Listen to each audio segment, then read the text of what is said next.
They brought him to the Bay. Tolbert is really feeling it. While his co-host was born and raised here. Adam, that is great co-host work right there. That is amazing. You're lucky to have Adam, Tommy. Oh, absolutely. It's time for Tolbert and Copes. Let's get it on! Tom Tolbert. Yeah, thank you. Now if I could ever get some beer. And Adam Copeland. Adam Copeland has arrived! On KNBR 104.5 and 680, the sports leader.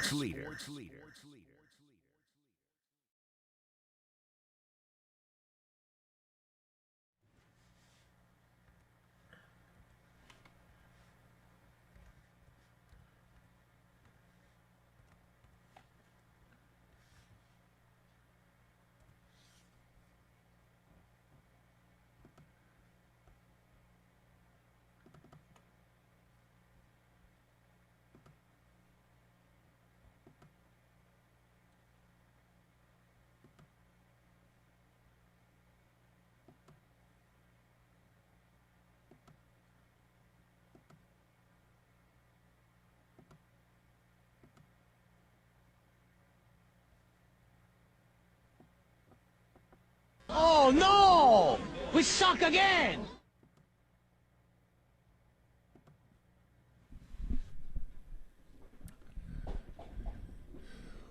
What is shaking? Adam Copeland, Tom Tolbert with you. We will be with you right until 6 o'clock. Talking Giants loss. And we're going to get into the Bay Area's loss with the loss of a Bay Area legend, Bay Area icon. Attles passed away today at the age of 87. And I'll give you my thoughts on him. We're going to talk to Kyle Shanahan, head coach of the 49ers, Mark Spears. I'm endeavoring to get a hold of Nelly if I can. I'm trying to get a hold of people on the island. It is what you think it is. Good luck. It's exactly what you think it is. Trying to corral people that live in Hawaii. May happen, may not happen. So we will see. What's up, Copes? What's going on, dude? And Steve Kerr, as usual time this evening. We'll talk to him There you go. a little bit later as well. Yeah, Giants drop one to the Sox. I guess my one gripe on this game, except for scoring 2 runs and losing to the Sox, is Logan Webb getting yanked when he got pulled. That's exactly what I was 93 pitches, 8 innings. He had like 5 hits allowed. He was cruising. I mean, seriously, that game was cruising while Webb was in the game. And the second he's gone, It wasn't cruising. Well, it was. It cruised right into a wall. that's what I mean. Is what it did. I don't know if it cruised into a wall or like downshifted into about second gear and then just crushed. I mean, that was. They were in fifth and threw it into reverse. Right. He come in and walk 2 guys. I mean, come on. I mean, that's death. Absolute death. Come in and walk 2 guys. Like that just that kills you every single time. Probably not every single time, but seemingly every single time.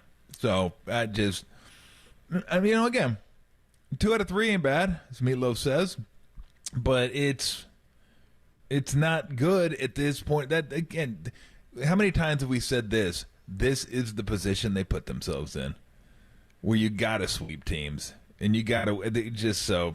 And again, they are who they are. So they are who we thought they were. Yeah, I mean, you go back to the best rotation in baseball comments from Farhan at the trade deadline day when he talked to us, or the day after that, whatever it was. All the pitching in the world doesn't help you if your team can't hit, and the team couldn't hit for the first half of the season either. You know what I mean? So it's like and again, I don't know that there was anything big to be had out there. I don't know that there was anything they could have acquired that changes their fortunes from where they are right now. The one argument would be to have moved on from Blake Snell, but I think more people are inclined to keep Blake Snell now or want Blake Snell back, even at decent money, than they are to unload him. And I don't know what you would have gotten for him. I don't know if it would have been worth trading Blake Snell. They're just not a good baseball team. It's kind of that simple. They're just not. They're not a good baseball team. They're not a bad good baseball team. No, they're 500 baseball team. They're just exactly Aggressively mediocre, said Tim. Yeah. I wouldn't even call it that aggressive. Yeah. Lukewarm. Yeah. It's like some guy came at me on Twitter already. It was like, "How are you going to defend him today, Copes?" I was like, "What? Excuse me." I'll give him the. It's on me now. That's exactly what they are. So I mean, I don't know. I don't know. How many times are going to say it? It's just This is who they've been for a long time now. Pretty much the entire year, seemingly, this is who they are. So they're not shocking anybody at this time of the season. So it would shock me if they went into the tank. It'd shock me if they won a whole bunch of games in a row. It's not going to shock me if they're 5-5 their next 10. Even though the schedule stiffens up quite considerably, I still think 5-5, maybe 6-4, maybe 4-6, but right around there. That's just kind of who they are, what they've been. So that's what you have. That's kind of where we are. I mean, that's kind of all I got. There's your team. Well, your guys got Johnny Cueto, so that. Cueto. So, dude, I thought that was a fake. Start tonight. Let's go. It was a fake account. I was like, is this the MLB on Facts account or whatever? But Angels shimmying their way to a victory tonight. 38 years old, Johnny Cueto taking the ball tonight for the Angels. How about that? That's kind of fun. That's so good. It's kind of funny. Like I've always loved and respected guys like Bartolo. I think that's where Bartolo Colon's like most of his love across the game of baseball and the sports landscape has come from. Was he just kept playing and didn't really care what he was able to do or what he looked like or that his body had gotten away from him. You'll sign me to come pitch in whatever role you need. I'll just come do it because I want to pitch. They say that about Fernando Valenzuela. Did that for years, like down in the Mexican leagues, and you just want to keep playing, so you keep playing. And I'm all about guys who will keep doing that. Cueto's out there feeding villages in the Dominican Republic and eating five for anybody who needs it. Oh, he's going to be feeding whoever he's pitching tonight. That's who he's going to be feeding. I don't even know who the Angels are playing. I think they're down. Are they still playing the Royals? They might still be playing the Royals. Saw a great strikeout from Ben Joyce and Bobby Witt yesterday. 3 pitches in a row. 105? 105, 105, 104. 105. And he just caught him hacking on all of them. Unhittable. Bobby Witt Jr., too. Yeah. He just whap. I mean, I was like, oh, my. That was impressive. The team, not so much, but that was impressive. The interesting part about the Johnny Cueto starting was I kept thinking, well, whatever happened to Reed Detmers? He got off to a great start this year, remember? And then he hit it. You want to talk about hit a wall? Didn't he throw a no-hitter a couple years ago? Yeah. He threw one, I think, 2 years ago, maybe? Yeah. He was awesome this year, the first, 6-7 starts. His ERA was in the ones. He was really good. And then he hit a wall, and the wall hit back. He was getting beaten silly every time he went to the mound. 4 innings, 6 earned, 3 innings, 7 earned, 5 innings, 8 earned. It was unbelievable. So finally they sent him back down to AAA. And he was supposed to be one of the top 2 guys in their rotation. And I guess last game he pitched really well. He was the player of the week or whatever. And I thought, well, I wonder why they're not bringing him back up there. Then I read a little bit about it. Oh, if he gets too much more service time this year, the year counts for service time. So they'll keep him down and then have another year from him next year. I was like, of course they will. Of course. Oh, he's on the Trout plan. Oh, I get it. Okay. Oh, you're so no, not on that plan. Not yet, anyway. Jeez. Maybe next year. That's the Trout plan. Look, I hope he gets on that plan. Get to the Hall of Fame first, and then go ahead and miss games. Although I did have a fun time looking at, because I was just going through Angel stuff, looking at Anthony Rendon stuff. That was fun last night. I think he had more doubles in his last year with the Nationals than he has combined with the Angels. Yeah, so it's pretty. All of his numbers are like that. It's 5 years. 3 more doubles with the Angels. It's the worst contract ever. Oh God! It's got to be that. No, the Giant fans got a chance to watch Johnny. Anybody that's watched Johnny Cueto pitch, it's just fun to watch him pitch. He makes you feel good watching him pitch, all the shimmying and everything. And he's not going to have nearly the stuff. That's a given. He's not throwing 95 anymore. That guy, when he was with the Reds, was nails. And that was, still a great comeback by the Giants in the playoffs, going down 0-2 and winning 3. Well, he got hurt. Remember that? It didn't hurt that he got hurt. Yeah. From a Giants perspective. Yeah, because that was...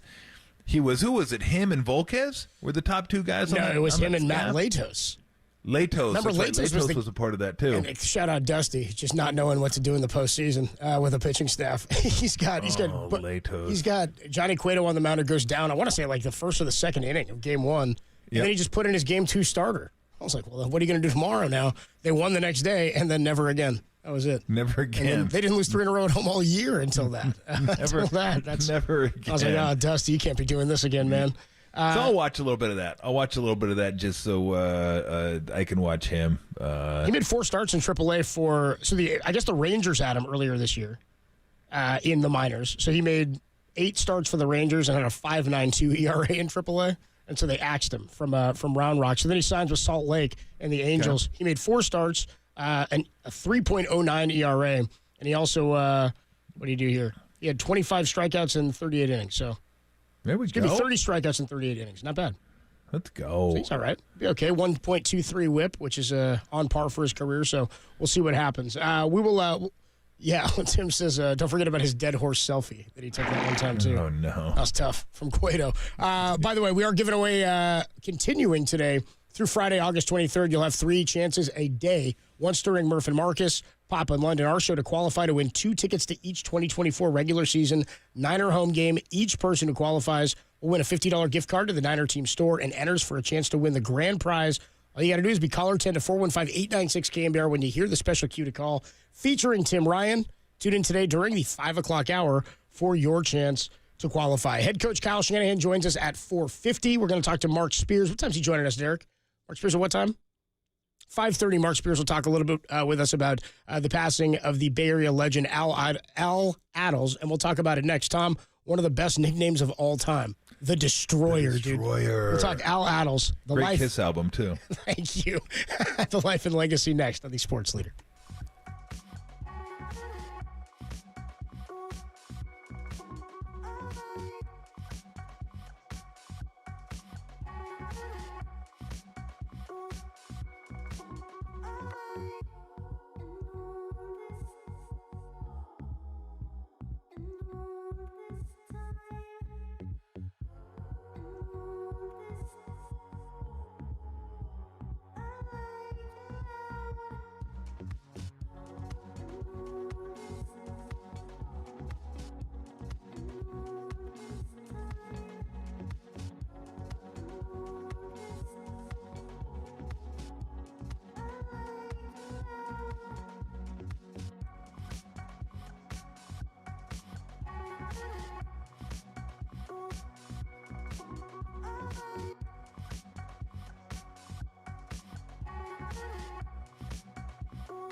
Follow KNBR on Facebook. Now back to Tom Tolbert and Adam Copeland. Tolbert and Copes on KNBR 104.5 and 680. The sports leader.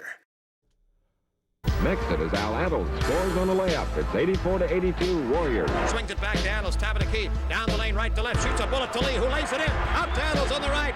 Alvin comes into the forecourt, top of the key. Dishes to Lewis. A running jump pass to Al. Al goes under. Hits a layup.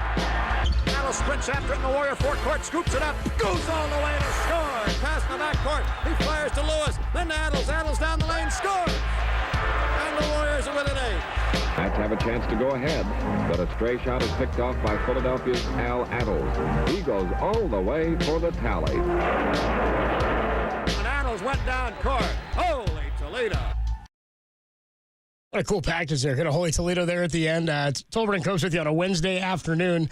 Al Attles passed away today at the age of 87. Again, the legends we've lost this year, Tom. I mean, the list is a who's who of Bay Area icons. Bill Walton, just in the basketball world. Jerry West, of course. You got Willie Mays, Orlando Cepeda. And then we found out yesterday that Al Attles passed away at the age of 87. Nicknamed the Destroyer, drafted by the Philadelphia Warriors in 1960. 62, he combined with Wilt Chamberlain for 117 points in a single game. That was, I guess, one of his popular lines. Yeah, we combined to score 117 one time, which is a hilarious note from him. From 62 to 71, he was a San Francisco Warrior, and he served simultaneously. He was a player-coach, served as an assistant coach from 68 to 70.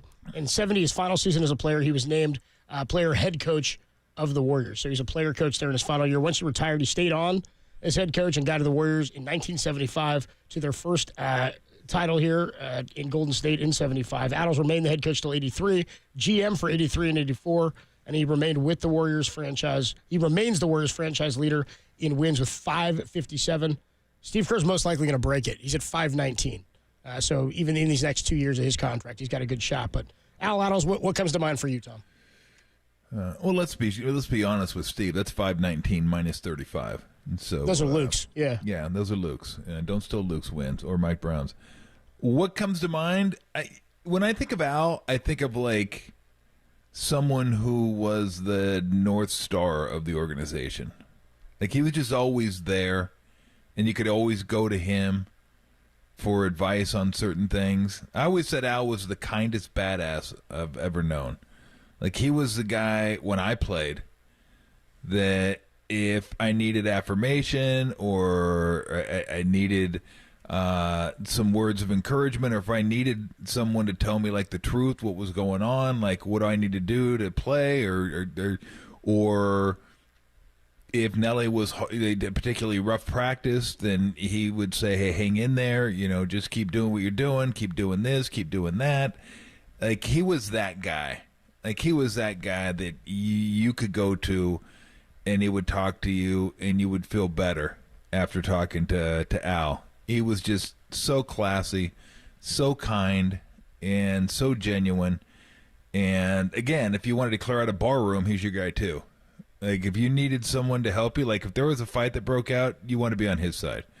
He was that guy. It's such a dichotomy of like who he could be, like if you got him riled up, but really who he was just this like gentle soul who was like just, and the voice, right? The voice from God. The first time I heard it, I was like, whoa, almost like shook your bones listening to him talk. It was crazy. Well, we'll get back to my memories of Al, but I want to talk to someone who knew him a lot better than I did. He's my former head coach with the Golden State Warriors. Now he's over on Maui. Just got through with a round of golf, and he joined us now on the show with Adam Copeland, Tom Tolbert, Coach Don Nelson. Nelly, what's going on? How you doing? What's up, man? Hey, Tommy, great to be with you. How you been? I've been pretty good. I can't complain. Sound good. Maui, not all bad. You know about Maui. No. Oh yeah, the weed business still going well? Yeah, everything's doing pretty well. We had the fire in Lahaina, and that kind of set the island back for a little while. Yep. But we're on the Kihei side, the Wailea side, so it really doesn't affect us personally that much. But there's a lot of people who are still struggling over there. Yeah, and I know that they wrote an article about you, and it didn't surprise me at all that you were one of the first ones over there helping everybody out and making sure people didn't want things or need things, and you were trying to help them out as much as possible, you and Miss Joy. So that was, I'm sure, a godsend to a lot of those people on that side of the island. Obviously, the reason, Coach, I wanted to have you on was just your memories of Al Attles and kind of what he meant to you as a coach and a GM, and in that organization. What did his mentorship mean to you? Well, he actually was the reason I changed my coaching style while I was at Golden State. I was a pretty aggressive coach and very verbal on the court, and I wanted to emulate him if I could, and I really tried. It was hard for me, but eventually I calmed myself down and became a quieter coach, not as animated, and I think it really helped my career. I don't know. When you were yelling at me, you seemed very animated. You were in the days when I was animated. I should have had you when I was in Dallas. Oh, yeah, that'd have been better off for maybe both of us. I was saying, Coach. My Eddie Nahara was my Tom Tolbert. There you go. I was talking before you came on about how he was someone in the organization, almost like the North Star of that organization, his kindness, his thoughtfulness. For me as a player, I could always go to him if it was a tough practice or something and ask him about something, and he always had some great advice for me. Was he a good sounding board for you? He didn't say much unless you came to him, Yeah. He was a very quiet guy. He was at every practice. He was at every game. He was there mentally, but if you didn't come up and ask him, why, he's not going to really say too much. But yeah, when I've talked to him about a few problems I was having with players and how he would handle it and stuff like that. And yeah, he's just terrific sounding board. What was he like as a player? Well, he wasn't a great shooter, let's say that. But he would guard people. He was the toughest son of a bitch you ever played against. He'd guard you, he'd get in your face, and if there was a skirmish on the floor, why, you want to know where Al Attles was. Totally, it was in his personality. It was interesting, Coach, because I said he's the kindest badass that I've ever known. Like, he's the most kind person. But if there was a barroom fight, you wanted him on your side. That's for sure. Oh man, I want to tell you, yeah, nobody messed with Al. They tell stories about it. What's some of the best advice you can remember that maybe he gave you as a coach? Because obviously you guys were very different in your coaching philosophies, coaching styles. But was there any ever advice that he gave you that helped you in practical terms? Yeah, I was having trouble, with Chris Webber when he was there, and he was really being a pain in the ass, and one of these rookies that knew everything, and he was kind of unapproachable as a player. I don't know, he was just a really different guy that I'd never coached before, and so I was trying to figure out how in the world can I get to this guy? Can I coach him? Can I get the best out of him? Al, came forward and gave me some great advice, I thought, and let him be more, Chris be more of he wanted to be a leader of the team, of course, and it was hard to do because I had Timmy Hardaway and Chris Mullen there. They were my leaders, and then, so it was kind of hard for him to walk into that role, but to give him some more freedom in those areas and stuff, or maybe he'd feel a little bit better about the team, but nothing really seemed to work, actually. No matter what Yeah. I think his history shows that was going nowhere and ended up going nowhere. Yeah. It wasn't particularly good for anybody, the organization included. It's amazing, Coach, that he's been with that organization, or was with that organization for 50 plus years in different capacities. yet he always remained like, 'cause we don't really think about him as much as a Bay Area icon, because as an athlete, as you said, he wasn't a great athlete, but he really was. Like, he was a Bay Area institution, wasn't he? I think he was a great athlete. He just wasn't a great shooter for basketball. But, he was multi-player. He was a football player. And he was a just tough guy. He chose basketball as a career, but, those world-class athletic guys like he was, he could play any sport. Do you look at him as he was a coach, he was a GM, he was a player coach back in the day that there was such a thing as a player coach? How do you look at him in the Warriors organization? Like, just all the different roles he was able to fill for that organization. It's almost hard to imagine the Warriors without Al Attles. He's been there so long. Well, if you write the history of the team, he'd be right up there with Franklin Muley. Yep. He and Franklin would be the two guys at the top of the list, I would imagine. Talking to my former head coach, Don Nelson, giving us a few minutes, talking a little bit about Al Attles. Do you remember him as a coach and what his coaching style was? He was a little too young for me, but I don't really remember. What was his coaching style? Well, I don't think he really he wasn't off the bench and walking on the sidelines and something like some of these guys. I think he basically just coached the team, practiced them, and then did his job during the game. You wouldn't know that he was coach unless you knew him. You thought maybe if you watched him, maybe you thought Rick Barry was coaching. He might have been some of the time. Probably wouldn't have been a bad idea for me or anybody else either. Hit the ball to Rick, that's all you got to do. Oh, man, I haven't talked to you in a while. I'm just curious. I know you were part of drafting him, and you loved him as a player coming out of college. But what are your thoughts after watching, the 15 or so years Steph Curry's been in the NBA, what he did in the Olympics? I mean, does it still surprise you he's as good as he ended up being? I mean, we're talking about one of the greatest players of all time. Oh, yeah, maybe the greatest. I'm not sure that there's a career that could match his. It's just a Cinderella story, really, when you think about it. I mean, the things that he's done. The records that he set, the championship teams that he's on, and then to cap it all off, he wins a gold medal. I mean, you can't write this stuff. You can't make it up, right? I mean, he has been. It's funny, Coach, because a lot of the great players in the NBA, you kind of see them coming. Like LeBron, you see coming, Kobe, Michael.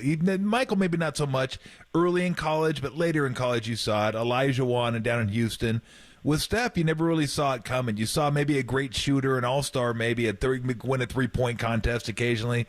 But I don't think anybody ever saw this, and it's really a testament to his work ethic and all the work he's put into his game. Well, I saw greatness. I scouted him in college just because he's such a great shooter and such a great ball handler. He didn't even play point guard all the time. They played him on the two guard a lot of the time. But I saw a greatness there. But of course, nobody could anticipate a career like he's had. I mean, holy smokes! If they're going to make a movie of him, I'll tell you, of all the great athletes. He's right at the top of the list of anybody you want to talk about. I mean, everybody knows who he is and what he's done, and they know his career. They'll make a movie about him someday, I'm sure. No doubt. How's the gin rummy going? My partner just left because it takes too much time. I'm talking to you, I guess. But anyway, I was up $17 last time I looked. Oh, fantastic! Are we not playing? Is poker no more? You still playing poker? We got a game tonight. If you want to come on over, we'd love to have you in the game. Oh yeah, I'll drop on by. You know what? I was going to swing by the Philippines tonight. I'll drop by the house and play some poker. Well, Well, I'd love to have you on island again. I haven't seen you in so long. No, I know. I need to get over there and say hi to you and Miss Joy and just come by and see how everybody's doing. But I'll let you get back to the gin rummy game. It's been far too long since I talked to you. I'll have to check in more. All right, Tommy. Well, hey, all right. Thanks for having me on. I love you very much, and I'm so sorry about Al. But what some great moments that I've had together with him. So I'm going to light a candle for him tonight and think about those thoughts. All right, Coach. Love you, man. Have a good one. Okay, take care. Bye. All right, take it easy. The great Don Nelson. I need to get over there and see what's up. Since we're playing poker tonight, Tom, stop by. We'd love to have you in the game. Gin rummy day during the day. What time is it there? It's about 1. It's 12:50. Yeah, right. Okay, got the gin rummy game going now. I don't know, maybe a little nap, maybe not, and then poker tonight. And he had a round of golf in earlier. He said. He got a round of golf in. In fact, he must have been golfing super early because I thought it was only a 2-hour difference. It's 3, and I think I texted him at like 9:30, so it was 6:30 his time. And I texted him. He goes, "Yep, playing golf." He goes, "Give me a buzz between this time and this time." And I've never played golf with him, but a friend of mine has played golf with him. Said he plays barefoot, and he plays in like 2 hours, 2.5 hours. He like drives up to the ball, gets out. And it's almost like playing polo. He doesn't hit it like a polo player, but he gets out, doesn't take any time. Lines it up, hits it, and gets back in the cart and drives. So don't stop the cart. I'm just going to get back in. Barely, yeah. Slow it down. Yep, cart barely stops, and then it's hit the ball and go. But then that's his day. Come home and play cards. I mean, how good is that? The man owns damn half of Maui, got the weed farm or whatever he's got going on over there, plays cards all the time, and plays golf every morning. It's good life, good life for anybody, especially a farm boy. Oh, Andy's got more wins than anybody in NBA history, right in the regular season. Tolbert Copes with you on a Wednesday afternoon. We'll get back into Tom's thoughts. You were in the middle of talking to us about Al Attles, your experiences. You were telling us some stuff about it and some thoughts. We'll get into that and a little bit more of his legacy. Al Attles passes away at the age of 87. More on that next on the Sports Leader.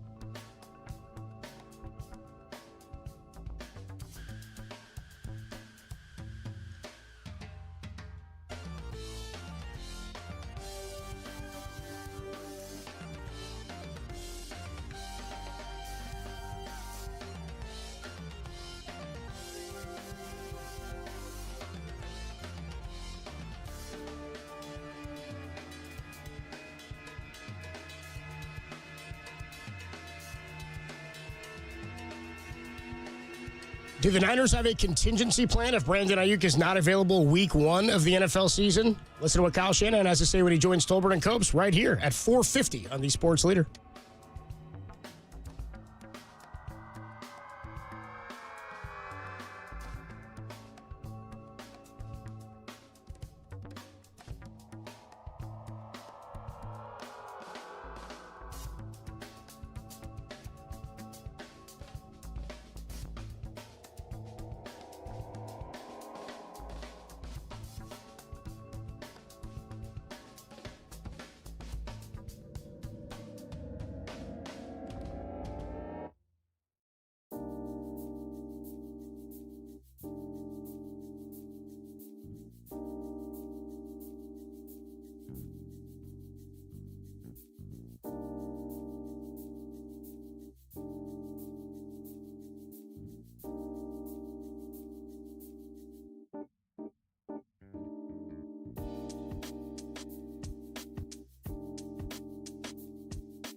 Tolbert and Copes continue live from the KNBR Casino Matrix Progressive Jackpot Studios. Casino Matrix, Progressive Jackpots are here. Where are you? Just drop in. Please play responsibly. 1-800-GAMBLER.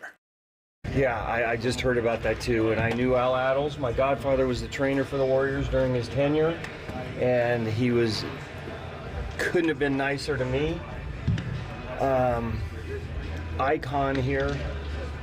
What I remember, the voice, obviously, certainly the championship, and the respect that he commanded from his players and staff and everybody in the Bay Area. Another absolute legend. This is a tough year for Bay Area legends. As the voice of Giants manager Bob Melvin, following a Giants 6-2 loss earlier this afternoon, talking about, I guess that was before the game, talking about Al Attles, the passing of the Warrior legend at the age of 87 years old, led them to their first NBA title in 1975. And I still love the line. He says, yeah, me and Wilt Chamberlain, we scored 117 points once together in a game. He was the head coach till 83. Then he was the GM. I mean, one of these guys who served in just about every role you could have and then stayed close to the organization. I think I met him one time. My dad was doing one of those, Tim, remember they used to have and Derek probably remembers this too, the ice cream, the root beer float day at the Coliseum. And then have a bunch of Bay Area media people come out and Bay Area athletes and retired celebrities and whatnot. And my dad was scooping one year. It was us, by the way, it was us and Scott Kazmir.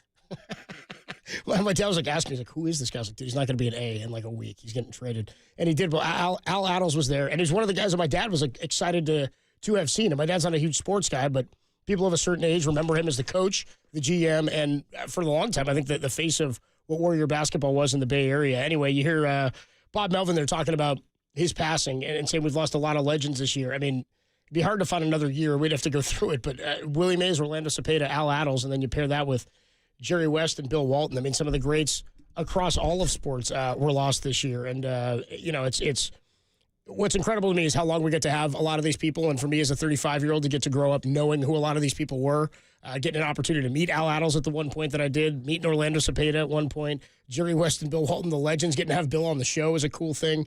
But it's incredible how many generations is what sports are about, right? It's about kind of just watching a story play out. And then those careers don't necessarily end. They have impacts on what comes beyond that. But in thinking about Al, Tom, as a player coach, that's one that always baffles me. Because the first time I think I ever heard about that was Pete Rose. As a kid. I think Bill Russell did it. The first time I ever saw it as a kid was player manager. Yeah, Bill Russell did do it. Yeah. But to me, and I want to say there was a handful of other, basketball might have been a more prevalent sport for it. Could have been. I think there were more guys that did it. You're not catching that in football. as much as Al Davis might have tried. Line me up. I'm going in.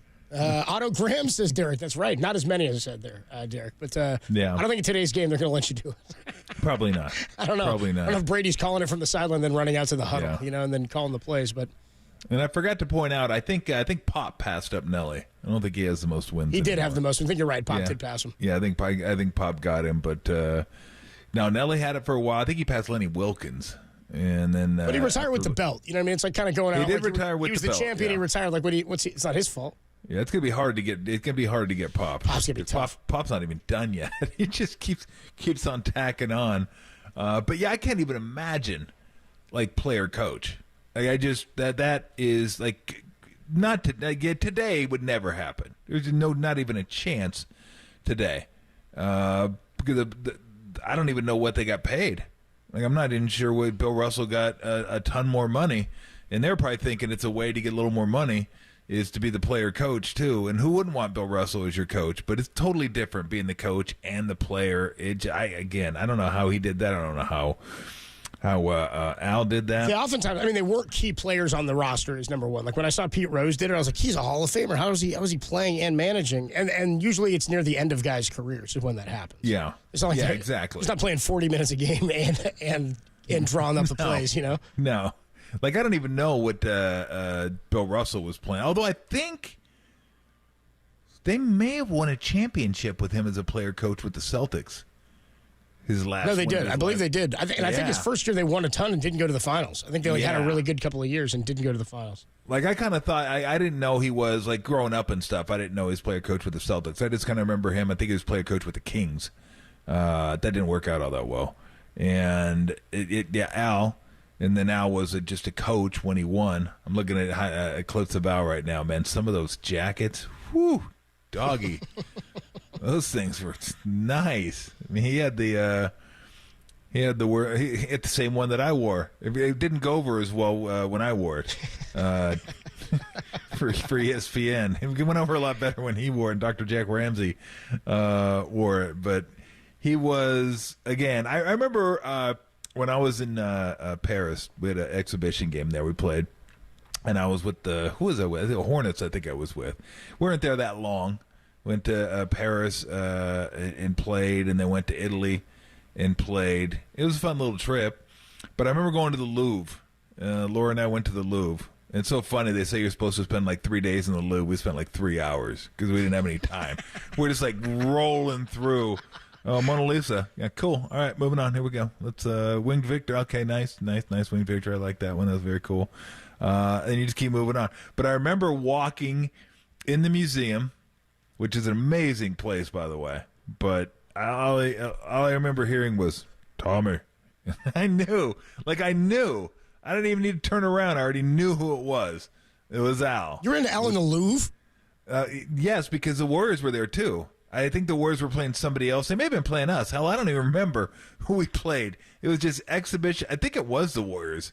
And, yeah, I was with the Hornets, and we went over there and played the Warriors, and Al was there.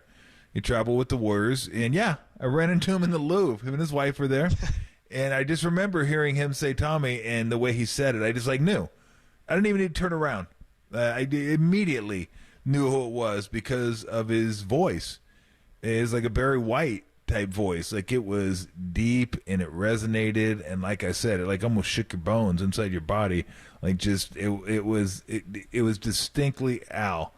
And again, just by looking at him, hearing his voice, knowing his nickname, you would not think he was as kind and gentle as he was. Again, he was just, I can't tell you, I don't profess to know him as well as some do, but I know him well enough because I played for the organization and I've had conversations with him that every organization should have someone like him. Everyone should have someone like him who's accomplished things and is someone who is firm in his own beliefs, but is not someone who is always out in front and always selling himself. It was just, as Nelly said, he's not going to go give you advice as much as if you ask, he will give it to you. He feels like, okay, I've already had my time. I'm here if you need me. He was at every practice. I think every practice when I was playing for the Warriors, he was there. You could see him standing up in the concourse when we were practicing at the old Oakland Coliseum. Or sitting on the seats watching practice. And he didn't say anything. He didn't try to interject. He didn't try to give his 2 cents on what was going on. He didn't flag you down after practice. But he was always there for you. And if you went over to him and asked him, hey, what am I doing? I'm not, Nelly's upset with me. Or, I'll give you a funny quote. I got to give you this funny quote, though. And because Nelly said, he told me and he texted me.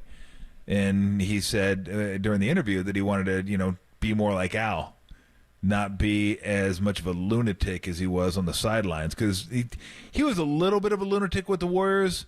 Not as much. He was still kind of. Not Milwaukee, he was straight lunatic. He was wild. And he could say some things with the Warriors that, rub you the wrong way. And he told me, he said, he texted me, he goes, I really wanted to be more like Al. He goes, but I was too much of a prick. I was like, perfect. I couldn't have said it better myself. I was like, okay, what do I say to that? I just texted him back, we are who we are. That's who you were. That's who he was.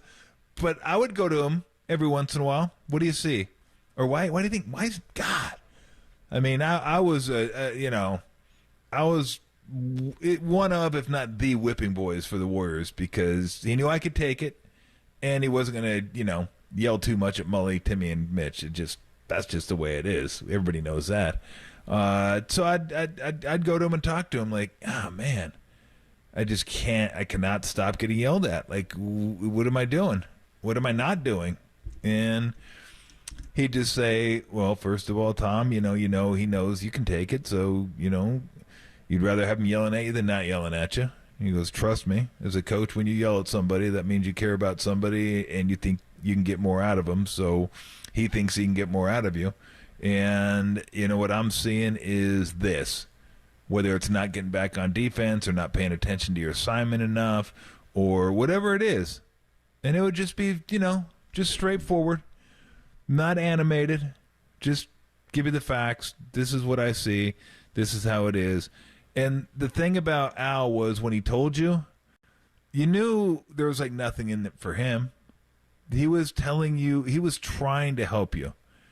You came to him, you asked him, and he was going to give you his thoughts, his advice, and to try and help you. And he'd lived it before. He'd lived it as a player, lived it as a coach, front office. Like, he'd seen all angles of this thing. So at that point, he has nothing to gain. He's just trying to help you out. He just wants to see you do your best and wants to help you do your best. And again, he's not going to come tell you these things.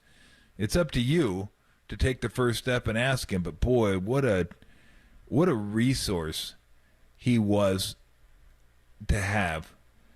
And again, always available.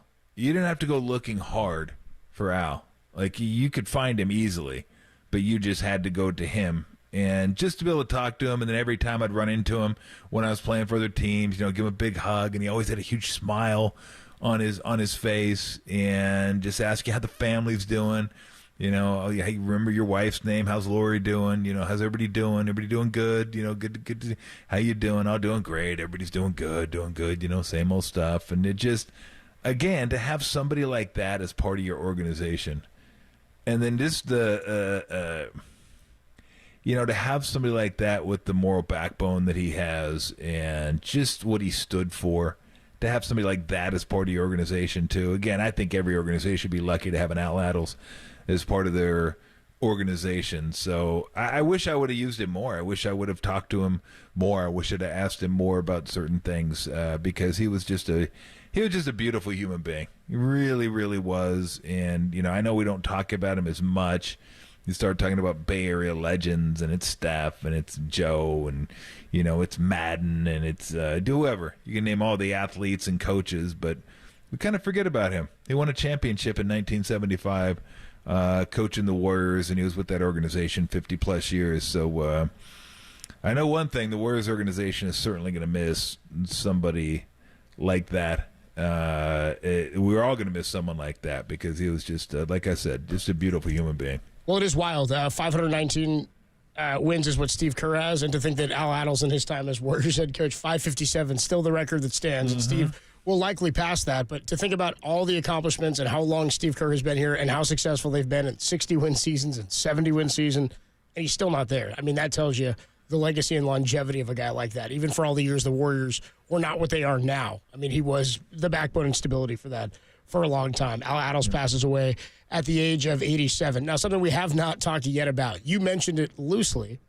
You said if you were in a bar fight, he's the guy you want on your side. Hell yeah. How about if he was your coach? Or how about if you're playing against his team and he decides he wants to get into it with you, fighting a player as a coach? Al Attles protecting his guy Rick Barry. Could you do that in today's game? I'm guessing no. We'll talk about it next on the Sports Leader.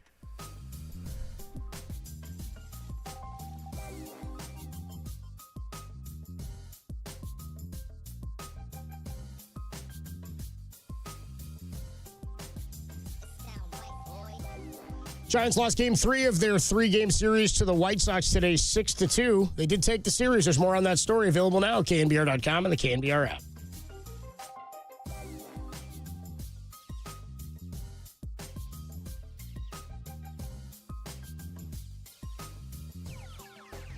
It sound right, boys.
sound right, boys.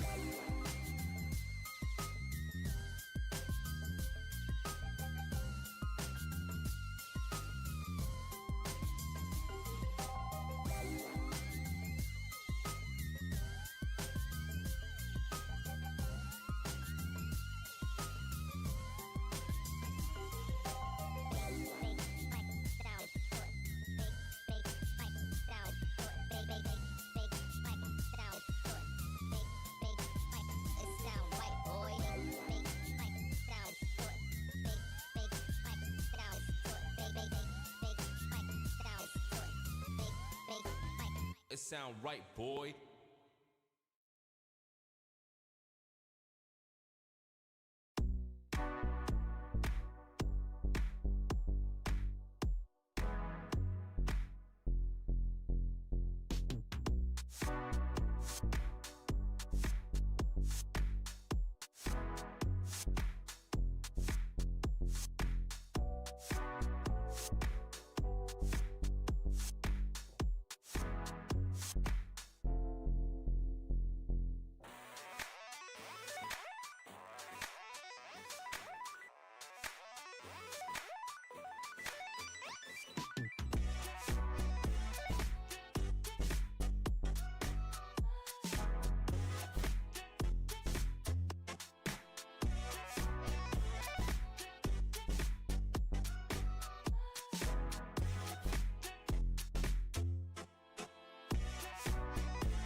This is KNBR, and they are Tolbert and Copes. Listen to us here and follow us on Twitter, Instagram, and Facebook. We are KNBR 104.5 and 680, the sports leader. Tolbert and Copes with you on a Wednesday afternoon. Giants played earlier today. A quick game. Logan Webb went 8 strong, leaves with a no decision. The Giants lose 6-2, and we won't talk much more about that. We did talk to Kyle Shanahan. We got that for you at 4:50. Head coach of the 49ers, Kyle Shanahan, at 4:50 this afternoon. And then Mark Spears is going to join us at 5:30. We also caught up with Don Nelson, former Warriors head coach, former Tom head coach. He joined us. Full podcast available, KNBR.com and the KNBR app. Also, Steve Kerr at his usual time later this evening. Al Attles, how often do you see a coach fight a player? First of all, I mean, I don't know that I've ever seen. We've seen scuffles. I mean, the Sprewell with PJ Carlesimo comes to mind, but that's not a coach like attacking a player. That's a player attacking. Jeff Van Gundy holding onto Alonzo Mourning's leg. Yeah, yeah. Pedro Martinez, Don Zimmer. That's one that comes to mind. Throwing him down by the head. And it's almost like, as bad as all of that was, I'm always like, Don, what were you doing, Zimmer? Where was Don Zimmer going? Yeah, like, I wasn't as down on Pedro as everybody else was. I said, look, I wasn't either. I was kind of like, what was? I mean, he stepped to the guy, him right in the face. Then I would have said, okay, but like when somebody's running at you, well, I mean, what are you gonna do? Just stand there and take it? Like It wasn't that bad. It was just that he's old and he fell. It was awkward. Old. Yeah. So what are you gonna do? So everybody's like, oh man, look what he did to the old man. I'm like, oh, keep your old ass on the other side of home plate then. I mean, Don Zimmer knew what he was doing. He was getting into it. And I appreciate Don Zimmer for being feisty and getting after it, but you run after somebody, things happen. That's what happened. Maybe the funniest and like most respectful way you could throw an old man down. Yeah, who's coming at exactly. He grabbed him by his ears and then just tossed him. I'm not trying to laugh at like what happened. I mean, it shouldn't have happened, but it only happened because one guy ran out there. You know what I mean? Forever Giant, says Tim. And we're all better for it. And we're all better for it. Look, I'm not the bad guy. I didn't touch Don Zimmer. I was rooting for Pedro, though. Anyway, outside of that, I mean, Bobby Knight, that's maybe a little bit different, too. But anyway, a coach fighting a player is exactly what happened during the NBA Finals in 1975. Al Attles and Mike Reardon fought each other. Attles was defending Rick Barry after there was a hard foul, and he got kicked out of the game. And this is what it sounded like. Now, hold on. Attles has come out at Reardon. Coach Al Attles wants Reardon. Unseld's got Attles. He's pushing him back. Attles won on him. Reardon was all over Rick Barry. Attles is furious. Now Bill Bridges has a hold of Unseld. He's trying to push West back. Joe Roberts grabs Attles, yanks him back out of the way. Well, I tell you, this is a man's game. They're down 3-0. It's getting a little rough out there. Coach Al Attles came right out after Reardon. Let's take a look at it. You'll see Reardon jump Rick Barry. Yes, he will. Here it is, Ray out high. Now Barry cuts. Now watch Barry slide the other way. Reardon will stick right with him. Comes up behind him to hold him up. And then Al Attles came out, and now Attles is out talking to Richie Powers. Rick Barry standing in the way. Attles has had a technical called on him, at least one. This is crazy. Dang, we should have had our guy Brent Musburger on. I think that was him Musburger on the call. It was a young Musburger on the call. Yeah. Tell us that. What was that? That must have been wild calling that game. I don't know who was doing color. It's funny. He goes, Reardon's on him. Yes, he is. Like, thanks. It's so funny. That was crazy though. A damn coach getting after it with a player. I give it up for Reardon though, because I still wouldn't have wanted it. As a coach, I wouldn't have wanted any part of him at all. The funny thing is, you know the video, right? For anybody who hasn't seen it, it's out there. A lot of people have tweeted it out today, just in memory of Al Attles.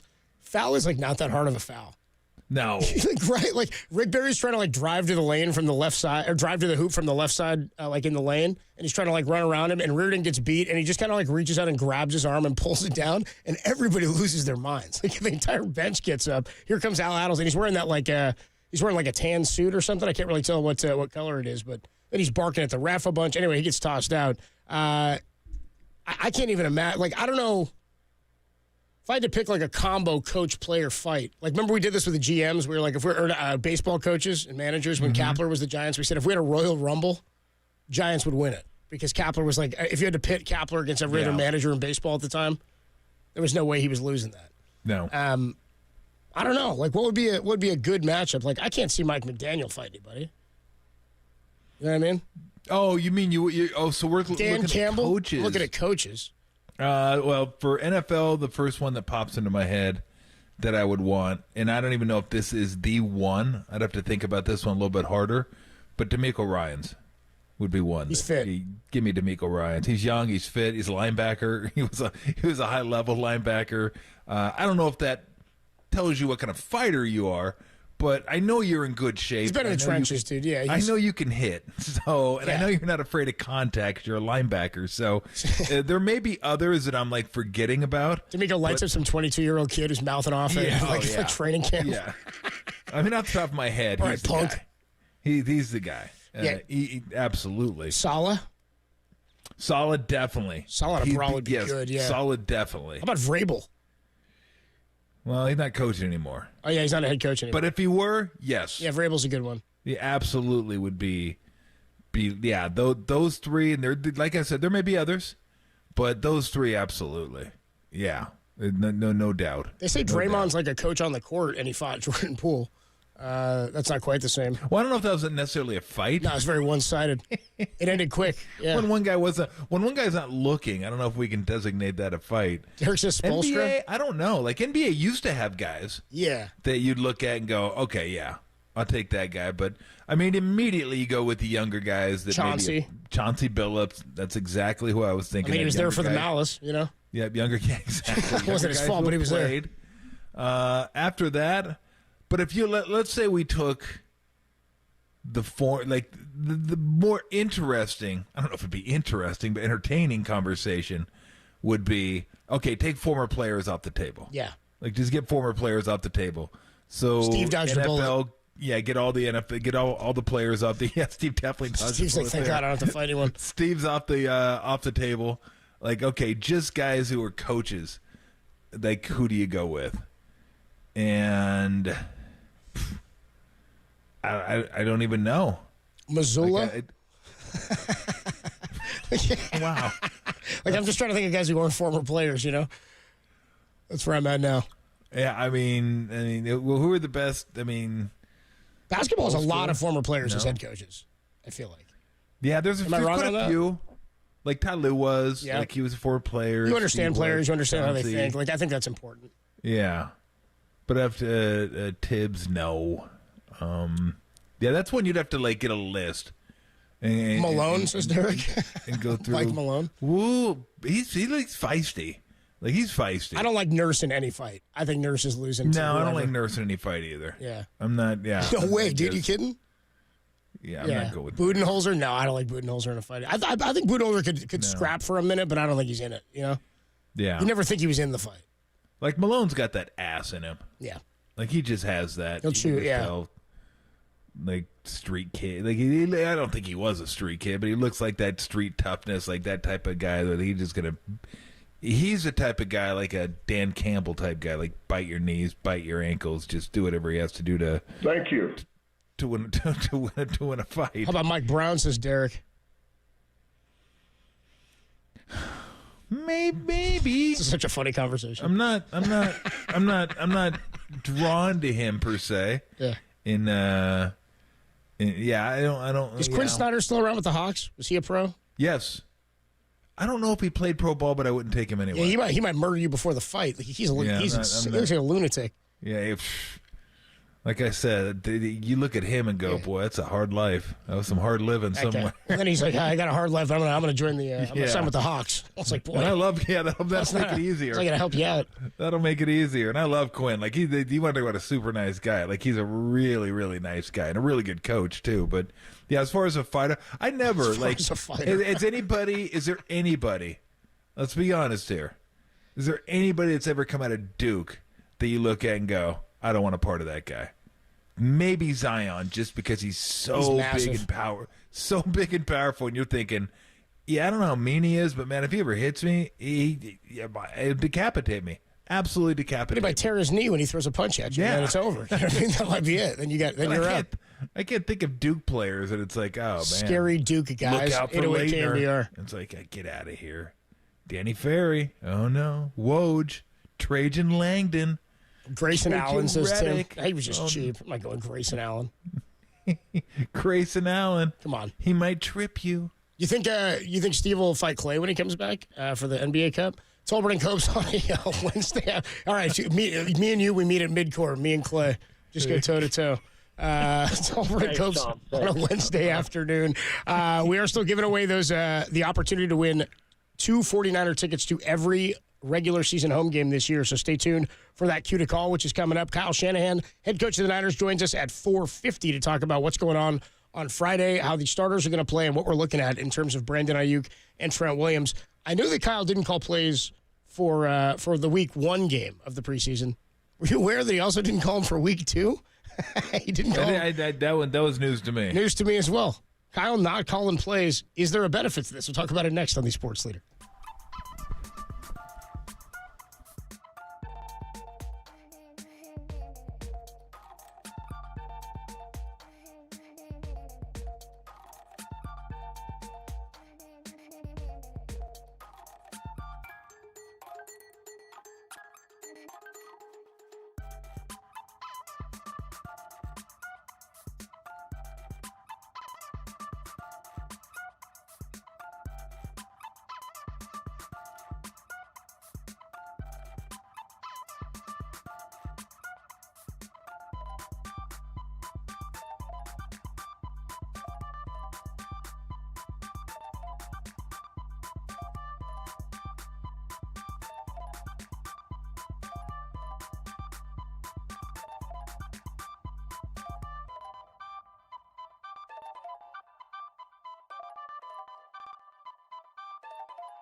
Tolbert and Copes continue live from the KNBR Casino Matrix Progressive Jackpot Studios. Casino Matrix, Progressive Jackpots are here. Where are you? Just drop in. Please play responsibly. 1-800-GAMBLER.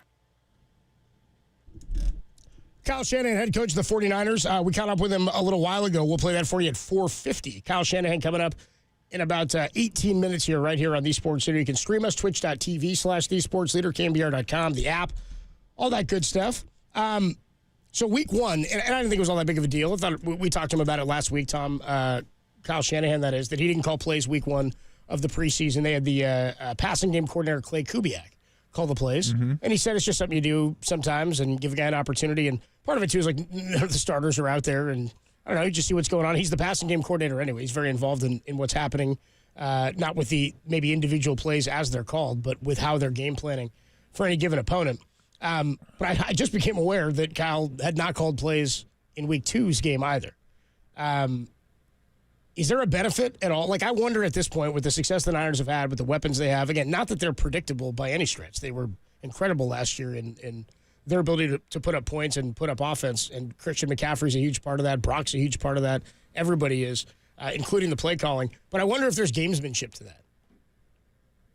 In not having any, I mean, you don't have your guys out there, so it's not like you're calling the play. I mean, a lot of the guys who are out there aren't going to make the team anyway, right? So I'm not sure to what extent he needs to be calling those plays and how many of them apply, but I wonder if there's some gamesmanship. I don't know. I mean, I guess if Kyle dies during the game, it helps. He's like a vice play caller? Yeah, he'll call plays. He'll go, hey, I've done it. I did it during the preseason. I don't know. I think it's just, hey, you've earned it. Go ahead. I'll let you do it for a quarter or a half or whatever. I don't know. I mean, that's all I read into it was there's nothing gamesmanship or nefarious, I don't think. I could be wrong. I haven't given it much thought. You're nefarious. What about other elements? What about like clock management and things like that, and players understanding where to be? And would you rather have your head coach on the headset for that? None of that matters at all. I can't offer a strong opinion on that because I don't care, and I don't know that it's a huge deal. Again, and maybe it is. Maybe other people could say, Tom, it's a big deal because of this, or it's a big deal because of that. I just see someone who says, and it's interesting because it's the first year he's done it, but someone who maybe is far enough along. I mean, he's obviously very secure in his position, as secure as you can be as a head coach in pro sports. But it just wanted to give someone a shot, and maybe he wanted to look at it from a different perspective, where he wasn't calling the plays. He got a chance to just kind of oversee them. But, again, you get to do that after the game by breaking down film. I mean, that's all I read into it, is that he's giving him a crack at calling plays. But I don't know that there's any benefit to him or the organization. I mean, there is to Kubiak, obviously. So, but I'd be guessing. I think we asked him that last week. We didn't get into it this week, but we asked him last week, and he didn't make that big a deal out of it. It wasn't like a huge deal. No. I mean, it could be, but he wouldn't tell us. But I don't know that it affects anything come game time against the Jets. And really, that's all I concern myself with is, what's going to make this team better when they get to the regular season, and Kyle will be calling plays and everybody be in their positions and ready to go. So I don't know what benefit there is other than Kubiak gets experience calling plays, and maybe you're the head coach. You just say, I want to give him the opportunity. He's earned the opportunity.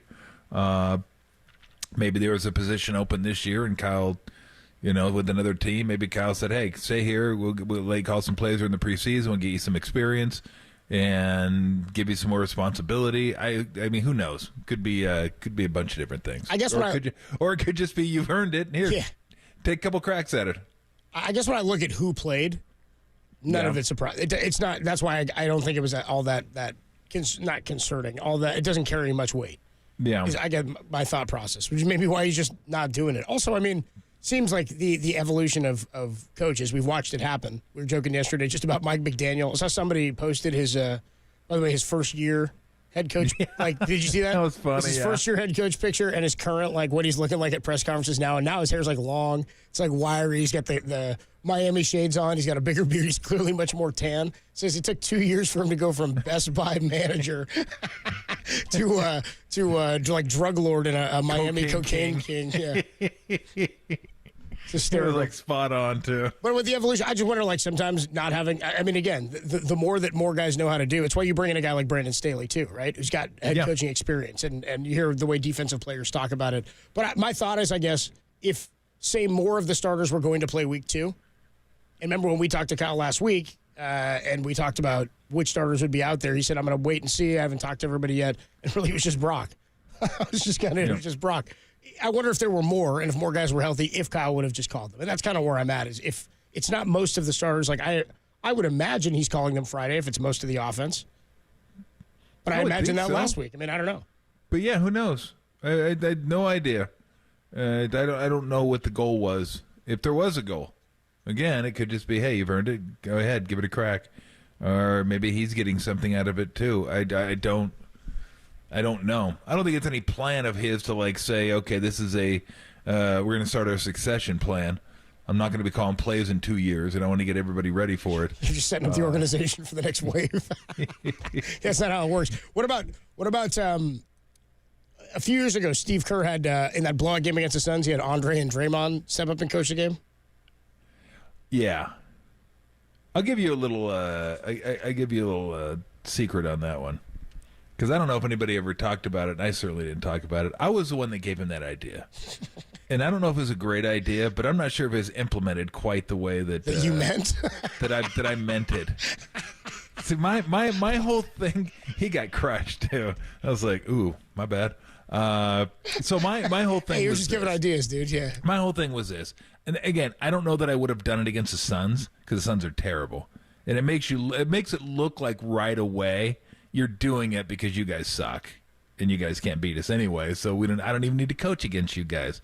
That was not my intention. My intention was, hey, I think I've always thought it'd be great for players to be able to have accountability and call their own game. I go, as a coach, you do all the subs, and they would call their own sets, defensive coverages, how you want to play stuff, pick and rolls, and you decide like how you're going to play things. And then you're going to be accountable, because my belief is the best job a coach can do is set a player and a team up for success by having them think for themselves. They can't all be about me. So it's the let me look at my wristband, or let me look at my hat and see what's going on. Like, you're going to pay attention to what's going on, and you're going to think for yourself.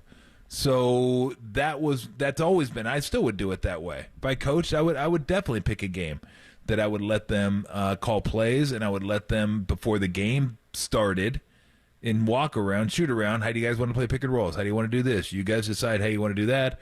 What sets do you want to run the first quarter? What sets do you want to run this quarter? And then on and on and on. I would probably do it against better competition. Maybe not the best, but a little bit better. Because you don't want to make it seem like you guys are so bad, wouldn't even need. We'll just roll these guys out there and let them play.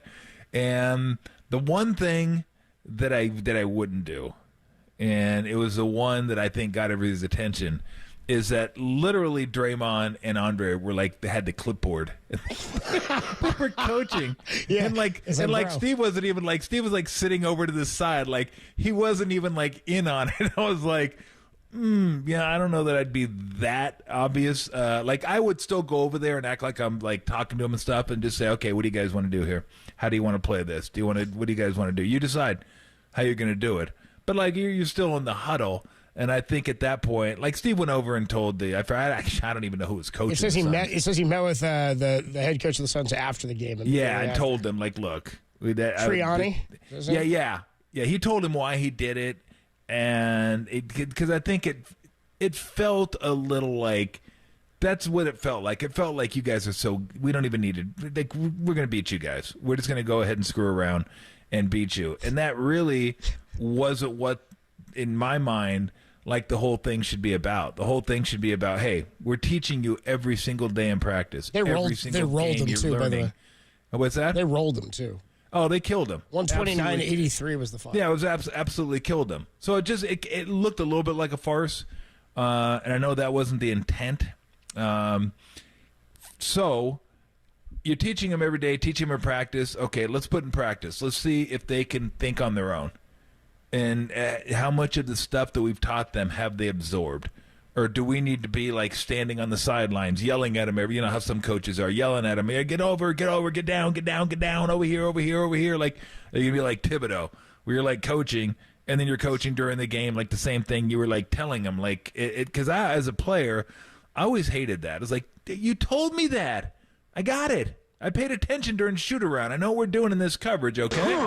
Coming over here, I'm dropping, then I'm the first one to rotate. I got it, okay? Just let me do it. Instead of you yelling at me the whole time. I always hated that. I hated coaches that yelled at you the whole time. It's like, dude, go sit down. Go take a load off, okay? You've done your work. Let us play out here. And if we screw it up, then stand up and start yelling stuff. But like the Ben Howland types, the Thibodeau types, I would not function all that well under those type of guys. Like I'm more like Nelly.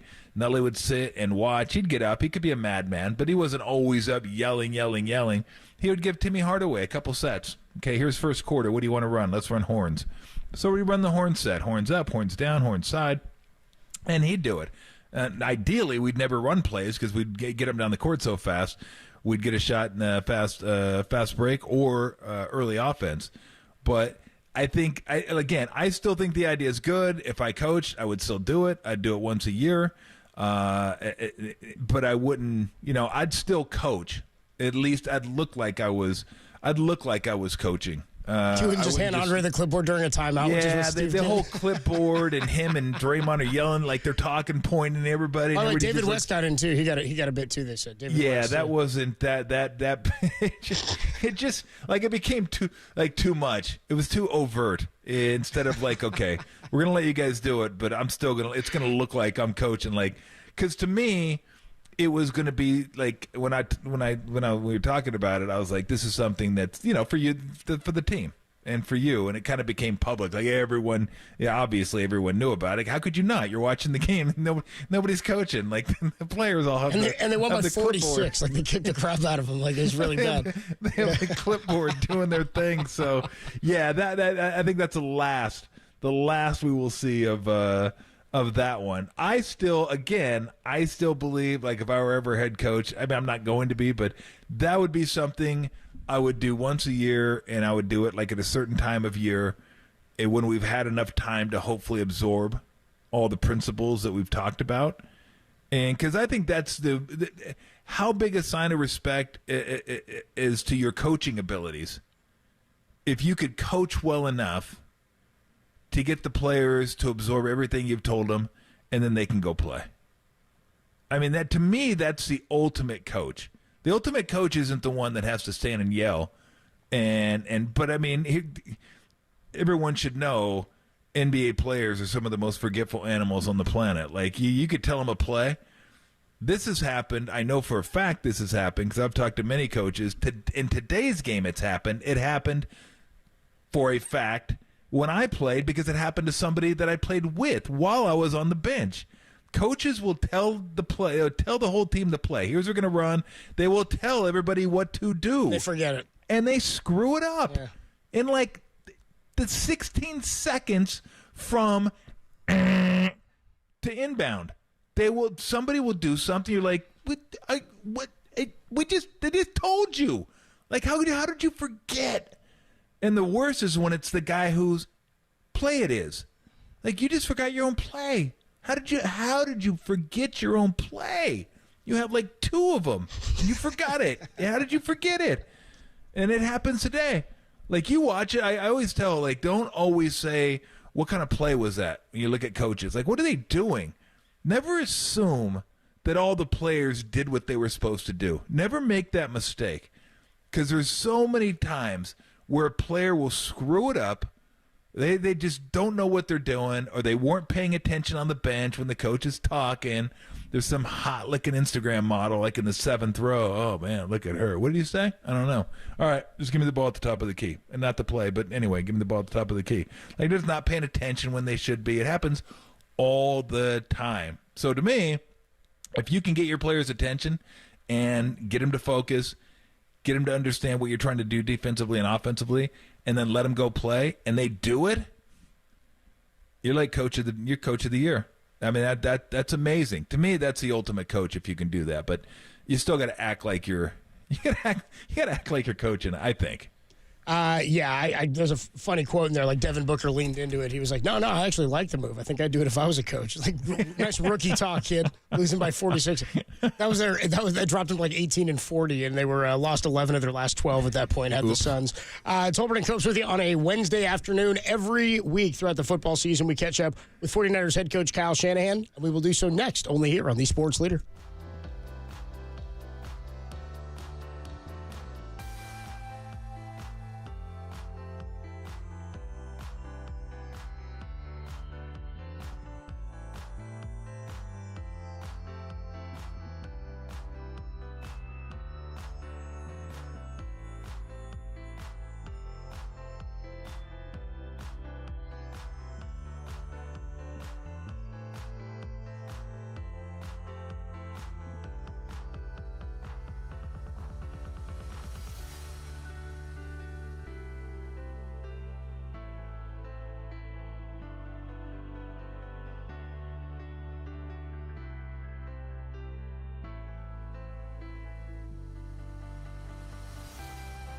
Warriors legend Al Attles passed away yesterday at the age of 87. Chris Mullen and Jim Barnett joined Papa and Len today to honor his memory. You can listen to those podcasts now, KNBR.com and the KNBR app.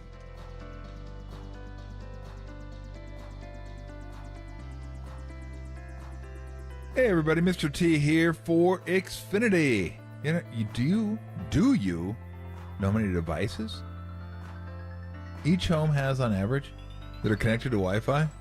It's a lot more than you think. Like just right here, I can look, there's 3. Laptop, phone, television, probably something else in this room that I'm not even thinking of that maybe hit to do Wi-Fi. Oh, the printer. It's 4. It's amazing how many devices are hooked up to your Wi-Fi.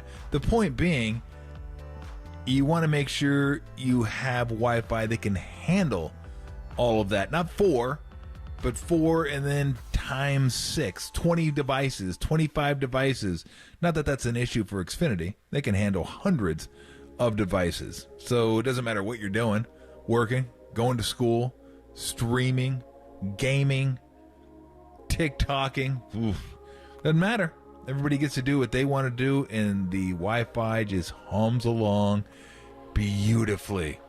Why? Because Xfinity engineered their gateways to handle hundreds of connected devices. That's right, hundreds of connected devices. So your 2025, while it seems a lot, that's light work for Xfinity Wi-Fi. Now through September 21st, customers can get Xfinity Gig Internet for $25 a month for 2 years when you add Xfinity Mobile with unlimited data. Plus, get Peacock Premium, a $7.99 monthly value included.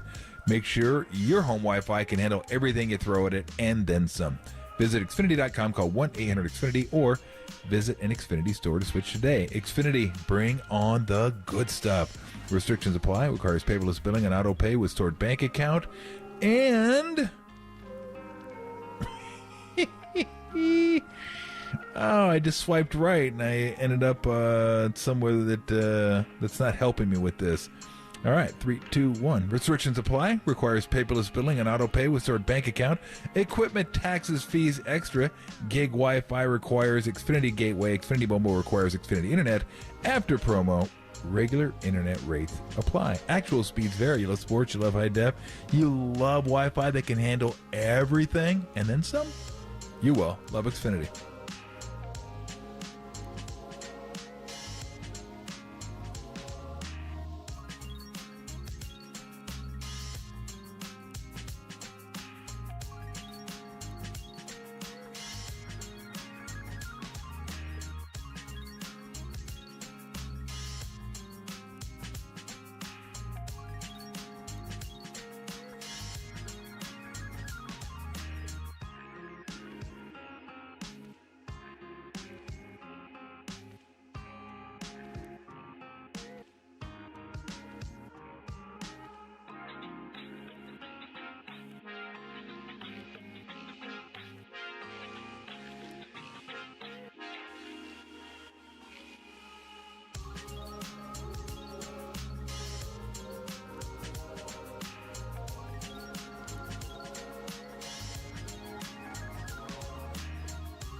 Faithful to him, it's not just a team, it's family. I appreciate everyone in here. Love you guys. Yes, sir! Here's the head coach of your 49ers, Kyle Shanahan. You got a chance to do something this year, man. With Tolbert and Copes on KNBR 104.5 and 680, the sports leader. All right, it's time for our weekly conversation with the head coach of the San Francisco 49ers, Kyle Shanahan. Kyle, thanks for joining us. As always, appreciate it. How you doing? Doing good, guys. How you guys doing? Doing good, good. Let's start off with the obligatory. Anything changed in the Ayuk situation? Oh, so much has changed. No, I'm just joking. No new updates. I'm sorry to keep being boring with that, but yeah. I wish I was saying something different, but nothing's changed yet. How's his back? From what I hear, he's still working through it. Yeah, it's like a back injury I used to have when I played. Go sit on the bench. You got a bad back. Anyway, Trent Williams, any new news there? I've had some contact with him. It's been good to talk to him. I know we're negotiating hard, and nothing new to add, though, but hopefully it's getting close. All right, so going into this week, last game of the preseason, how do you want to approach it? Do you want to get some starters in? How long would you like to see them? And what's the conversation like with you and the individual starters as to how much they want to play, how much you think you need to see from them, and how much they want to play to just kind of get comfortable before the regular season? Well, I mean, especially like the last time us being able to have a game for, really it's 3 weeks by the time you kick off. And we're only allowed to have one padded practice next week, which makes that tough. If we could have more padded practices next week, it wouldn't be as big of a deal.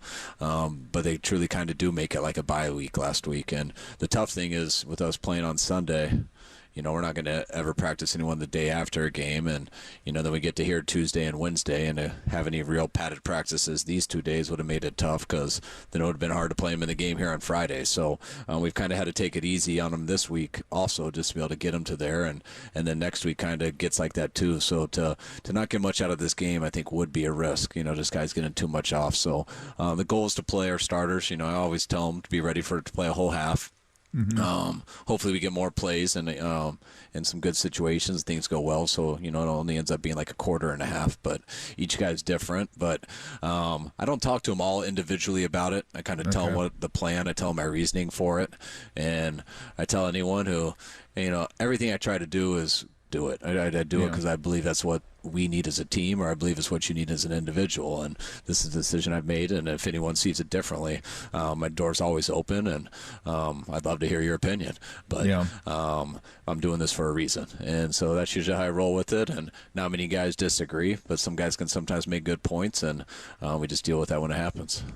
So real quick, I want to go back to last week, because I know a lot, I'm not going to point out specific people, but a lot of people thought it was quote-unquote crazy to play Brock behind that offensive line without having your number one offensive line in here, that you risk getting him hurt. I don't buy it, but how do you respond to it?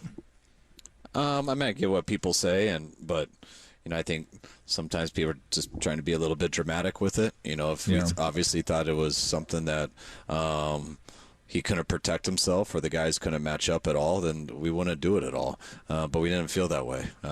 We liked the reps that Brock got. He was excited to play. He was in there with possibly our two starting tackles, our starting center, our starting right guard, and Banks was down.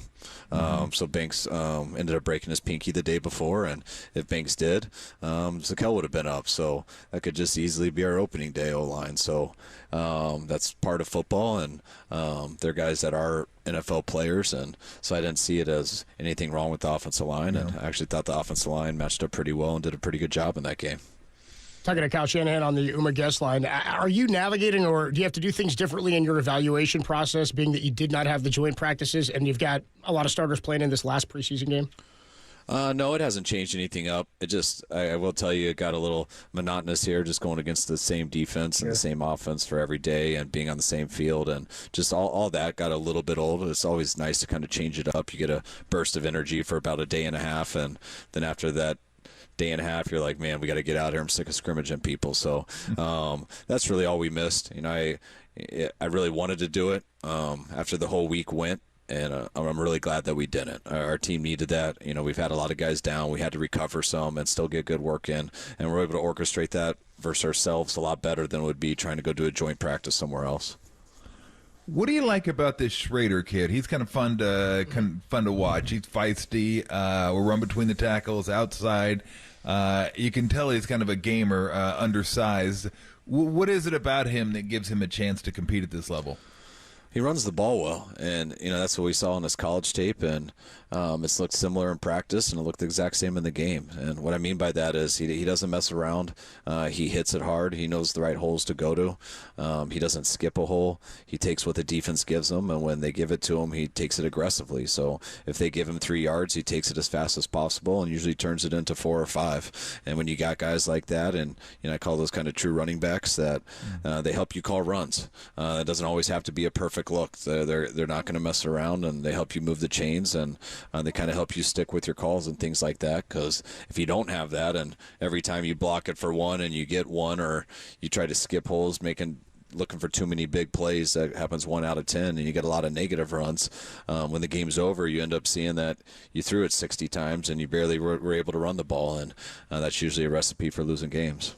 We saw a lot of Jacob Cowling last week. I thought he looked good. It was fun to see him out there after he was dealing with the hamstring for some time. But what skill set does he give this receiving core? He's still working to get in there as a receiver. He's got a lot of work to do with that, but he's a tough kid. He's got all the talent that we saw in college. He's, when I say a lot of work, because he's been behind so much. Last week was his first full week of practice where he didn't have any setbacks with injuries.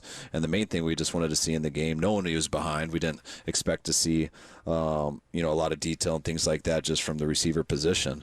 But we just wanted to see how he competed, and that's what we were really excited about. The game didn't look too big for him. Really loved how poised he looked at punt returner, just making the right decisions, made some plays doing it, and also when we went to him in the pass game, made the catches, got up the field, and did his job. And we're going to keep working on him in every aspect, but the main thing was getting him out there and showing that the NFL game wasn't too big for him to know if he was poised enough to be able to do it in week 1 on Monday night. I'm sure you guys have gone through these, you specifically, but what are the contingency plans if Ayuk isn't able to play week 1 opposite of Debo? Well, that's what we got everyone competing for right now. We have Juwan, who's done a lot of good stuff for us here over the years. He's kind of, when guys are healthy, he's always majored as our slot receiver. But we've used him outside too. He's always been capable of being outside, and he's a guy that we'd like to, he's probably the first we would look to because, he has been our number 3 receiver since we've been here. And at times in some big moments, we've used him like a number 1 guy. Juwan's had, he's battling some, hip soreness and some ankle soreness right now, so he wasn't able to go last week. Chris Conley's had a hell of a camp. He came on strong for us last year, did a hell of a job for last year, and made a number of plays going into the playoffs, and in the Super Bowl. And he's been on a lot of teams too where he's done it for a while. And then we got these rookies who are all pushing that I know will be there eventually, but they're a little behind the 8 ball with their injuries, but they're guys we believe in, guys who are made of the right stuff. And then we got a lot of depth here with just guys we brought in from other teams who have made other teams before. We have guys that have been on the back part of our roster that are trying still to do that again with Danny and Ronnie Bell and things like that. So we'll see how it plays out. We usually get 5 up for game day, and if BA's not there, we'll plan on using all of them. What have you liked from Josh Dobbs so far? I like that. I like how the fact of how he's looked in these games is how he looked last year playing against them. Yeah. Regardless of whether it goes perfect or not, he finds a way to move the chains and finds a way to win games. And that's what we liked about him the most when just evaluating him with the number of teams he played last year. That's how we felt getting ready to play against him before the Arizona game. And he's done that stuff in practice, and when he's gotten his opportunity in both of these games, he's run around and found a way to get us in the end zone. How's or I shouldn't say how is he looking, but what is the status of Hufanga? Huff's, it was huge getting cleared. I mean, the big thing was getting cleared by his doctor last week, which allowed him to really push it hard on football drills. That his knee was recovered enough to push that hard, and it was safe. And that's really what we've been doing with him since, I believe that was last Thursday. He's got a number of good days in. He's out there with the trainers where they are having him, they're simulating routes and having him do reactionary stuff, which is the last step into getting back to the practice field. And as long as this week and this weekend goes right, hopefully we can ease him into practice a little bit next week. And if he handles that and is able to ease in, then it gives him a better chance to be ready for week 1, or at least not start the season on pup. This just popped into my head because I was at the game Sunday and wondering about this. I've asked you about like clock management stuff in the past and challenges, and like there's no real practice. There's no combine for an NFL head coach to get better at that stuff. You kind of have to experience it. What went into your thought process, or what was the logic behind the challenge in the first quarter on Sunday? And is that something that you would do there in the regular season, or was this just I just wonder in a preseason game what the thought process is? There's not much different in the preseason as the regular season. I'll tell you at the end of it, the guy that we have in charge of watching the scoreboard or trying to get any film that he can upstairs told me at the end of it, hey, he needs preseason also. So I told him. There you go. Yeah. I said, you don't get preseason reps to embarrass the head coach. That's just don't do it, and then say you need the preseason because you missed one. Yeah. But don't do it unless you know. So, but it's sometimes you don't get to see it, and so if anyone did see it, it's fun because everyone lives in hope in those situations. So if it's on the defense, every defensive coach is going to be like, he was out of bounds, throw it. Everyone. But then when you really ask them if they know for sure, you kind of can tell they don't know. And so it's really hard. You try to train people that, because you're not going to see everything as a head coach. If you do see it, then you don't hesitate, you go. But sometimes there's only one person who saw it. It might be one guy who was sitting right there, and those are the guys you got to learn to trust, because sometimes when you throw a flag, listen to someone else, and it's wrong, that person usually never suggests it again. And I remember a few years ago I was looking at the pictures. There was a fumble on defense, and it was definitely a fumble, but they called him. They said he was already tackled. The whistle had blown. They said no fumble. He was down. And then I had one of the defensive coaches. I didn't see it at all. Not many people saw it. And he's like, Kyle, I promise you on my life, I saw it. That was a fumble. And I was like, are you sure? And he goes, yeah, I promise. And then I didn't hesitate. I threw the flag. And then the ref came over. He's like, Kyle, what are you doing? And I go, they said it was a fumble. And he goes, well, Kyle, the other team recovered it. I was like, oh, God dang it. I was like, can I put that back in my pocket? And that guy hasn't suggested anything since. But he was right. He did see it right, but he didn't think of their second part. So those are things and situations you got to go through, but sometimes that's why it's hard to throw. Yeah. You don't get that shot that you see on TV, but hey, how big of a deal it is, sometimes you don't mind risking it, sometimes you do. So you guys are just getting some work in then, in the preseason then. Everybody's got to get their work in. Yeah, exactly. I try not to base anyone on how they are as a head coach and how they are at throwing challenge flags. That's usually based off of what view people saw and balancing the risk reward. So how does that work? Is it once it hits the ground, you have to go through with it? Or if you throw it, what if you ran out there and grabbed it and picked it up off the ground before the umpire got over there, or the head referee? I don't know who comes over against the umpire, but could you run and grab it real quick and put it back in your pocket? Yeah, I actually did that one time. I remember in Washington, my dad threw one real fast, and then and he threw it, and because it was on the road, it was in New York, and they weren't showing the replay.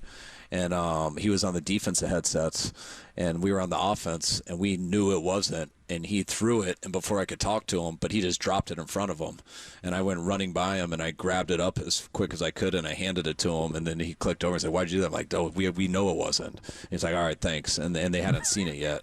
And then they saw it on TV, so they gave us crap for it. But that's kind of how the process works. When I did that one that I messed up, I think it was during COVID, the fumble I was talking about, I had thrown it out there. Because if you don't throw it far enough and the refs don't see it, they move on. So I always make sure I try to get out there so they see it. And by the time they got to me and they told me that, I was like, "Oh, guys, can I put it back in my pocket?" They're like, "Sorry, you got to live with it." Oof. It was a rough minute for me just to wait to hear what I already know.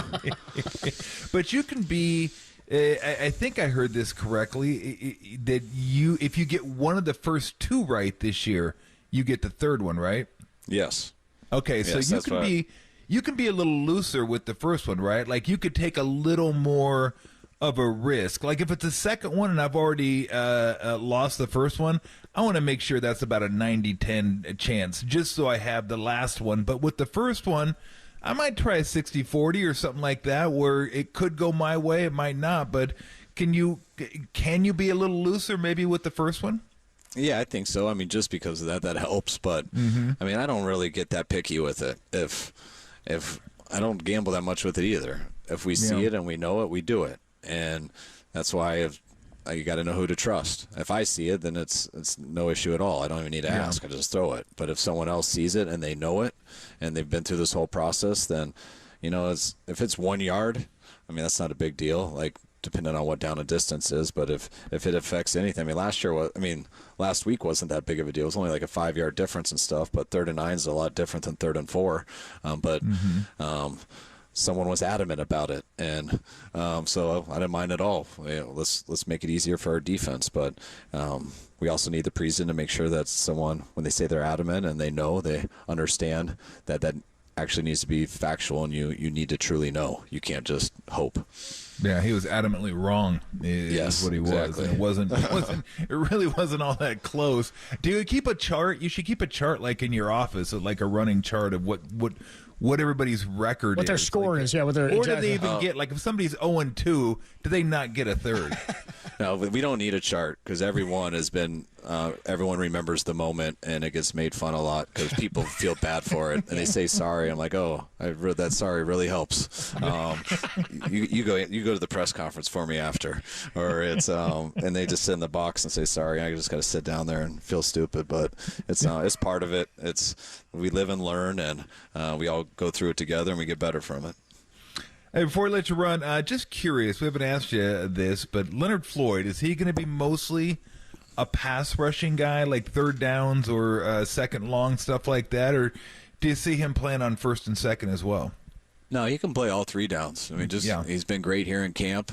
Just going against him over the years, whether it's Chicago or the Rams, he's always been a problem for us. I mean, he's to me been one of the tougher guys we've gone against. So I love him in all situations.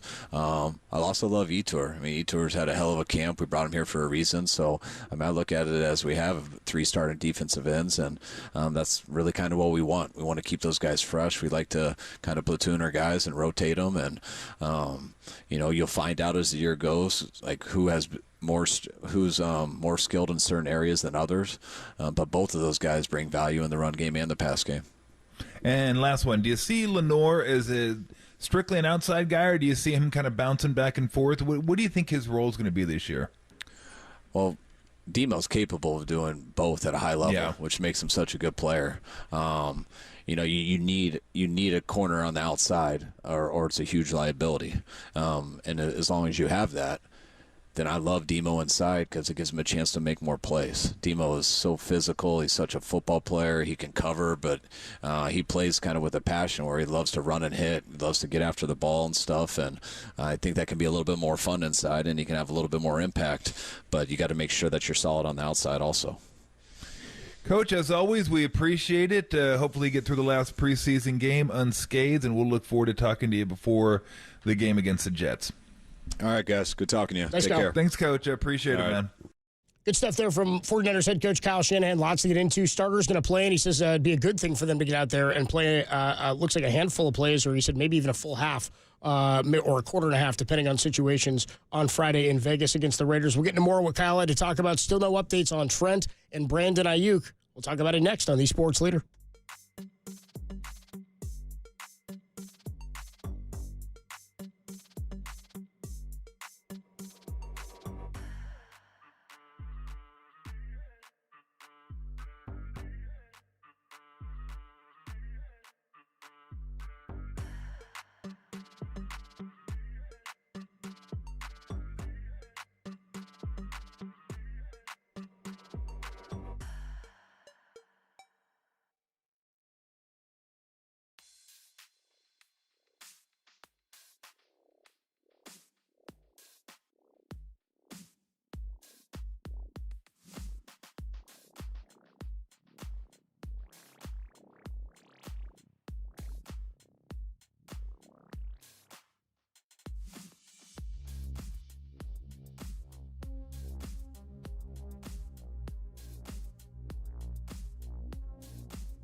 49ers head coach Kyle Shanahan told myself and Tom Tolbert earlier today that the starters on Friday could play as much as a half in the final preseason tune-up. You can hear the full podcast available now, KNBR.com and the KNBR app.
Hey, what's going on, everybody? Adam Copeland here reminding you that America's favorite car show returns to Pleasanton with a jam-packed weekend of cool cars, cool people, and good times at the Bay Area's biggest hot rodding party of the year. It's the Good Guys 37th Auto Show, and it's going down at the Alameda County Fairgrounds this weekend. Check out over 3,500 of the West Coast's coolest hot rods, muscle cars, trick trucks, customs, and more on display. Don't miss Good Guys CPP Auto Racing. You can explore the all-new indoor car show celebrating the 60th anniversary of the Chevy Chevelle legendary race cars and many, many more. You can shop huge swap meets and cars for sale at the Corral. It's a good family event, food, fun, music, all sorts of cool cars. Experience the Earth Shaken Nitro Thunderfest Vintage Dragster Expedition presented by Summit Racing, and you can enjoy some live music, as I mentioned, a free kid zone featuring the Auto World Model Car Make and Take on Saturday and Sunday. It's while supplies last, of course. You can check the Pinsters Brush Bash on Sunday. You can see which rides you can take home or which rides do take home the top awards of the weekend. You can get the complete details. Also, you got a hot rod you want to get out there, you can register your car, purchase your tickets at www.good-guys.com/WCN.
Thunder, man!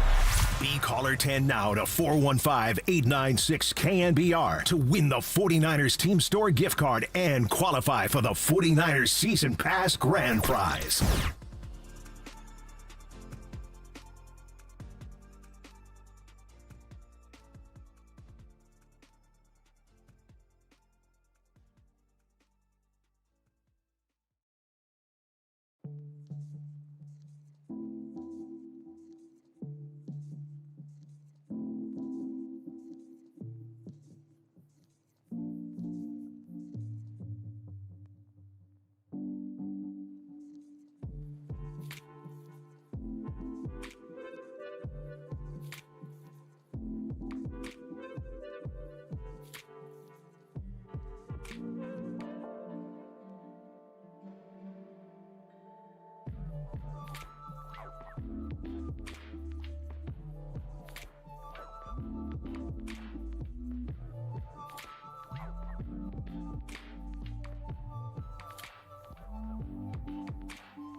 Tolbert and Copes continue live from the KNBR Casino Matrix Progressive Jackpot Studios. Casino Matrix, Progressive Jackpots are here. Where are you? Just drop in. Please play responsibly. 1-800-GAMBLER. Well, that's what we got everyone competing for right now. We have Juwan, who's done a lot of good stuff for us here over the years. He's kind of, when guys are healthy, he's always majored as our slot receiver. But we've used him outside too. He's always been capable of being outside, and he's a guy that we'd like to, he's probably the first we would look to because, he has been our number 3 receiver since we've been here. And at times in some big moments, we've used him like a number 1 guy. Juwan's had, he's battling some, hip soreness and some ankle soreness right now, so he wasn't able to go last week. Chris Conley's had a hell of a camp. He came on strong for us last year, did a hell of a job for last year, and made a number of plays going into the playoffs, and in the Super Bowl. And, he's been on a lot of teams too where he's done it for a while. And then we got these rookies who are all pushing that I know will be there eventually, but they're a little behind the 8 ball with their injuries, but they're guys we believe in, guys who are made of the right stuff. And then we got a lot of depth here with just guys we brought in from other teams who have made other teams before. We have guys that have been on the back part of our roster that are trying still to do that again with Danny and Ronnie Bell and things like that. So we'll see how it plays out. We usually get 5 up for game day, and if BA's not there, we'll plan on using all of them. As voice Kyle Shanahan with us just a little while ago. You can hear the full interview, KNBR.com and the KNBR app. And Tom asked the question, if Brandon Ayuk is not able to go week 1, Monday night, September 9th against the Jets, do you have a contingency plan? And he's like, yeah, it's everybody else. It's Juwan Jennings, which I think is the answer we'd all kind of assumed, right? I mean, Juwan, I think, came on last year as more of than just a third down guy. We're still big on third downs, but more than just a third down guy. Might have been the Super Bowl MVP had they pulled that thing out, dude. Was having a hell of a Super Bowl. So the depth there, I think, and I think that's why they bring in a few guys, like you mentioned, Chris Conley, who was here last year as a vet off the practice squad and then elevated a little bit later. You still have Trent Taylor who's kind of hanging around. I mean, it does complicate things in terms of the roster when you do have to use all 5 that you'd have behind Brandon Ayuk because you don't want to have to use all the young guys, but that's just the situation they're in. The maybe equal bummer is that guys like Ricky Pearsall are banged up. Yeah, look, nothing you can do about that, but yeah, it does stink. You'd like to have those guys healthy because they're the ones that really need, especially if you're expecting they're going to play, just the physical reps, the mental reps, all those things that camp is for. So, yeah, it just, holy smokes. I'm sorry. What happened? I was watching the Little League World Series. Yeah. And this dude from third base, they must be expecting a bunt. He, charged in. He couldn't have been any more than a foot away. Nah, maybe 2 feet away. And the dude swung away. He would have decapitated him. You watching Florida, Hawaii? Yeah, he just ran it again. And the guy ripped it by him down the third baseline. He stopped he's crashing on the bunt? He wasn't quite as close. Yeah, he crashed on the bunt. The first time, though, he was, in the picture frame. And, I was like, oh, my gosh, that guy swung away. I thought he was going to hit him with his bat on his follow-through. Hit the third baseman in the head. But he came in and he stopped this time, but he still ripped it down the third baseline. So, anyway, yeah, I mean, especially with your first-round pick, you're expecting him to play this year. You're expecting him to be, if not a big part, a part of the offense. And the fact that he hasn't been able to, I just don't know with football, as you get closer to the season, how tough it is to make up those reps and get yourself caught up to where everybody else is at, because they're ahead of you anyway, because they're veterans. So now you got to catch up to them. Like basketball, it's not as hard, but it's difficult in that you don't get a lot of practice time once the regular season gets going. There's just so many games. Right. The starters, guys that you might be playing with, aren't practicing.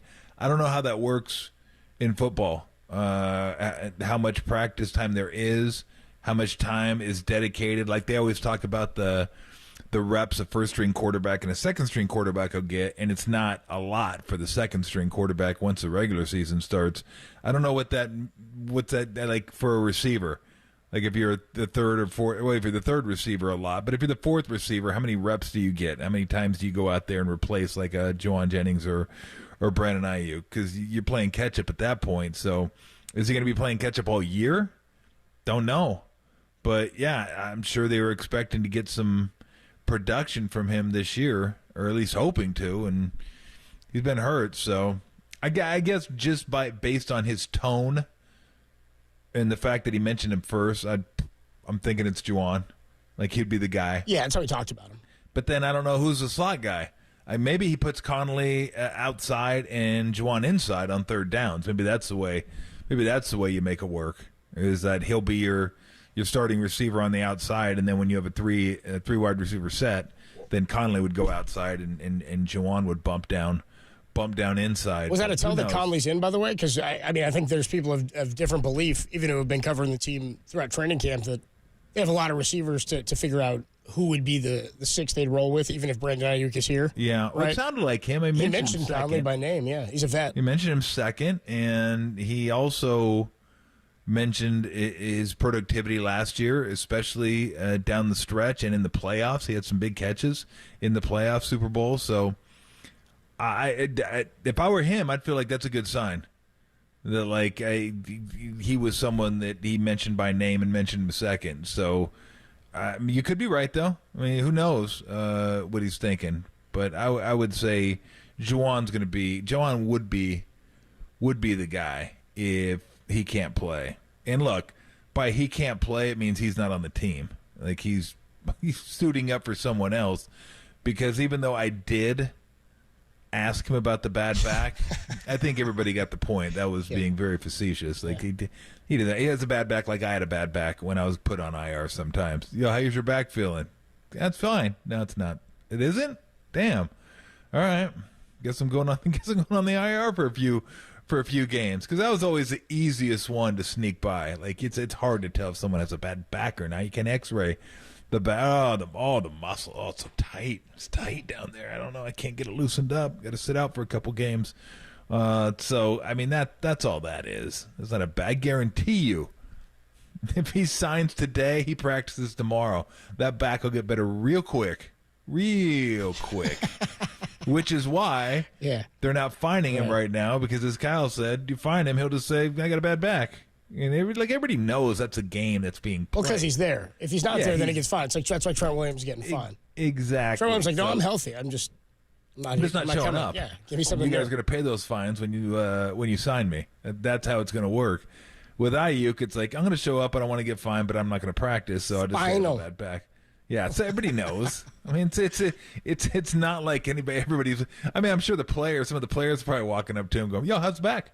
Feeling okay today?" Actually, no, it's a little tight. A little tight. Yeah. It's tight. Oh, right there. If you get a massage, it's a little tight. Oh, if I touch it right there. Oh, it's very tender. Very tender. Oh. Tolbert Copes with you on a Wednesday afternoon. What a contract do? Oh, man. Took a weight off it. Help my lumbar. Give me a little ice. Give me some ice and a contract. Oh. I'll be good to go. The Bay Area lost another sports legend. Al Attles passed away at the age of 87. Mark Spears, ESPN and Anscape.com is going to join us to talk about that next. And then Carlos Ramirez for Sports Phone KNBR at the top of the hour. Mark Spears next on the Sports Leader. Doctor said I need a backiotomy.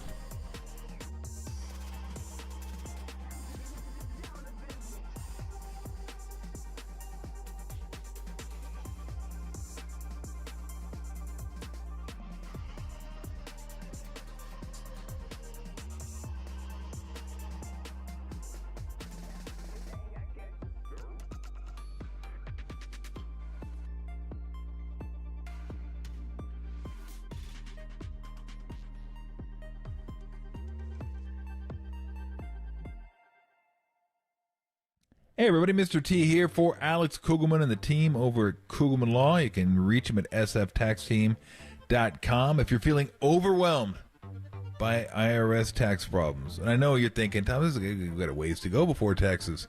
It's time to jump on it, trust me. April rolls around real quick. In fact, I'm convinced there's more than one April. I know there's only one October, but it feels like there's more than one April. But it can happen to the best of us. You just forget, or you're just like late. Life gets in the way, and you got medical expenses or family issues you're dealing with, and you just need the money for that. You just, hey, sorry Sammy, you're gonna have to wait. You're going to have to get in line. Guess what? Sammy may get in line, but he ain't leaving that line. And he will never, ever leave that line. Uncle Sammy will be there until you die, and then he'll come and get it. He's going to get his money. So if you owe back taxes because you were late filing, or if you're not sure what to do with your crypto, what to do with this crypto, I don't know how to file it, or if you happen to have criminal issues, you're going to get those taken care of as quickly as possible. Go to the Kugelman Law Team, set up a consultation, let them set up a game plan for you, tell you what it's going to cost, fully transparent, then you decide what road you want to take. This is what they do, though. Don't do this stuff yourself. Tax law is complicated. You shouldn't have to worry about tax law. Take your bag of stress, hand it off to Alice Kugelman and the Kugelman Law Team. Let them take care of it. Whatever the issues are, they can handle it. And best case scenario, you don't have any issues. You're just like me. You just want to get your taxes done so you don't have any issues, but you want to get it done right. You want to get it done right the first time. They can do that for you as well. That's sftaxteam.com, sftaxteam.com. Kugelman Law, your tax, crypto, and estate planning attorneys. Alex Kugelman, managing attorney, 21 Tamil Vista Boulevard, Suite 202, Corte Madera, California, 94925. This paid endorsement does not constitute a guarantee or prediction of results.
Dub Nation, time for Mark Spears to put down the pen and pick up the mic. Here's the senior NBA writer for Anscape.com with Tolbert Copes on KNBR 104.5 at 6/8 and KNBR.com, the sports leader. Tolbert Copes is sponsored by Redwood Credit Union. Redwood Credit Union offers auto loans with competitive rates and personalized service because your journey matters. Redwood Credit Union, for all that you love. Mark Spears joins us courtesy of the UMA guest line. What's up, Mark? How are you?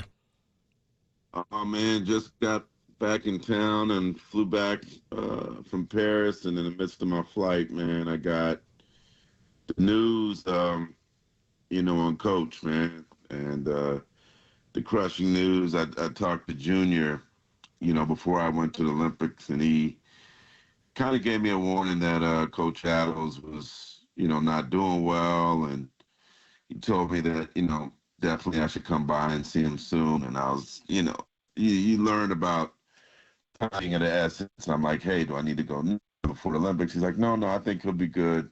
I think he's good for a couple months. And,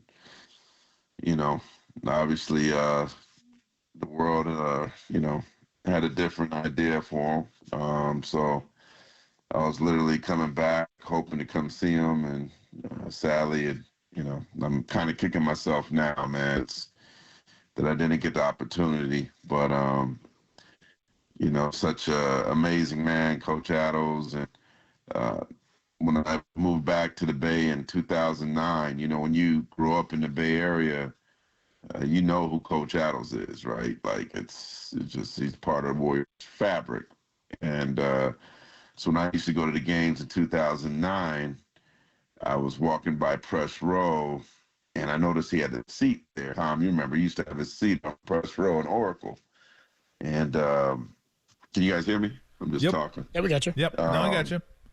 And so I used to I noticed he was sometimes his son would be there, sometimes his grandson would be there, but sometimes he was there alone. And I was always go by Coach and say, hey, Mr. Attles, man, how you doing? Oh, I'm doing good, son. Sit down. And I got a lot of those sit downs, man, during the games with him. I guess he liked my company for whatever reason. Became friends, and I got the opportunity to ask him about the pioneers of basketball. I've been intrigued by a lot of the black pioneers like Earl Lloyd, Nat Sweetwater Clifton and Chuck Cooper, the first three blackers in NBA history, and playing with Wilt, and was the 20,000 story true? Which Coach gave me a good answer on that one, but Wilt did, but that's for another call. But Coach was always, he was funny, he was fun, he would jab at you a little bit, and he was always just like, you were talking about his accolades. Oh man, anybody could have did that. He never himself too high. He was extremely humble with everything he did, except for that Wilt Chamberlain game. Oh yeah, we come up from 18. There's when he was, back a little bit.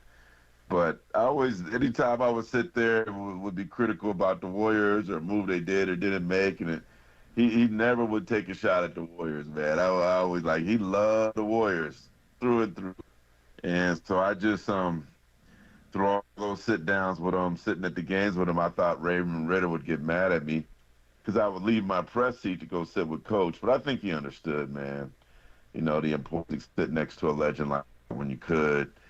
And luckily for me, his family, got to trust in me, and I was able to get some really beautiful interviews with him, perhaps the last one of length in 2019 when he went to the Hall of Fame. So you guys didn't even ask me a question. I just started talking. But I love Al Attles, man, and he's forever a legend, man, with the NBA, the Warriors, Hall of Fame, North Carolina A&T, the Bay, the number in the rafters, man. His legend will never go away. I said every organization should have an Al Attles, someone that is seeped in history, is respected. Easier said than done. Yeah, no, I mean, I know they can't. I'm just saying if they could, if they could find someone that was in the organization that long, that played or coached, did both, and had the respect throughout the generations.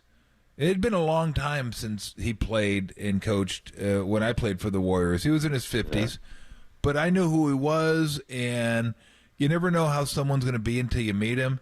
And I loved my conversations with him. I love the fact if Nelly, if it was a hard practice and Nelly was getting on me, he put his arm around me and say, hey, look, keep your head up. You got this. This is what you need to do. This is what Nelly's yelling at you about.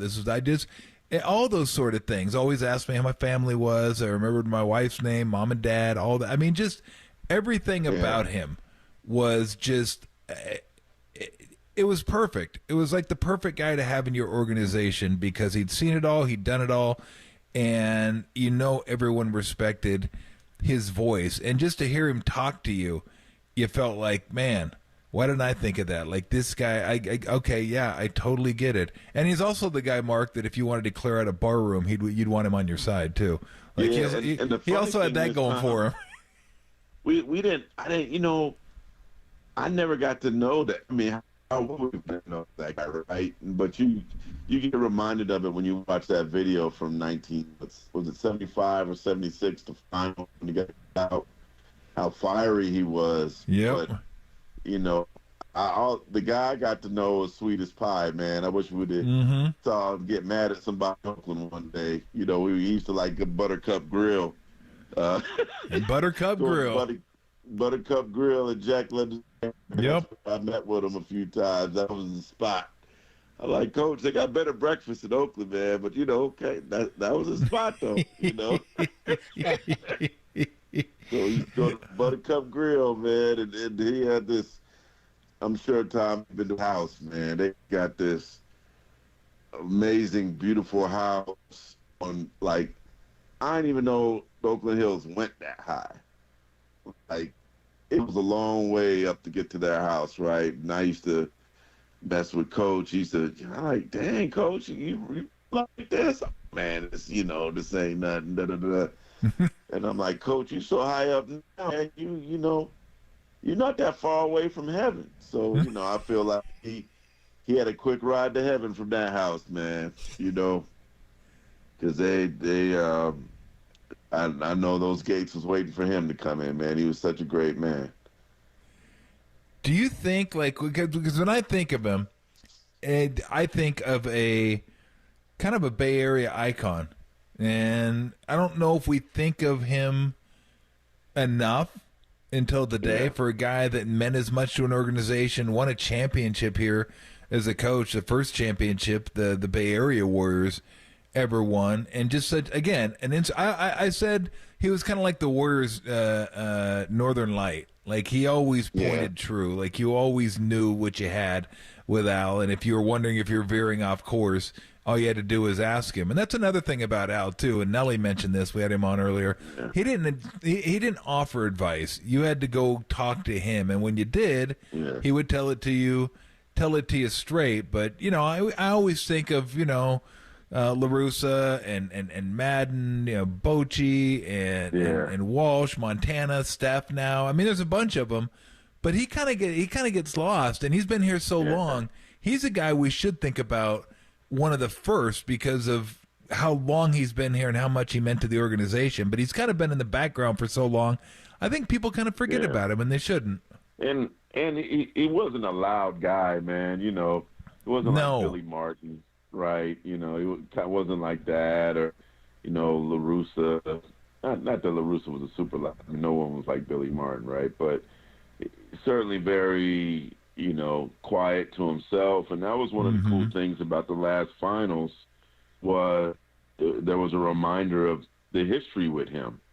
Like, they had, it was only the second time in NBA history that the two black head coaches were in the finals. The last time was with him and Casey Jones with the Washington Bullets. So, I was glad that there was a new history, a history reminder that,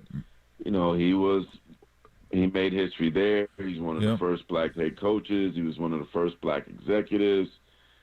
And, it's funny because you talk to people all the time about this era versus that era and this versus that. Like, I always tell people, you want to know who the best players were of all time? Ask somebody who's seen it all. Yeah. And he was one of the people that could tell you about Elgin Baylor. He could tell you about Bill Russell. He could tell you about Wilt Chamberlain and Jerry West. He used to tell me stories, Jerry West, about how in the 50s and the early 60s you could only have 3 black players on the team. And I was like, well, why is that? He said that's just how it was. So you knew if there was 4 or 5 black players at camp that 2 of those guys were getting cut. He said, that's just how it was back then. And so it was just to me, it was just sitting next to a history book. So anytime I got a chance, man, I would ask him about this player, this era, that era, because he had seen it all. And I still remember just every time, from the first time to the last time over that 10-year span at Oracle Arena that I got to sit next to him, man, it never got old.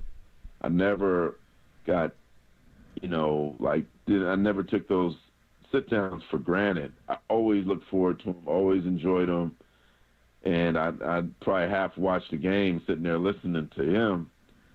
But that is some of the most beautiful time of my 25-year career was just listening to him. I was like, felt like I was sitting at the campfire and he was just telling me stories, just beautiful to have that. Mark, 3 black players a team, were they putting up like 65 points a game? Like what were they averaging back then? Well, I mean, they weren't allowed to get shots either. That's my point. It's like they must have been some low-scoring affairs. Yo, man, what are you trying to say? Some pitchers' duels. Chuck Cooper was actually the first black player drafted by the Celtics, first black player drafted in NBA history. His son was, telling me stories that his dad was a great, great scorer at Duquesne, but, came off the bench. The Celtics basically was forced to be more of a defender and not shoot. So that was how it was then. Certainly a different time now. Black dudes don't have no problem shooting in the NBA now or getting opportunities. It's the other way around. No one has a problem. Well, no, they don't have a problem shooting shots. They have a problem making them a lot of the time. Well, you can't write that. I know this. Before we let you go, you can't write the history of the Warriors without Al Attles. And a big portion of the Warriors' history is Al Attles. Yeah, I just I know how the Warriors do things, how Raymond do things. Like, hopefully they'll have his number on their jersey the entire season. Yeah. I know opening night they're going to do something special. The unique thing for me, my father passed in January, and Attles Jr., we had a talk a month ago when he knew to kind of getting a little private here that the final days were coming, and I just told him, like, man, just appreciate every day you have, with your dad. Just, when it's over, it's over. But the one thing that we're both blessed with, like, there's so many friends I had who never knew their father or lost their fathers when they were kids. So for us to have such amazing men in our lives for so many years is certainly a blessing. Al Attles Sr. was not only a blessing to his son, his family, but to the Warriors, to the world of basketball, man. And I'm glad that a lot of people today are getting some education. One of the readers was like, "Oh man, thanks for reposting that story. I didn't know all that." Like, they're really going to get educated on him. And I know when I go out to the Hall of Fame, there'll be another reminder as well. So God bless Coach, man. Yep. Absolutely. Hey, Mark, thank you so much. We always appreciate you coming on, especially today. Right. We'll talk to you soon, my friend. All right. Love y'all, man. All right, man. Love you, man. The Hall of Famer, Mark Spears, ESPN and Landscape.com. Carlos Ramirez is on Sports Phone KMBR tonight. We'll see what he's got going on from 6 until 9. That's next on the Sports Leader.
Who does Kyle Shanahan say will be the contingency plan if Brandon Ayuk is not ready to go for Week 1 against the Jets? You can hear it on the podcast, KMBR.com, and the KMBR app.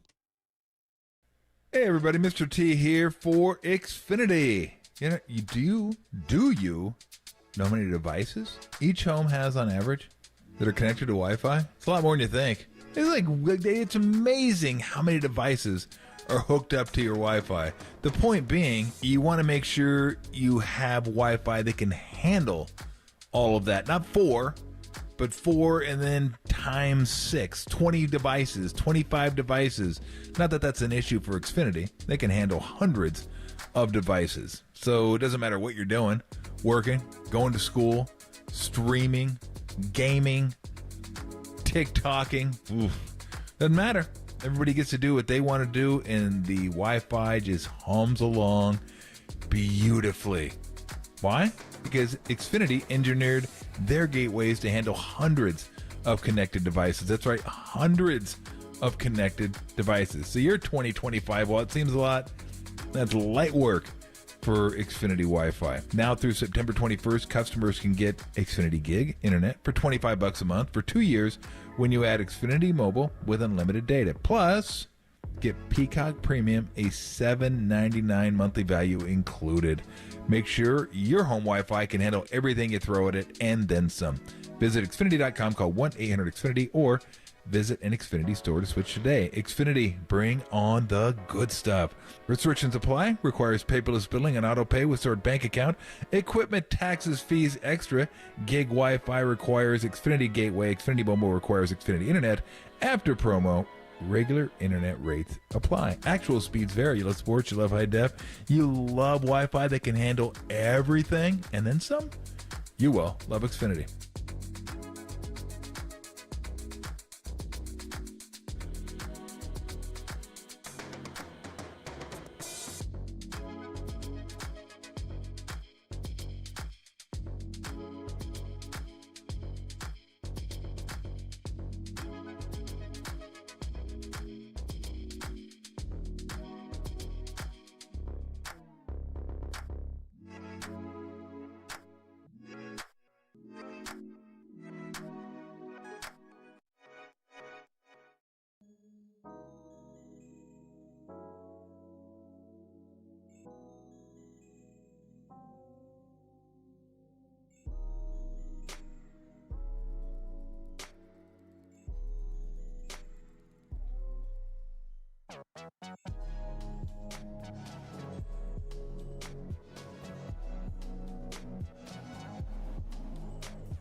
All right, we're going to get out of here.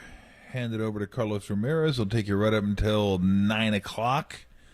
Carlos, what's going on? He's still sitting down while he's putting his headphones on and getting situated. While he's getting situated, just want to let you know and the listeners know, tomorrow when you're here, we're going to do something we've never done before. We're going to do soup du jour like we normally do, but Derek's throwing he's throwing different spices in it. We're going with spicy soup tomorrow. My God. Topless? Well, no. Wait a minute. I wish. Hold on. We're doing that tomorrow? Yes, tomorrow. Oh, jeez. Yeah. I don't know if I'm ready. We're basically going to do a hot ones. Like Derek, they're going to evacuate the bowels. Hot ones. Something? Derek's going to get wings, and he's got this hot sauce. Okay. So we're ripping Sean Evans? Yeah. Okay. Yeah. Okay. It's actually our idea. He ripped us. Okay. I should have kept that thing trademarked. Yeah. Copywritten. All that good stuff. Anyway, we're doing that tomorrow, Tom. So bring your milk. I'm not looking forward to that at all. Chopa Tupo? 3.6 million Scovilles, I think is what Derek said. I did that once. Once was good, definitely good enough for me. You're gonna do it twice. And that was like 15 years ago that I did that. See, they ripped that's Tom. the last time. Why don't they have like Pepto-Bismol or something in that show? It's always milk and water. I don't think, Pepto's for the stomach, but I think the milk helps the... Oh, I get it, but, I mean, might as well just bypass the whole milk because you're going to have that afterwards. Just, I don't know the Pepto's jump the process. People do bring Pepto, says Derek. They do? Really? I've seen ice cream, water, milk, maybe a beer, but that's about beer's it. dicey. Gordon Ramsay brought Pepto. Water doesn't help. Beer's dicey, not the 1 million Beer doesn't Scoville help. hot sauce. That's not... Yeah. That beer doesn't help. 3.6 All the beer in the million. water does is move it around. Right. Just moves it around. Anyway, Derek wants milk us does help though. Yeah. I've had milk before. Milk definitely help, but it doesn't help your stomach once the wing matriculates its way down the esophagus into the stomach. What time are we doing this, there. Derek? What time is this? Because I got to know. 5:30 tomorrow. 5:30. Oh, we're gonna do really 5:30. Tom's gonna drive home after. As soon as you get in the car, So the final 30 minutes are going to be sensational. I ain't doing it at 5:30. We don't have pregame tomorrow, do we? That will be crap. Thank God, no Giants pregame tomorrow. Not the only time you've ever crapped out on the bridge, right, Tom? Do it on two. No, I didn't crap on the bridge, Tim. That we know crap of. on your shirt. Where did you crap? I'm gonna take it off first. By the way. Take it off. Yeah, I'm not doing the Pittsburgh platter on you or whatever the hell. I think it's steamer actually. Did we talk No about rips in my shirts. Did we talk I thought it was Cleveland steamer. It is. I don't know. There's a I don't know platter, what the too, though. Pittsburgh The platter Pittsburgh is. Platter. Just matter. Oh, God! I thought at least I'd get like a week's notice. As I could be sick or something. Now I got to show up, and that's the crap I got to deal with. Oh my gosh, Derek, yeah. So what's the whole deal? Are we eating the whole wing? He or wants is us to it eat a wing with the sauce, and then we have to do a story from soup du jour. Oh, well. Yeah, you're happy, Tom. You're really happy. I'm pumped. I'm super pumped. I can tell. I'm super pumped. So what do they do? How do they get into the act? They both have to eat it too, right? I'm going to be a part of it, and Tim's going to be a part of it too. But what's Derek going to do? He doesn't do anything anyway. Tim's we always running need the board. cameras. We need to put some. Yeah. I mean, it can't be just you and Tom chugging down wings with no cameras from them. No, we got cameras back here. We'll we're be live on streaming. camera. They'll be on camera. Yeah, we'll get them on. We'll turn on the crap cam. Yeah, we'll put on the crab cam for them. Do they have outhouses on Treasure Island? I could swing on by. I mean, Tom, you could bow out if you want to. No, I'll shut up. See, now, you know that's not going to happen. I guess you're a chicken. Yeah, I guess you're yelling. You know it's not going to happen. And You we're already back knew in high that. school. And you already knew when you offered it to me that it wouldn't happen, but you just thought, oh, I'll offer him so I'll look like the good guy. Like, I know your game. I don't. You're not ahead of the game on this one, pal. So stupid. I know what you're playing. I might get a note from a doctor, though. Yeah. It might be like Epstein's mom. Welcome back, Cotter. Talk about an old reference. I'm out. I'm out on this one. Get that. Yeah. Nobody's going to get that. Well, whenever he couldn't do anything, he'd have a note from his mom to say he couldn't do it, and he'd sign it, Epstein's mother. That was kind of the pretty good. That was kind of the joke. So 70s TV. All right, and I guess so. Who's getting the wings? Where are we getting the wings from? We're going to get them from Safeway tomorrow. Oh, my. That's okay. Are you kidding? Wait, what? Now the problem is not the hot sauce. The problem is the wings. Forget the hot sauce. Wings? I mean, we were going to use a sponsor, but I guess we need 48 hours notice ahead of time. No, you need a bigger budget. Like, come on. Like, there's 75 different wing joints here in the Bay Area better than what you just said. All right, I'll see what we can do about getting better find wings us tomorrow. find us some higher quality meat. So we can. And then you got the hot sauce. We're gonna put the hot. So we can. I mean, we don't have to go heavy on the hot sauce. So we got that going. Just a little dab will do you. I'm sure it will. Yabba dabble do you. I'm sure it. Oh, man, it's great. I'm sorry, that's all Holler said we could afford is Safeway wings. Oh, God. You're gonna kidding me? You're going to fill out an expense report for these wings, Derek? That's hysterical. Yeah, if we got premium wings, we'd probably have to cut one of our regular guests for the football season. One of our contributors. Steve Young's out because Derek wanted to It was spicy wings soup, or Matt Mayoko. Yeah, Right. And the wings won. Premium wings. The wings I'd will take win. wings over Mayoko. There's no doubt about that. There's no See, doubt Matt, about I'm that. trying to stand up here for you, and just it didn't work. Oh, man. Steve Young definitely. You still going to wear shorts, Tom? Huh? You still going to wear shorts, I said? What? Oh yeah. Would I want it going down the calf? I mean, I want it out as quickly as possible. Going down the calf. Yeah. I may wear some Depends though, just for the heck of it. So Wear funny. those. If you hear me squeaking when I sit down, like every time I sit down. No. Stop. How about a bib? I went Tony Siragusa. Bib? Yes or no on the bib? No bib. No No bib? bib. No bib. No bib? Okay. No bib. The bib to me is the same as using an umbrella. It's just soft. Tom rejects it. Soft? Tom rejects an umbrella wholeheartedly. I reject everything about umbrellas. You reject drinking out of straws, too. Really? I do reject drinking out of straws. You get rid of Anything? straws, too. You won't, no milkshake. Okay. No, I'm Doesn't fine. matter. Doesn't matter. Doesn't matter. Straw, soft. So what's Umbrella, what's the theory soft. behind the softness of the umbrella, Tom? Well, it's just obvious. It's water. Yeah, he said, Take get it. over it. He's bald, Just though. take Right, but it. what if you have to go to work and if you're suited up, you're suit and tie, you have a big. He's never coming around on No, this. but I'm saying not Tom. I'm saying the last time I wore a suit no, and tie? I know you. But let's say you're not a speaking big my time. language. I know. I'm just saying a regular Joe off the street who's Okay. wearing a suit and tie has got a big time meeting, interview job, and it's pouring out. Does he just wing it and comes up and say, you know what? I'm so whatever. I don't care about water. Is that- Because then you walk into the meeting like a boss. Like, I don't care about water. Suck it. And here's why I get the job. Okay. And they'll be like, oh, that's a badass How many right times there. have I been to a Okay. job interview Boom. before? Yeah, exactly. Okay. You know how job interviews work, Tom. You don't roll in, you're like, I'm wet and I'm the boss, you're fired. Now I'm in charge. I run this bee now. Okay. No umbrellas. Right. I knew that was going to be his response. Well, I don't care about that guy. I don't wear a suit and tie, so it's not a problem for me. That's exactly where he was. I've had these arguments with him. Goodness gracious. He's not no coming around. exceptions. No exceptions. But he will come around tomorrow. Although Let's I have did come audio around of- on one exception because I'm old now. I used to carry my luggage, even though I had rollers. I carried my luggage because it's a principle thing. And then I just got to the point where I couldn't do it. They put wheels on it. Until it was a physical thing. Yeah, I was like, okay, It was a medical issue, not I a. gotta use the rollers now. I was like, what's up next? Taking the damn cart through the airport? Oh, that'll be embarrassing. Yeah. Tom doesn't use those moving walkways either. He's like, screw that. Okay. No, I walk on regular ground. No, and this if I do moving use ground. moving walkways, I walk on them and I bump people as they Yeah, go you gotta by. walk. Yeah, you Get gotta out walk of my on way. That's what they were made for, right? Get out of my way, punk. Use an umbrella. Right. And get out of here. Get out of here, umbrella user. All right. Spicy soup tomorrow, 5:30. I'm looking forward to it. There What do you you got go. going on tonight, Carlos? We have a stack show. We've got Sean Estes joining us. He is really happy about that ninth inning. Really, sure he is. Really happy. Most people are. Yeah, Rod Brooks will join the show too at 7:15, nice. 7:30-ish. Talk about Niners and baseball, and also Al Attles and the great Ben Kaspick. He is the host of the Locked On Giants podcast. He's great with numbers and sabermetrics. We've got some number dicing with the Giants and their future. Heads up, it ain't pretty. Yeah, Fantastic. No, yeah, Let's try to make it just through a this heads year. up. Heads up. It might get dicey. Future means September. You might need an umbrella for that. Yeah, everybody. Yeah. Yeah. All right, Carlos, have a good Okay, show, sure, man. brother. Thank you.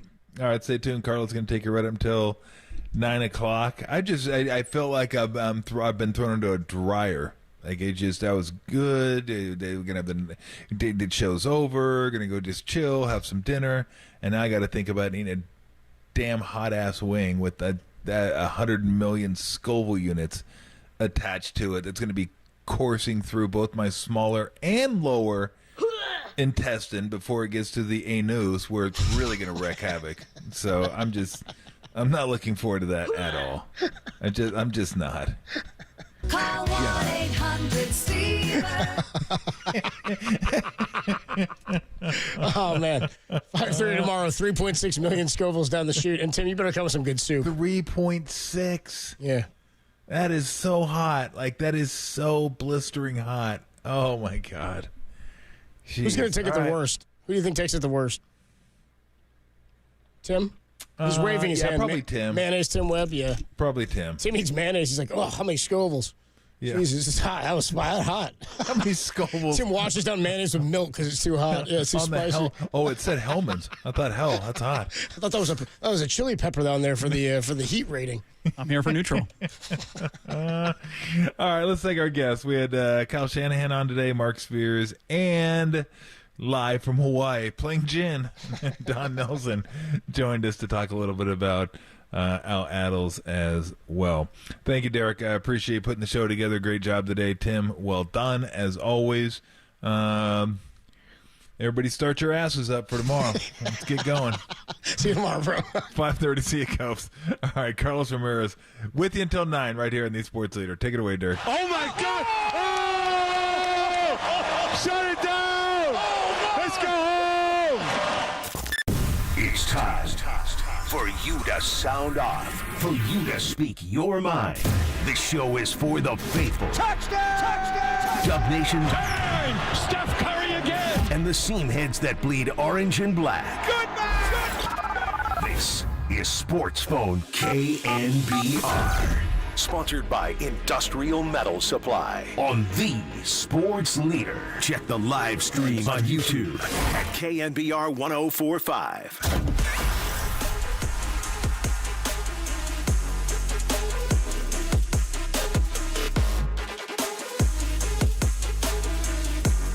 We are live on KNBR from 6 to 9 p.m. Carlos Ramirez joining you tonight on Sports Phone KNBR. The number is 415-808-KNBR. That is 415-808-5627. Kyle Hart, Jacob Violante in charge of the show today in production. What a show we have for you today. Oh, boy. Sean Estes will join the show in a couple of minutes.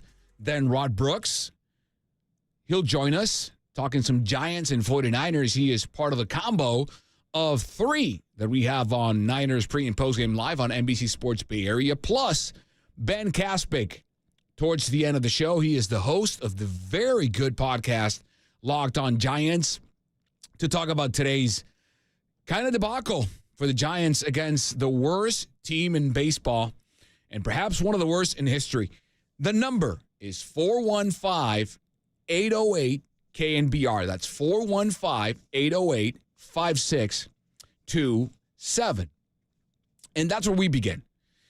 The Giants, for several reasons, have had issues sweeping people. We've had the brooms ready 10 times this season. The Giants have had the chance to sweep teams 10 times in 2024. They have only swept them twice. And it was the same team, the Colorado Rockies.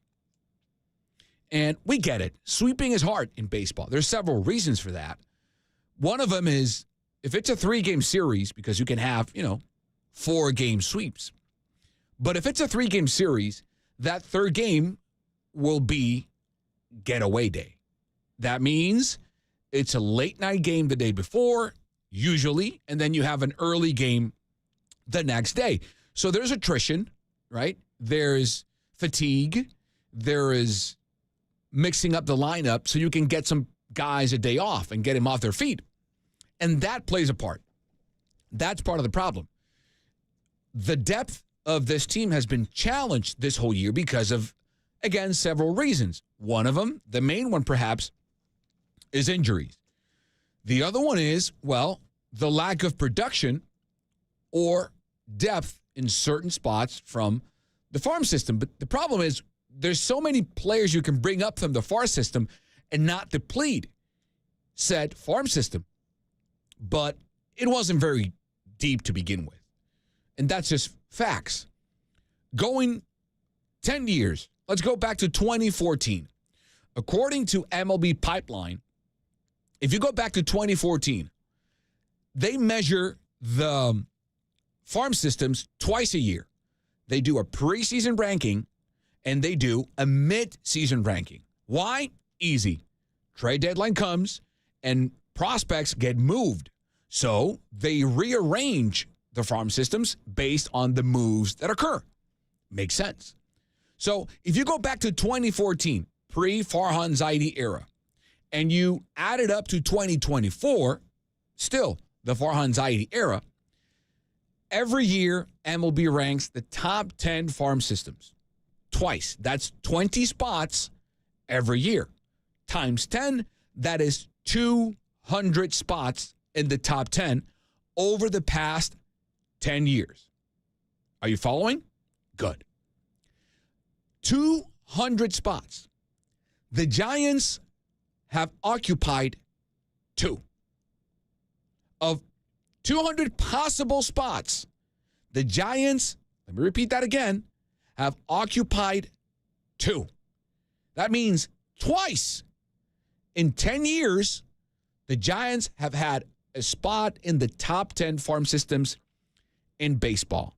They were 10th in the preseason rankings in 2020, and that was the COVID season. And they were 8th in the 2021 midseason rankings, right? And that was the 107-win season, 2021. That's it. So we are navigating this game from today to tie up a couple of things. And remember, this is your show. We're going to have guests. We're going to have your takes, because I'm pretty sure Giants fans want to say a thing or two tonight. The number is 415-808-KNBR. That's 415-808-5627. So the Giants are up. They have Logan Webb facing Garrett Crochet, who's a very good pitcher. But before today, his past 6 starts, he went either 4 innings or 77 pitches. Well, today he went 4 innings, 57 pitches. The Giants were able to muster 4 hits. They did score 2 runs on him. So that was a good omen, because after Crochet, they were set up to face 5 innings, at least. At least. Well, they could have been 4 if they were ahead, but you're catching my drift. They were going to face at least 4 innings of the second worst bullpen in baseball in the second half of the season. The White Sox bullpen has a 5.77 ERA in the second half. That is the second worst in baseball. Only worse is the Red Sox. It's a Sox problem. The Sox bullpen, not good. Red Sox or White Sox. So the Giants are able to get to Garrett Crochet, scored twice, a big 2-out RBI by Tyra Estrada to cap off that 2-run rally in the 4th, and that was it. They weren't able to hit Chad Kuhl, Anderson, Ellert, or former Giant John Brebbia. They only got 2 hits. 2, because everyone's focusing now today on what the Giants did or didn't do on the pitching side, especially on the 9th. And we'll get to that. We're going to talk to Sean Estes in a bit here on the show. But it should have never gotten to that. This team should have been able to put more runs on the board against the worst team in baseball and one of, if not the worst, bullpen in baseball. So sure, we're going to dissect. We're going to question what Bob Melvin did and didn't do. We're going to question and analyze the numbers with a rational approach. We're going to go emotional as well. If you want to drain, if you want to vent, respectfully, you can go ahead. That's what this show is for. Sports phone KNBR is the number, 415-808-KNBR. But it never really should have gotten to the point where Bob Melvin needs to scratch his head and say, what do I do here? Do I send out Logan Webb after 93 pitches to the 9th? Or do I play it with Eric Miller? Or do I just send maybe Spencer Biff? No. It should have never gone to that. The Giants were 2 for 10 with runners in scoring position. 2 for 10. Again, not against the Dodgers, not against the Phillies. No, against the White Sox. Fitzy was 0 for 1, Casali 0 for 1, Yaz 0 for 1, Chapman 0 for 2, McCray 0 for 1, Encarnacion 0 for 1, Ramos 1 for 1, and Estrada 1 for 2. That was it. So to me, that is the bigger issue with the season. And we can debate what could have happened in the 10th. You can bunt a guy in, maybe. We'll get to that. But there's so many issues. And then we get to the 9th, right? And the problem is, and Alex Pavlovich brought this up on Postgame Live today on NBC Sports Bay Area, how last night's game could have cost the Giants today's game. Why? Well, because there were ample opportunities for the Giants to break this thing open yesterday, to just pour it on into the White Sox and not have the need to go to the pen to your high leverage relievers in Tyler Rogers, who has pitched pretty much every day, and Ryan Walker. Tyler Rogers got his 27th hold of the season last night, and Ryan Walker got his second save, and they were both really good. 11 pitches, 10 strikes for Walker, 10 pitches, 7 strikes for Rogers, 1 hit, couple innings, no hits, 3 punch-outs, no walks. They were tremendous. But again, it never should have gotten to that point. They were 2 for 11 last night against, the same White Sox. So if you combine the two, the Giants were 4 for 21 between last night's game and tonight's game against the White Sox. They got one of those, not the other. And they wasted a really good outing by Logan Webb. Quick break here, or we go to the phone? You tell me. Break? All right. We're going to take a quick break here on Sports Phone KNBR. The number is 415-808-KNBR. That's 415-808-5627. I see Casey. I see Donald on the phone. Stick with us. We're going to get to your calls after the break. It's Sports Phone KNBR. This is the show for you, the fan, to give or take and share with us. Right back after the break.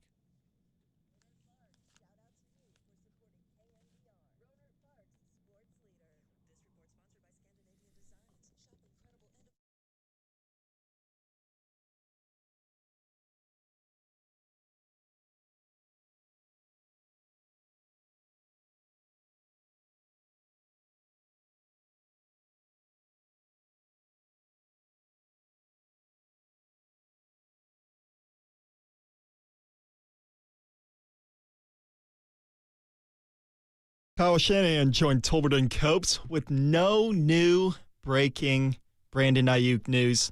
Check out that podcast and more right here on KNBR.com and the KNBR app.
This is where we feed the faithful. Sports Phone, KNBR. Streaming live at twitch.tv/the Sports Leader.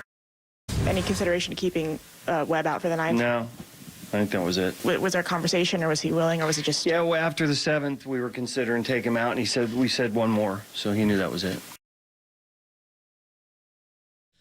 That was Bob Melvin, the Giants skipper, today, talking about why he pulled Logan Webb after 8 tremendous innings and just 93 pitches. That's the fewest amount of pitches he has thrown in his last 5 starts. Let's go to the phones. We've got Sebastian in San Jose. Sebastian, welcome to Sports Phone. Is Carlos here? What's up? Hey, how's it going? Good. So I have 2 things. Hitting dynamics. Okay. There was an interview with Lamont Wade, a few weeks ago on KNBR, and he said he does not go out of his zone. And that's a big thing because he takes called strike threes. Back in my day, we were taught, anything close, you got to swing. You got 2 strikes, right? That's baseball. You got to swing the bat. Right. So, and he does it. So, and Ramos, he might look ugly on some swings, but at least he strikes out swinging. You can't do nothing with the bat on your shoulders. My dad always taught me, you bat on your shoulders, you're not gonna do nothing, right? You strike out. That's it. So that's basically, I think that's a Farhan idea. Unless you can hit it hard, you're not gonna swing. But at the same time, what are you gonna do with the bat on your shoulders? Now, that's a good point, Sebastian. Let me ask you something. How about the walk rate? Because if there's something Lamont Wade Jr. does is walk. I mean, this year, and he's been hurt, and we know that, but his walk rate is 16.6%. That is the top 1% in baseball. So there is 2 sides to that coin, though. No, I mean, it's not just for Lamont, but I think it was the Farhan, the guys that been here a long time with Farhan. Their deal was like, we got to hit it hard and, has to be right in our zone or we don't swing. Not just Lamont, but, whoever. But I feel like, look at our percentage, run to score position. Mm-hmm. Come on, you got to take a little something off the bat, get the ball in play. I get it. And score a run. Yeah, I get it. You want him to be more aggressive is what you want. Yes. Right. I mean, you can't just, like I said, nothing good's going to happen with the bat on your shoulder. But besides that, okay, let's go on to my Logan Webb game. And I've been listening to KNBR for a lot of years, and I remember Logan Webb when he came up 2021. Mm-hmm. Awesome series against the Dodgers. To me, he's Madison Bumgarner 2.0. In what sense? I mean, look at his series against the Dodgers in 2021. Okay. Great numbers, right? I mean, I don't know the exact numbers, but they were great. Okay. And he has, he's a good pitcher during the regular season, but it seems like a lot of the KNBR guys, Papa, some of the other guys get excited when we have a Blake Snell or Carlos Rendon, and we don't re-sign them. And in the back of my mind, I'm like, what's Logan Webb thinking? It's like, right. I get what you're saying. Okay. He's an ace. He's an ace. He's our number 1. If these guys don't want to be here, that's fine. But he's a 1. So, but you don't think Logan Webb gets enough love? Is that it? Basically, yes. That's what I'm saying. Okay. I do not think he does. He gets love, but I think they gloss over it. Oh, yeah. He's basically taken for granted to me. Okay. When I hear, because I listen to KNBR all day, and then they're like, Logan, but everybody gets all goo-goo, Carlson's on, oh, shit, Simon, Kevin Glossman, yes. And now, like, snap, if he doesn't come back, bro, we have Logan Witt. And let's get in the playoffs and see what Logan Witt does. I think he's going to have Madison Bumgarner-like numbers in the postseason if we can get him there. That's a good point. Sebastian, thank you so much for the call. I mean, that's a great call. To his point, the sample size is small for Logan Webb in the postseason, but it's really good. 2 games, 2 starts, 1-0 record. I don't care about the record. Maybe postseason a bit more, but the ERA is 0.61. The whip, 0.60. And that was against the Dodgers. 17 strikeouts, 1 walk in that magical 2021 season. We got more. Remember, this is your show. Sports Phone KNBR. The number is 415-808-5627. That's 415-808-KNBR. Let's go to Ramon in Santa Rosa. Ramon, what's up? Welcome to Sports Phone. It's Carlos. How you doing, Carlos? What's happening? Why are we surprised about the lack of hitting? This thing hasn't been hitting the whole year. Yep. I mean, let's be honest. What are they going to do? They could fire Bob Borrell a long time ago or do something. So you think it's a Pat Burrell problem? I'm not saying that it's Bob Borrell, but they have to do something about it. Either fire the hitting instructor, fire Pedro Guerrero, or do something. Okay. This trolling has been happening since April. I mean, I don't see any difference between Melvin and Kapler, to be honest with you. And now I see why Melvin was fired from San Diego last year. You know? Okay. It's amazing. You know, sometimes you see Fitzgerald on first base. He's supposed to be the fastest guy in the team, and he doesn't even try to steal. He's like, we're playing like a baseball that is boring. And I'm telling you, I'm from Nicaragua. I love this game. Yeah, they are dead last in stolen. They are dead last, Ramon, in stolen. They're 40. They have 49 stolen bases. They're dead last. You have. I'm going to give you a point there. If we had a scoring system, maybe we should. You get a point for that. That's a very good take. I'm with you on that. I want to see more action on the base path. I want to see Fitzgerald run. I want to see Ramos go for a steal. I want to see McRae hustle down the line. I mean, he does, but go for a steal or two. That's what I want to see. I'm with you on that. Exactly. And we were complaining about Fitzgerald the other day because he tried to bunt, with the guy on second base. For me, that was the right play. This team doesn't hit. Are you expecting to make a base hit when they haven't been able to hit the whole game? So I bunt the guy to third base, and I will be looking for a sacrifice fly, even though they don't even know how to sacrifice. I mean, how many times do we have a guy on third base with less than 2 outs? They don't score. Yeah, I'll give you an example today, Ramon, from Santa Rosa. They walk the leadoff batter in the first. That's Fitzgerald. He can't score. Then you have a leadoff double in the third. That's Casey Schmidt. He can't score. Then you have another leadoff single in the sixth. That's Marcana. Back-to-back Ks. He doesn't score. And that's against a bad team. And then in the bottom of the ninth, another leadoff double by Elliot Ramos.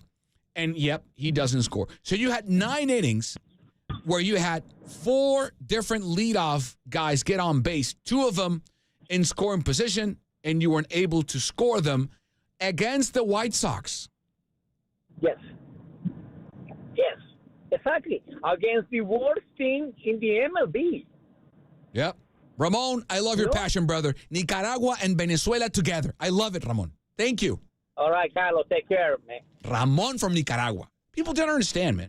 This sport, it gets our blood flowing up in Nicaragua, Mexico, Venezuela, Cuba, Puerto Rico, República Dominicana. We love this thing. We grow up with it.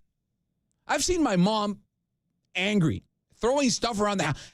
How could she do that? Gets mad. My mama, she gets mad. Let's go to Roy in San Leandro. He wants to talk about the Giants as well. Roy, welcome to the show. This is Carlos. What's up? What's on your mind? Hey, Carlos, how you doing, man? What's up, brother? How's it going? Hey, it's good. It's going good. It's going good. Hey, look, where the Giants missed out was when that guy from when Arizona released that guy. I can't think of his name, but they missed out because I'm not saying the man would be the second coming of Babe Ruth or nothing, but what I am saying is that they should have been they should time the Diamondbacks released the man, and it came over to the press and all like that. The Giants should have snatched him up, but instead. Well, who are you talking about? Who are you talking about? Guillorme? No, they signed him. I'm talking about the guy. No, the guy from the Marlins, not from the. Josh Bell. Josh Bell. Right. Exactly. Right. Okay. Okay. I see. That's where. See, and I can, and most fans can agree with me that, that was the time for them to get a number 4 hitter to, help them in the lineup. Now, don't misunderstand me. Mark Canna's good too. He can hit a little bit. He is. And all like that. But is it when the Giants go against those hard teams like Milwaukee and some more of those, I don't look forward for them to do that well. I mean, because they can pitch, and in some ways they can play. In some ways they can play strong defense, but they don't. To me, they don't have the infielders, with the exception of Chapman and the guy there on first base. Yeah, Canna. Right. Mark Canna and the other guy. Oh, Lamont Wade Jr. Right. With the exception of them three, they infield, they have problems. You don't know if Tyrone Estrada going to get hurt again, even though he called himself trying to make a good comeback and all like that. What they're doing is that, the Giants just need to go ahead on and plan for next year. Okay, let me ask you something, Roy. This is a great call. Let me ask you something, Roy in San Leandro, because you brought it up. I'm gonna put you in Farhan Zaidi's seat for a minute here on KNBR Sports Phone. You're talking about next year. You're already giving this season up. You're talking about 2025. What's the one thing, if you were the Giants GM or the president of baseball operations, if I give you one thing you absolutely need to get for this team to be successful next year, what is it? Is it whether it's a player? Now, be realistic. Don't say Shohei, because that ain't happening. Give me something realistic, Roy. I would try to go out and get maybe the best free agent hitter that I can find and reassure him that it's going to be okay, because he could still be able to hit there at AT&T. I would do that.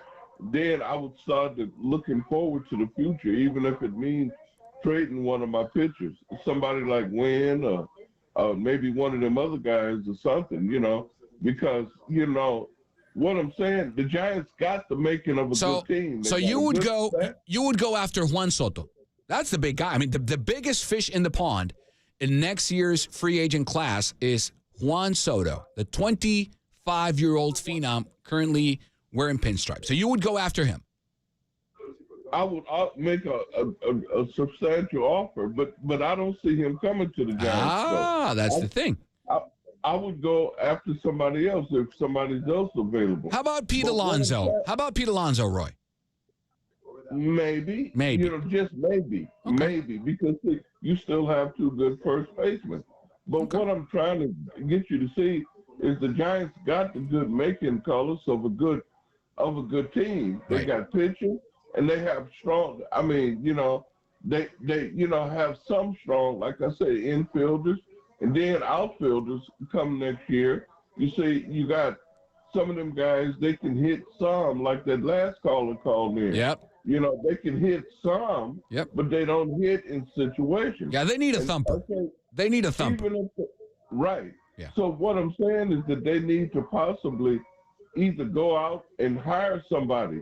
I mean, hire somebody to teach those guys how to lay off pitches and don't swing at bad pitches and do the kind of things that major leaguers do, and lay off some pitches. Absolutely. Or something. Thank you. Yep, I appreciate it. Thank you, Roy. Thank you for the call in San Leandro. Thank you so much. mean, the phone is popping here at sports. I knew it was going to happen. When I saw how the game ended, I turned around, I saw Sean Estes, then the eye, and said, it's going to be a great show. Wrong reasons, because I would much rather talk about a win than loss. But I knew the phones are going to be ringing off the hook tonight on Sports Phone. Quick break here. Don't go anywhere. The number is 415-808-KNBR. That's 415-808-5627. Rick, stick around. When we come back, more on Sports Phone. Sean Estes joins the show.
Dub Nation, dial the digits and dive in. 415-808-KNBR. Sports Phone KNBR continues right here and on the all-new KNBR app.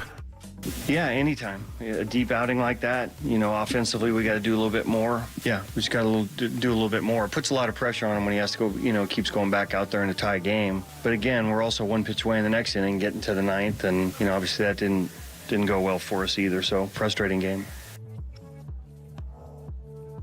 Yeah, not just girls, Giants fans, players, front office, me, you, Kyle, Jacob, Sean Estes, everyone wants to have fun. It's not been the kind of year. It's been up and down, up and down, up and down, up and down. Welcome back to Sports Phone KNBR. My name is Carlos Ramirez, hosting the show tonight. The number is 415-808-KNBR. That's 415-808-5627. I am pleased to be joined. Welcome to the show.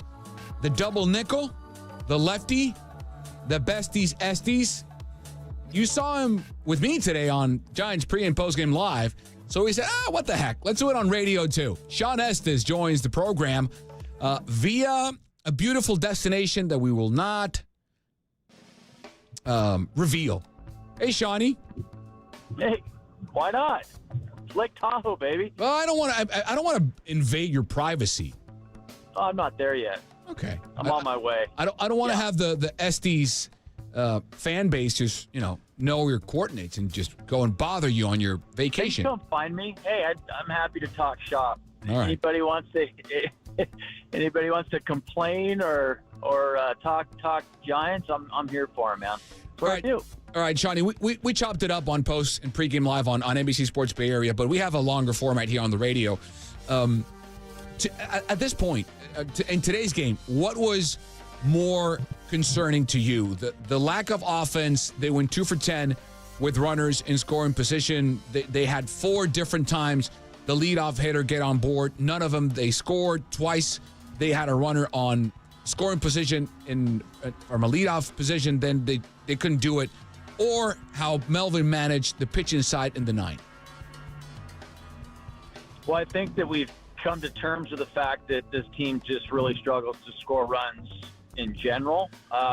They obviously have not had a great track record with hitting with runners in scoring position. They were 4 for 21 in the series. They were 1 for 12 against the A's in those 2 games. They had one decent game against the White Sox in game 1 where they were 4 for 6. It looked like maybe they were starting to bust out of it against the White Sox, but then, like I said, they went 2 for 21. So I think we've kind of come to terms with that's just who they are.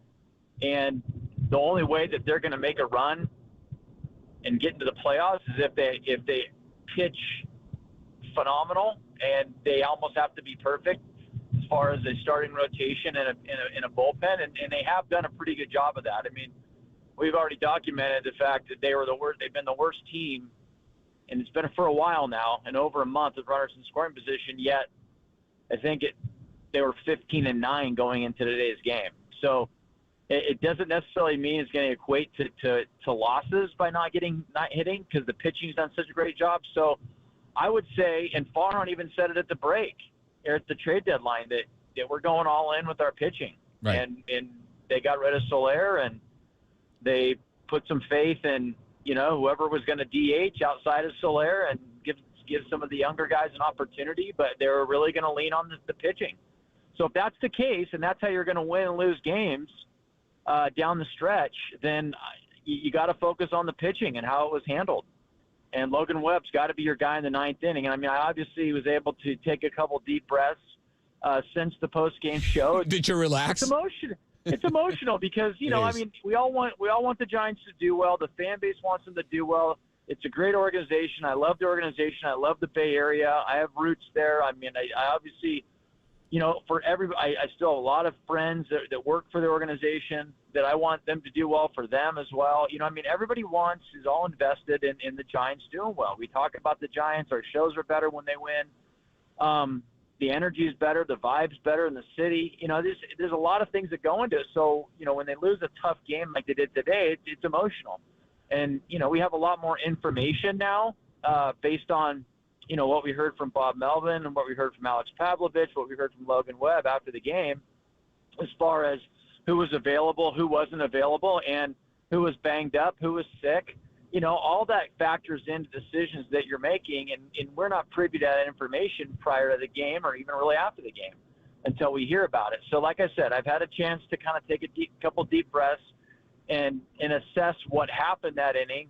Right. And I still feel strongly about one thing, And the one thing is that the eye test told me that if Logan Webb has been under the weather and he sounded like he had a cold, and I get that, and Logan Webb's not going to use that as an excuse, but if there's something else that was lingering with him physically, and they felt cautious letting him go deep into the game today, I get that, but the eye test told me that he was still strong in the 8th inning, and the best chance you have to win that game, even in a tie game, is to keep it a tie game and win the game either in the bottom of the 9th or in extra innings. And who's the best guy to do it? If which I didn't know at the time, Ryan Walker, Tyler Rogers isn't available, because those to me were your 2 best options as soon as they got the bases loaded with 2 outs. And I'm going to say it again. I love what Spencer Bivens has done in the big leagues. Yeah. I know that the guys pitched really well in some high leverage spots this year. It's a different animal. You're trying to sweep a series.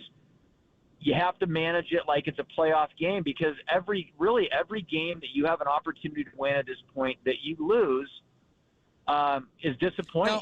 More so, it's more magnified. So you got to manage that game, and you got to say Logan Webb's my best option with 87 pitches to get these 3 outs here in the 9th inning and give our team a chance to walk it off. Yeah, 93 at that point. Sean S. is joining us here on the show on Sports Phone KNBR. You've done it. Unlike everyone who calls the show, myself, everyone out there, except a few, you've actually done it. You've stood on that mound, Sean. You know what it takes to go out there and deliver. Take us through what does adrenaline play a part at that point in the game?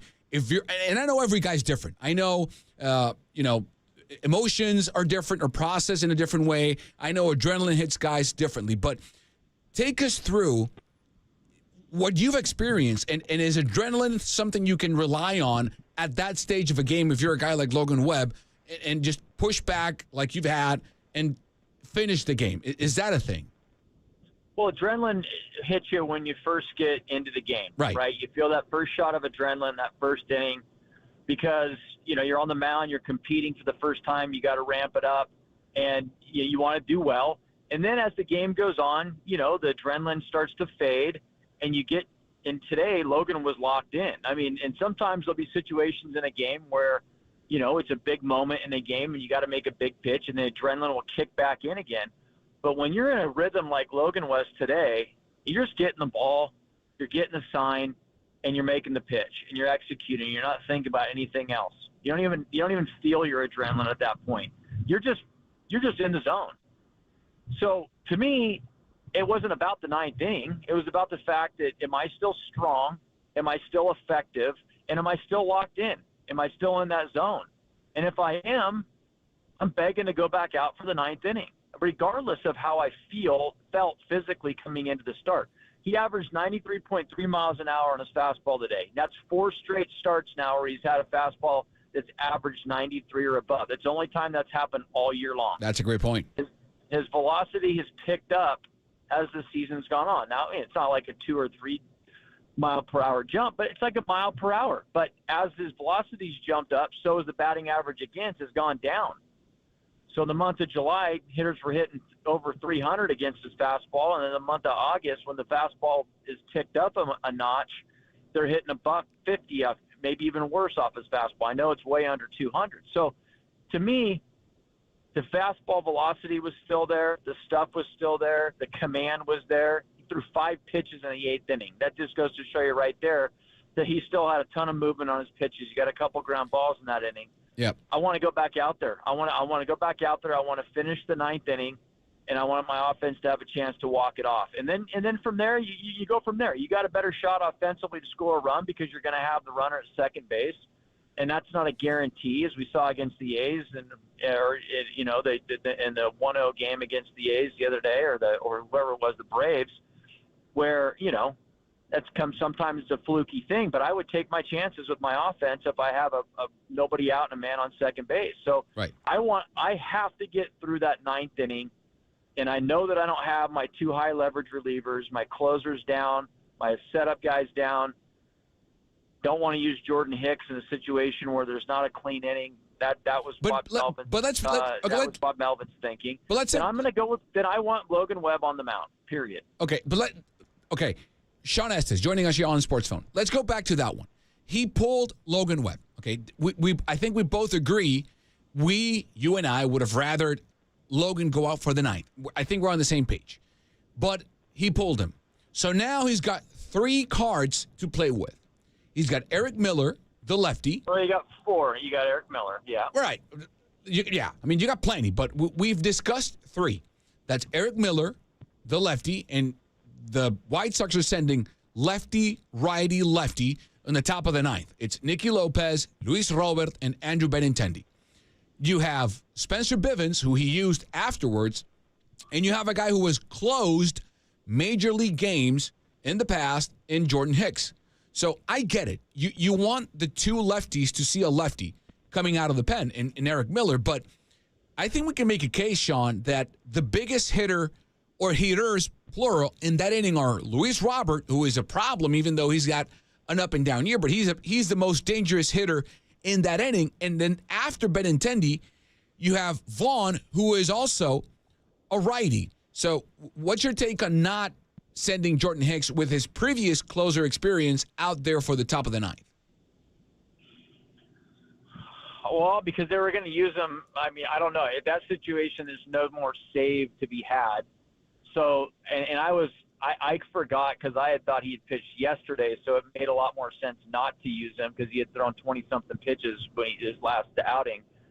But he didn't. He pitched 2 days ago, so he should have been available, right? Right. And you're not going to have a save anymore because if you score, you're going to walk it off. So that's the situation you bring your closer in. Most of the time, that's the situation you bring your closer in to put out the fire. Right. Or you just start him that inning and let him get through that inning on his own.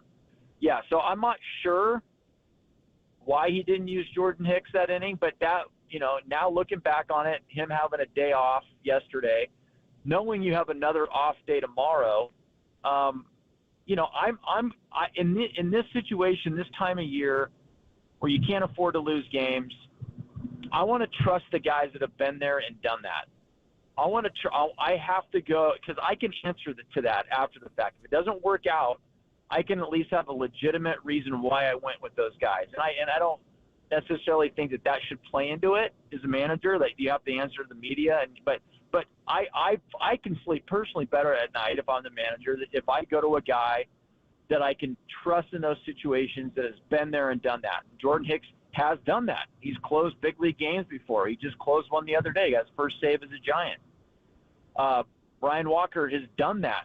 He obviously wasn't available. Tyler Rogers has done that before. He wasn't available. So, to put all that, and Eric Miller's done a tremendous job. Didn't go well for him today, but to put it all on Spencer Bivens and allow him, to pitch in that situation just seems like it was a little much for him. And it looked like, he made a mistake. He got ahead in the count 0-2.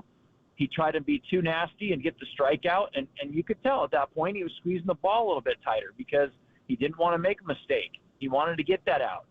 And what did he do? He leaves a mistake right down the middle of the plate.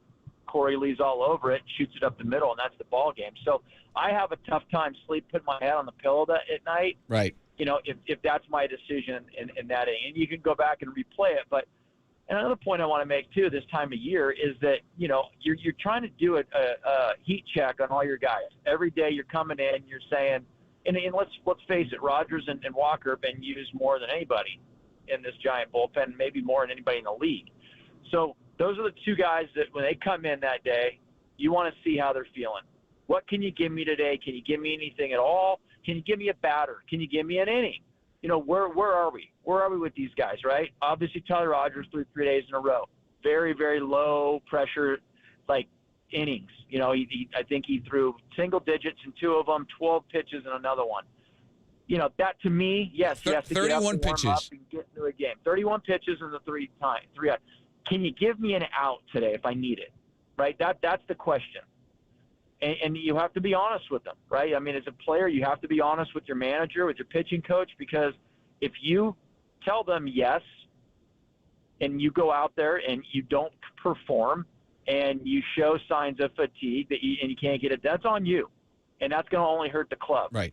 So that has to be the conversation that's had the day you come into the clubhouse. So I'm assuming that happened. I'm assuming that both players said that they could use a day.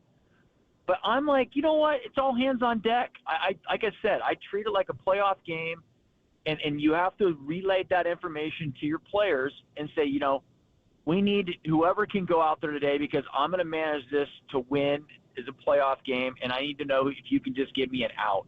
And that's all they needed today is an out from Ryan Walker or Tyler Rogers, right? Right. So, you know, to me, that's if you tie the Braves for the third wild card spot and you're going to lose that tiebreaker because the Braves have the season, you know, they have the season record, that's a loss that you're going to think about. Yeah. That's going to keep many fans up at night, maybe even the manager himself, Bob Melvin. Sean Estes joining here on the show on Sports Phone KNBR. Final one for you, Sean, so you can go on your merry way on to Lake Tahoe.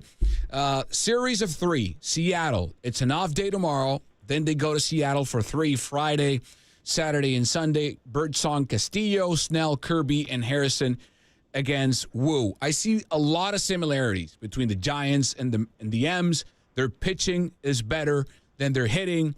How do you see this 3-game series playing out? Well, I think it's going to be – you're going to see really good pitching from the Mariners. They got the best ERA in all of baseball, you know, combined ERA. Their starters are nasty. It's the one thing that keeps them in games. Their hitting has not been good this year. It's been actually atrocious this year. I mean, for what the expectations were coming into the season, their pitching's really just kept them afloat. But they've been hitting their way out of playoff contention. I mean, they're 4.5 games out of first place in the AL West behind the Astros, and they're 6.5 games out of the wild card. So they're further back than the Giants are.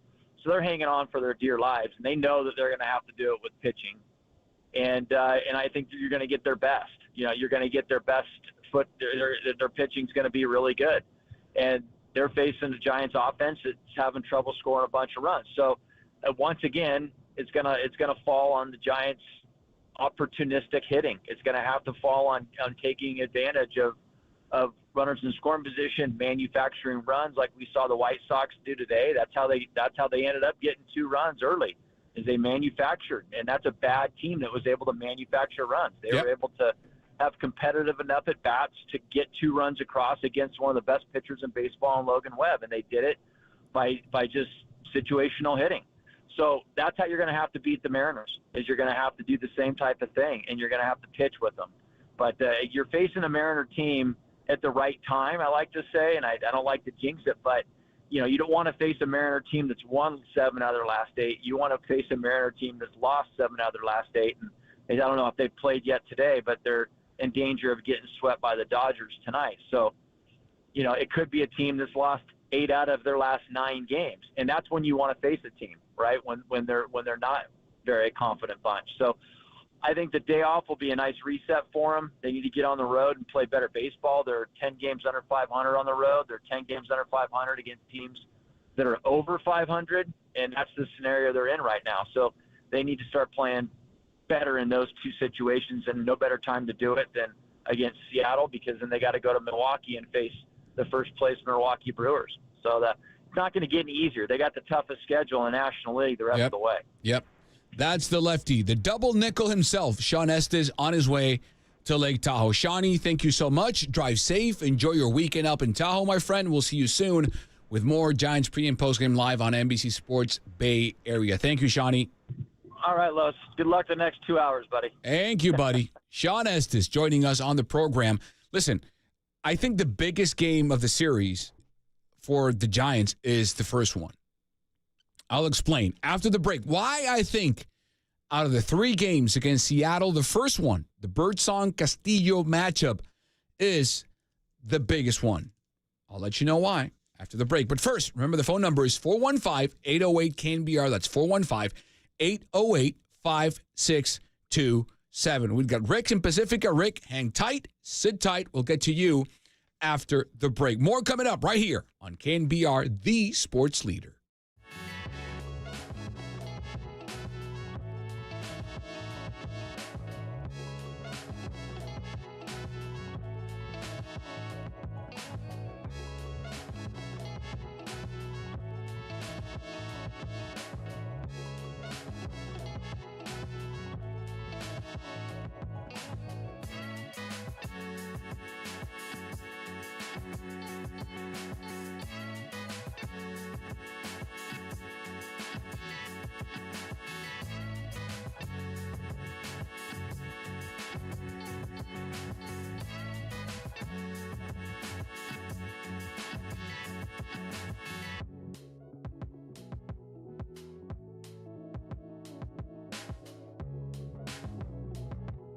Giants fall 6-2 to the Chicago White Sox. Check out all the details right here on KNBR.com and the KNBR app.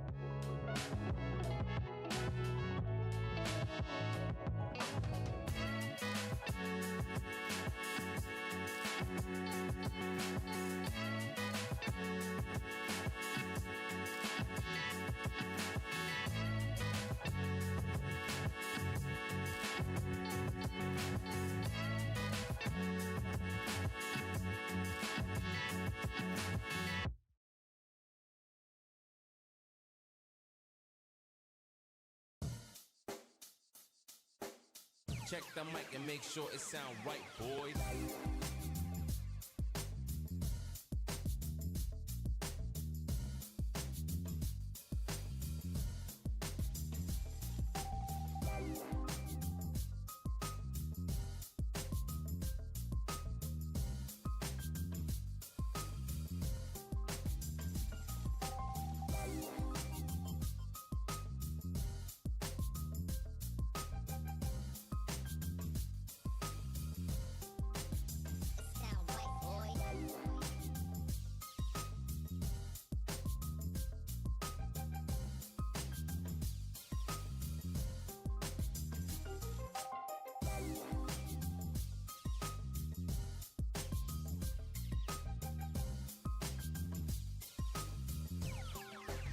It sound right, boys.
It sound right, boys.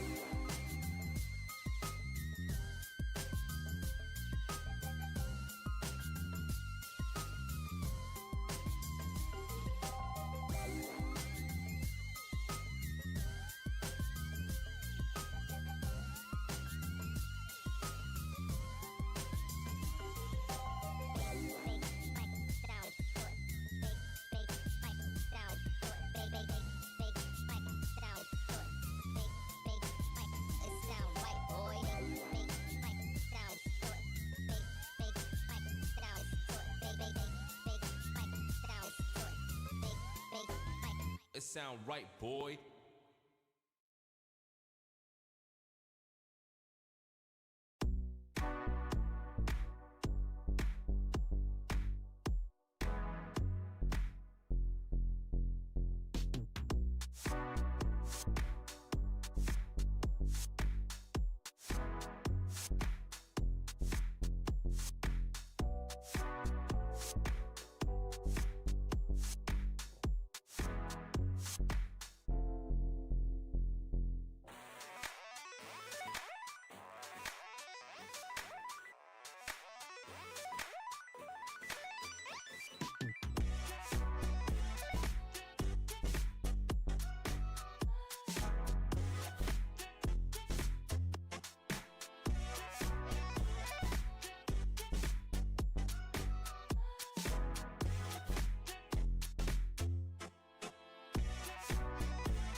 The nighttime is the right time for Sports Phone KNBR. Let's f***ing go on the sports leader. Streaming live on YouTube at KNBR 1045. Yeah, the lefties at the first pocket, and then he was having a little trouble with the righties, and Bivens been really good for us. We had two guys were dead. Tyler and Walk weren't pitching today, and we were probably going to use Jordan if we got to the next inning and a clean inning. We haven't brought him in a game in the middle of the inning yet. All right, fans, let's get loud. 415-808 KNBR. That's 415-808-5627. She's getting a divorce. Kyle, she's a free agent again. Jennifer Lopez, baby. Maybe the Giants would sign Jennifer Lopez, right? Get some more entertainment up in Oracle. Why not? What's wrong with them? I mean, I give them an A for effort. Both, meaning they try. The last thing in life that you can do is stop trying. You got to try. You got to keep trying. I'm talking about Ben Affleck and Jennifer Lopez. What a turn of events on Sports Phone KNBR tonight. They're getting a divorce, by the way. They just can't seem to find their right match, right? I lost track of how many marriages are they both in? I really lost track. I don't know. It's a couple, right? But again, I'm not going to say, oh, there's something wrong with them because they just keep getting a divorce. No, I'm saying good for them. If you're not happy, move on. Search for happiness all the time. Let's go to Rick in Pacifica. He's been really patient. Hey, Rick, welcome to Sports Phone. This is Carlos. What's up? Well, hello, Carlos. Thank you for the privilege. Oh, come on. Thank you for calling. Thank you for calling. What's up? What's on your mind? Hey, give me a second here. Maybe you could help me with a little back and forth. So, okay. I was just, where do I start? It's like, I guess I would say the Johnson ownership is where I would start. Okay. And my thing is, Farhan has had more than ample opportunity to bear out some fruit from his tenure. When the Johnson ownership took over, the difference between them and the McGowan group, in my opinion, starting with Sabian, I mean, that guy was, when he made decisions, they made impacts. You knew that it was at least going to be something down the road, if not right away. So far, think about this for a second. How many call-ups did we have in the last two seasons with Farhan? Think about it. Could you even name a third of the fellows that came through from the minor leagues or some other club for a cup of coffee and left? Yeah. The list is long. Yes. It's not a business plan of success. A fellow called in earlier, and I have to totally agree with him. And I've said this for quite some time now. They're boring. It's hard to get into these games. Men left on base. My God, man. When they get a guy on second or third, no outs, one out, and you're sitting there scratching your head. You can't play a little small ball, take a base. I don't care if you get thrown up. Change the pitcher's, a viewpoint. Let them think about that for a second. When they fired Kapler, Farhan should have been right hanging on his coattails. He should have left. It was his hire, and that guy didn't pan out. They had a freak season, 107 wins. Sometimes that happens. It's rare, but it doesn't give you the long run of success for the outstanding seasons. Honestly, I look at their major problem, in my opinion, is with Farhan's tenure, is their farm club. And I looked at the best farm clubs in MLB, starting with the Orioles, Braves, Astros, Dodgers. Yeah, you're talking about the farm system, right? Yes, yeah. Yeah, so, again, Rick, and this, I think front office jobs are really complicated, right? And sometimes you, me, the fans, we try to think, well, I could do that. No, we can't. We couldn't. But here's the thing, and I agree with you on this regard. And I don't know if you heard the beginning of the show. MLB Pipeline, which is kind of the official, right, ranking system of MLB prospects and farm systems in baseball, does two rankings a year. they do a preseason farm system ranking and a midseason farm system ranking. And over the past 10 years, that means that's 20 spots, top 10 per year, times 10, that's 200 top 10 spots, right? Well, the Giants have had 2 of those, and both came in the Farhan Zaidi tenure in 2020 and 21. However, if you go look at it right now, as of this moment, they're ranked 23rd, and they're going backwards because 2022 midseason, they were 18th. 2023 preseason, they were 17th. 2023 midseason, they were 14th. They went back to 17th, and now they're 23rd. I hear you, brother, and I'm going to tell you something. That's where the rubber needs to live with me. This guy's had a shot. It's 6 years. He should have been gone last year. In 6 years' time, and he was supposed to be the farm club guy from the A's and the Dodgers. Instead, the farm club still sucks.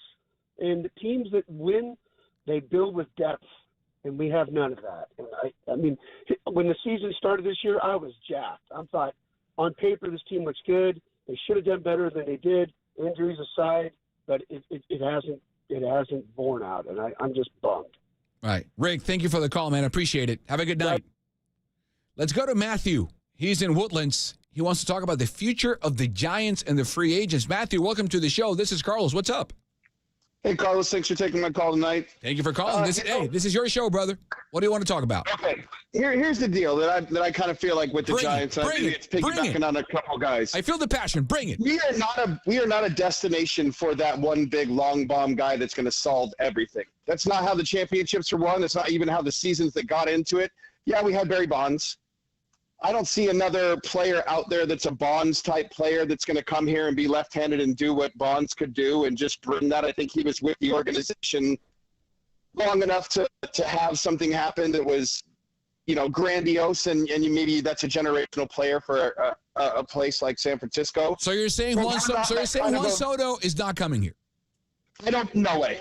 I didn't think Shohei was coming here. I was really surprised with the Correa thing, but as everybody, I won $5 on a bet going, it's not going to pan out. They're like, he signed. I'm like, okay, no. So why not? Why not? I don't think the profile, number one, for the town, and I love San Francisco, but I don't think that when you come and try and bring a guy around here, and that's going to be the face of the Giants, it's going to be the big draw, that big name star.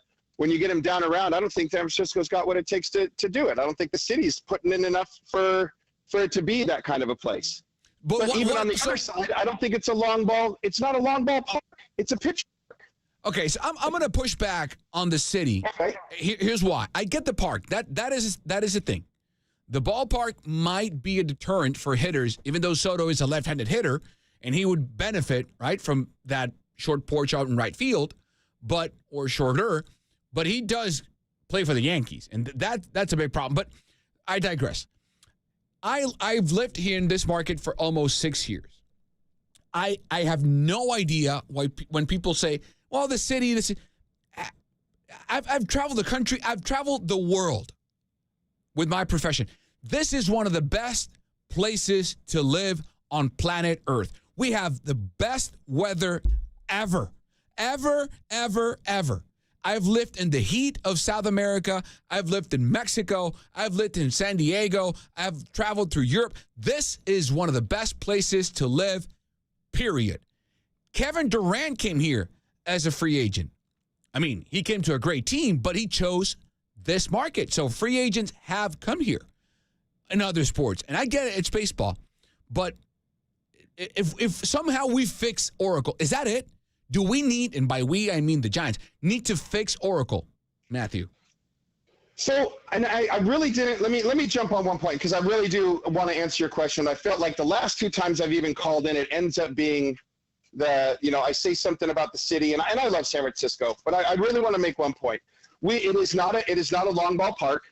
The 3 championships that were won with guys that can, the lineup was racked and riddled with guys that hit around 20 home runs, but their averages were around 280, 325, and with runners in scoring position, it was a dangerous threat throughout the entire thing. Yes. We went through guys that were the pitchers of their time: Tim Lincecum, Matt Cain, Madison Bumgarner. Just the name. I mean, the names that jump right off. But when you get down to what the small ball of the San Francisco is, and the triples alley, and being able to put the ball in play and play small ball, that is the team that needs to be there. So do we make sure it was the comment before, do we make sure that we sign Blake Snell? He may opt out, but that's a key piece. If you go in and you build up the lineup, because they're clearly showing that they're not being able to hit, but that's always been a Giants torture. 2-1 ball game with Matt Cain on the mound. 1-0 ball game with Madison Bumgarner on the mound. Tim Lincecum, one run ball game. I mean, that's just the Giants, the torture that we go through. Right. Now, to answer your question about the city, really quick, okay. I want to be honest, because I really do love the city. Yes. But it has gone in the about 10 years, well, I guess 12 years that I've been around and making it to ballparks and going. And I've also lived in some other places in Central America and in Midwest and a little bit back east. Yep. But I've watched that city digress to where if I go out in that city, I'm going to the ballpark. I've got a couple places that I'll go and park at, and then that's about it. And I've tried to get to shows and I've tried to get to other things, and I don't want to go down the road because I'm not, but it does need to clean up because I do believe. I'm with you. It does need some love. It needs some love. He came here, but he came here to play with Clay. He came here to play Splash Brothers with Steph. Yep. He was already there with Draymond, and everybody's got to try to figure out how to get along with him. But he came here knowing that you put that piece to it, and then he knew he was coming here for a championship. I'm with you. There's no guarantee. You sign Juan Soto. Yep. What are you putting around him? Yep. No. If you sign Juan Soto first and he doesn't have any pitching in there, and we've already shown what we can hit, then what do you put around him? That's a great call. Matthew, thank you so much from Woodlands. Let's go to thank you so much for the call. Let's go to Cole in Sacramento. Wants to talk about the Giants. Cole, what's up? Welcome to Sports Phone. This is Carlos. What's on your mind?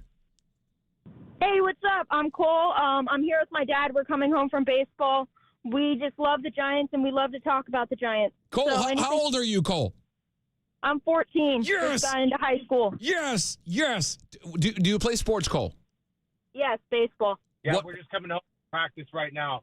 Just threw on your show, listening to everybody talk about the Giants, and we always play general manager and ownership group on our way to school in the morning. What would you do, and what move would you make? And so just love listening to your show and listening to the guests that come on. Oh, thank you. What's your name, sir? My name's Sean. Sean and Cole. Sean, let's play your favorite game. Let's play free agent market here. The two of you are going to be a GM for a couple minutes here on Sports Phone KNBR, right? So a couple of callers ago, and you were listening, wanted to get rid of Farhan Zaidi, right? What if I tell you, if Farhan somehow in the front office, it's not just him, if he re-signs Matt Chapman, re-signs Blake Snell, and somehow he seduces, entices, convinces Juan Soto to sign for the Giants, would you be on the Farhan Zaidi bandwagon? Yes or no? Not the Farhan Zaidi bandwagon. I would be all about the Juan Soto trade. I think you need somebody like a Brian Sabian, general manager only in his early days of the Giants, not having too many titles and agents not wanting to work with him and the excuses of the high taxes in California and the Bay Area. I grew up in the Bay Area. I know all about that. The players came here all the time when Sabian was the general manager. But to answer your question, I would be all about Juan Soto here. But I think a new era needs to start with a general manager, and I would get somebody that, either has credentials and ask a Theo Epstein to leave his position.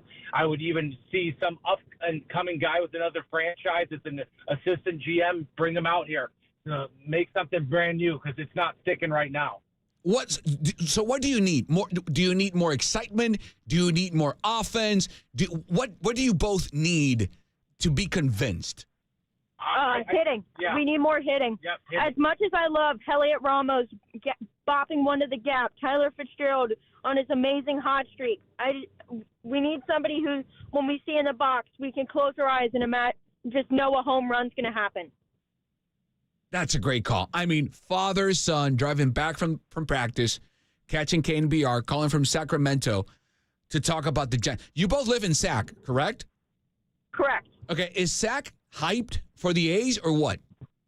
Oh, yeah. Yeah, I think mainly it's hype just because, American League teams will be coming here because you could drive from Sacramento and see all the National League teams with the Giants. Sure, you could do it with the A's for the next, 6-7 weeks, but I think people want to see the whole Aaron Judge water cooler talk at the office. Everybody wants to see the Orioles come through. They want to see the Red Sox. They want to see all the nostalgic teams that, have a long history. So I think there's the excitement for that.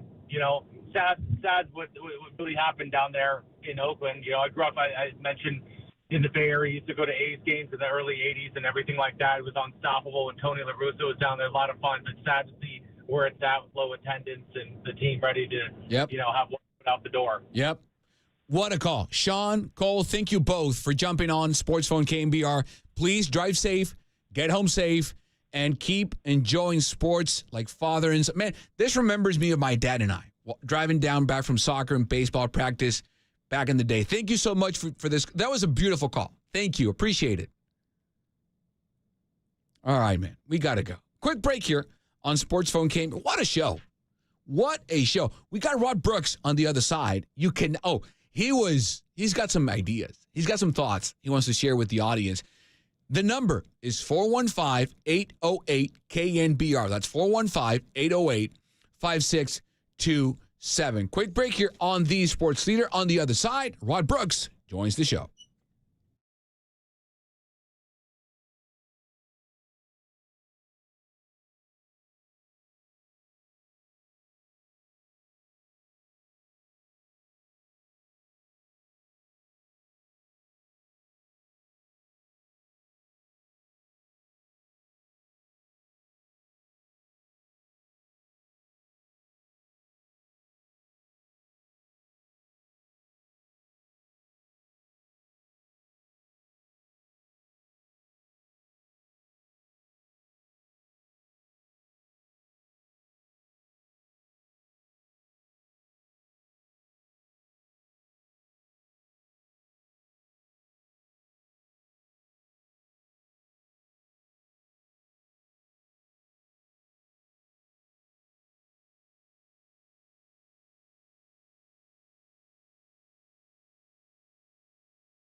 want your reaction, so give us a ring or blow up the text line at 415-808-KNBR. This is Sports Phone KNBR, streaming live at twitch.tv/The Sports Leader. He swings here, ground ball into right field, base hit. And that will tie the game. Ramos comes home. Thairo Estrada. They had the second baseman Baldwin pulled up the middle, and he just punches one right through. That's his second opposite field hit of the series, and that's a big one. 2-2 the score. So both those doubles turn into runs. And that was it. Then the offense stopped cold against one of the worst pitching staffs in baseball. They went ice, ice, cold, baby. That's what they went. See what I did there? I'm told that my next guest requested this song for his intro. I'm pretty sure that's true. He never lies. I want to welcome to Sports Phone KNBR my brother from another mother. You can check him out on NBC Sports Bay Area on 49ers pre- and post-game live alongside Dante Whitner and yours truly. Check him out on X or Twitter at Rod Brooks TV. The Vanilla Ice Lover, Rod Brooks. What's up, brother? Hey, you know what? As a people, we can go ahead and admit enough time has passed. We can admit that's a good song, dog. It is of course. It is a good song. It's a good song. Now, it's a good song almost exclusively due to the bass line he ripped off from David Bowie and Queen, Under Pressure. Yes. But hey, man, Baby is a good song. It is a good song. It is. I don't know how old that song is, but it holds its own. Like what, 30-something, 40 years after the fact? But yeah, it's a great tune.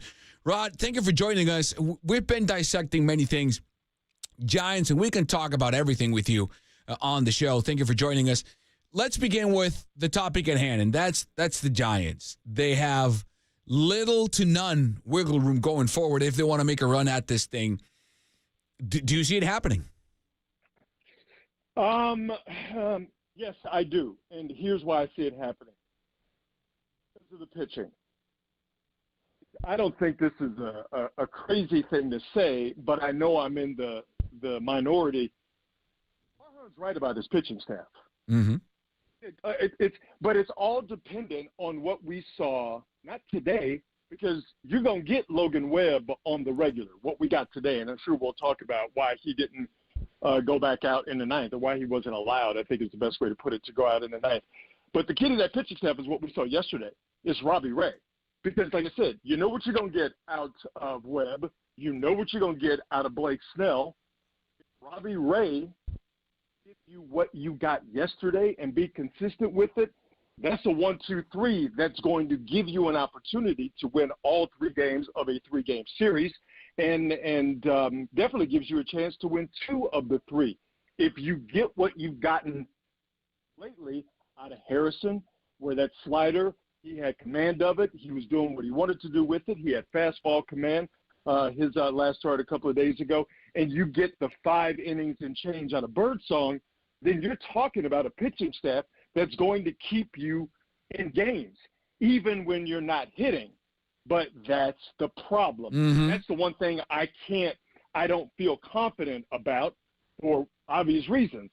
The sound we played today, what we all saw today, what you might have heard on KNBR, the Giants are a team that fancies themselves as hit the ball hard and have it either hit off the wall for a double, and I think the Giants are 9th or 10th in doubles in all of Major League Baseball, or the ball goes over the fence. And the Giants are, I believe, 20th in home runs in Major League Baseball. That's fine if it works. Problem is, it doesn't work when it needs to. It doesn't work when guys are on base. Solo home runs are not going to win you baseball games. And the Giants can't, or they did it today, but they didn't do it enough, and they haven't done it enough over the season. They can't manufacture runs. So if they don't get the big hits and the big innings to go along with their pitching staff, which is the tip of the spear, they're going to be what they are, which is a 500 team. And there's nothing more aggravating to a fan base than a 500 team, because they're never as good as you want them to be, not as bad as they look from time to time. Right. Rod Brooks joins the show here on Sports Phone KNBR. Listen, I think identity is such authenticity and identity are such important qualities for anything in life. You go back and look at the great world leaders, great CEOs, athletes, great managers, coaches. Go back to school. Think about those teachers that changed your life. They all have one thing in common. They had a clear idea of who they were, and that breeds authenticity and identity. Rod, I don't know from an offensive standpoint what the passport is for the Giants. What does the driver's license say for the Giants? What's their offensive identity? Do you know? Like I said earlier, what they see themselves as is a team that swings hard, makes loud contact, gets doubles and home runs. They just don't do it enough. And they have guys who can run into a pitch. They got it at the top of the lineup with Fitzgerald. They got it, in the middle with Chapman. You can have it at the bottom of the order. Obviously, Yastrzemski can run into one. Encarnacion can run into one. But they don't have enough of it consistently. Yeah, but they're 20th. They're 20th in home runs. No, but that's what I'm saying. That's how they see themselves. That's how they fancy themselves. They don't do it enough. And then the problem becomes they're not the type of team that can play, as you call it, whatever you want to call it, small ball, or be able to manufacture runs. I mean, listen, there's a reason they don't bunt. Have you seen them try to bunt? Yeah, but then the thing is, but then to your point, Rod Brooks joining us here on the show, but then when you bunt with Fitzgerald. I understand, but here's who's hitting the cover of the baseball. Right. That's okay. So again, they have an idea as to who they think they are, but it's not really who they are because they don't do it enough. They don't do it consistently. They don't get the big doubles and the big home runs consistently enough to say, okay, bam, this is who they are. So when they're forced to pivot, they have a hard time pivoting. It's just the 2 runs they got today, two hits to the right side. And that is a rarity to see them do that. It's just not a part of their ethos up and down the lineup. But they think they're the type of team that, okay, you know what, we go get guys on base, and we go get that big 3-run home run, or we're going to get a bases clearing double. They just don't do that enough. Yeah, but then to your point, Rod Brooks here with us, then they have an identity crisis because they think there's something they're not, and they're not. They don't know who they are or what they are offensively, because I think from a pitching perspective, they're pretty clear what they are now that they're fully healthy with Ray and Webb and Snell and Birdsong and so on and so forth. Let's pivot to tonight's game. Is tonight's game, Rod, on Bob Melvin? No, not fully, because they only scored 2 runs against the bad White Sox team with a terrible bullpen. Right. But I said this on postgame today with you and Sean Estes on NBC Sports Bay Area. Because I believe this. You win as a team, you lose as a team. Mm-hmm. But one of the reasons that team lost is because Bob Melvin had a predetermined notion of what he wanted Logan Webb to do, and he managed with that predetermined notion without looking at the obvious anecdotal evidence of, okay, Logan Webb's not feeling well, but this guy's pitched his tail off, 93 pitches, only 5 pitches in the last inning he went out there for, which was the 8th. He didn't walk anybody all game long. You're tying a knot in the bottom of the rope. You're trying to hang on against the White Sox team to get a sweep, to beat games or 2 games over 500. Your bullpen is in a state of flux. Your best option is a pitcher, right? And you decide to not send it back out there because of a predetermined decision.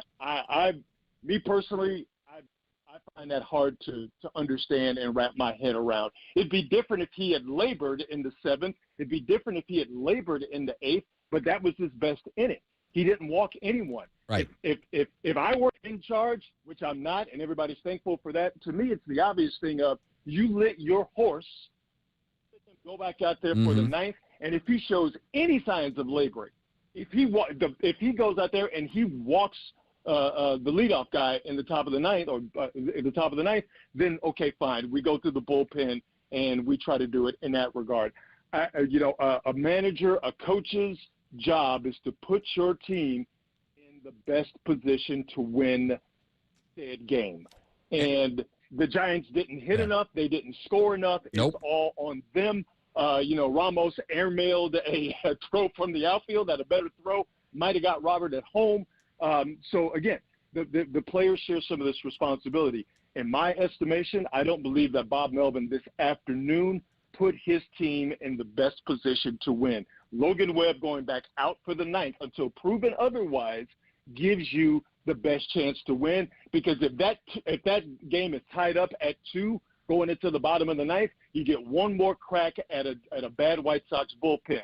But to get that crack at the bullpen down 4 in the bottom of the ninth, that's not the way to go about it. That's Rod Brooks. We're going to pivot now.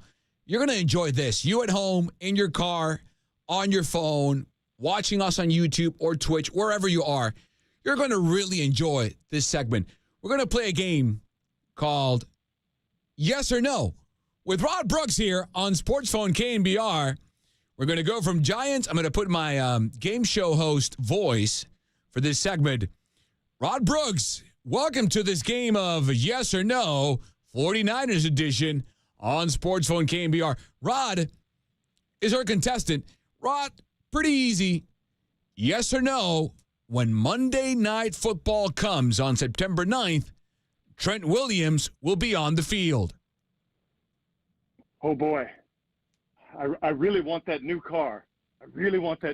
Okay. You can get it. Yes or no? Phone a friend? You cannot call a friend. Wrong. That's another game show. Oh, sorry. Okay. All right. I'm nervous.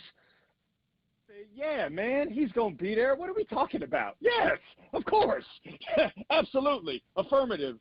Ja, I believe that's how they say yes in German, or one of those countries I've never been to. Yep. Yes. He will be there, and Brandon Ayuk too. Wait, don't get ahead of yourself. You're cheating, Rod. car. You're cheating, Rod. You're cheating. Don't jump the gun. Next question. And please, you have to explain your answer next time.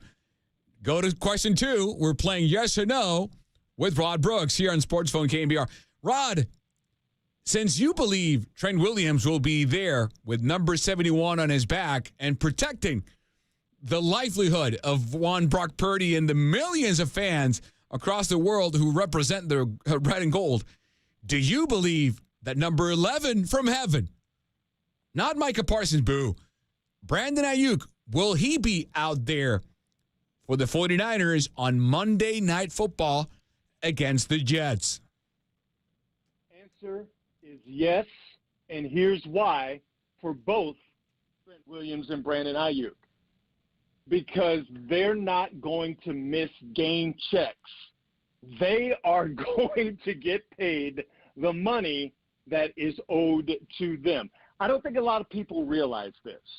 You don't get paid the offseason. Now, your contract, you might get a piece of your signing bonus in March or April or May, but you're not getting that weekly good in your direct deposit during the offseason. You don't get paid during training camp. You don't get paid for preseason games.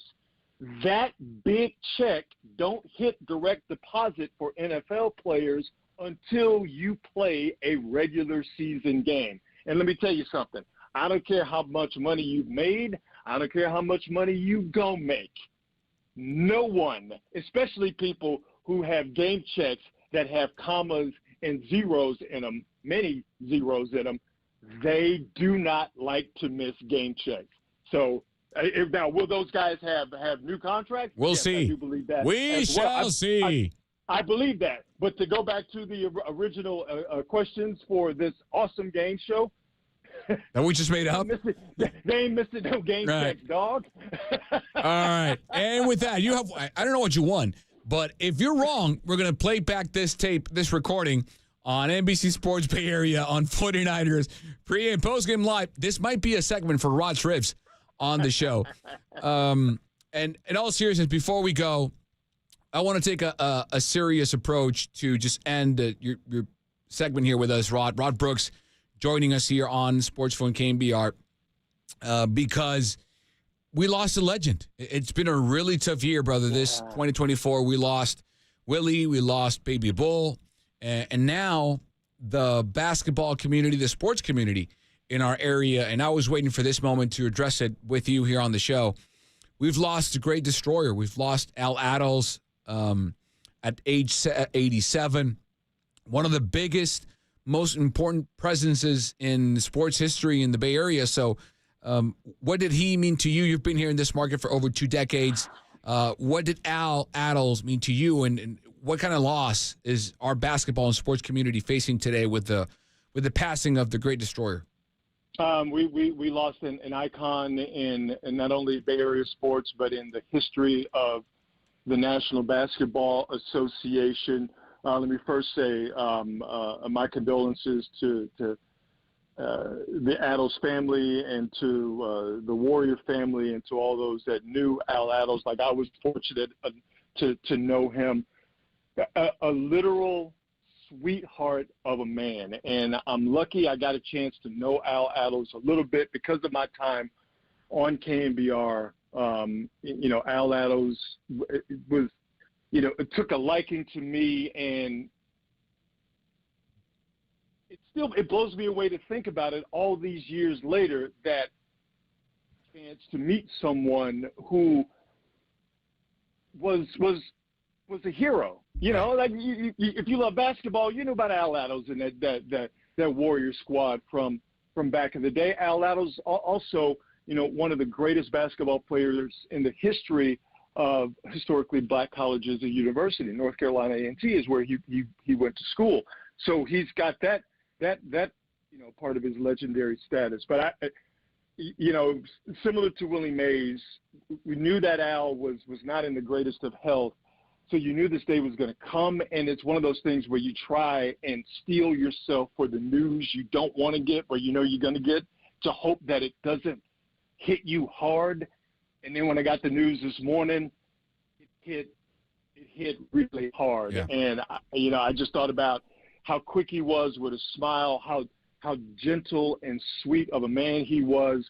I had to laugh at, when he would come on, KMBR with me and Bob Fitzgerald back in the day.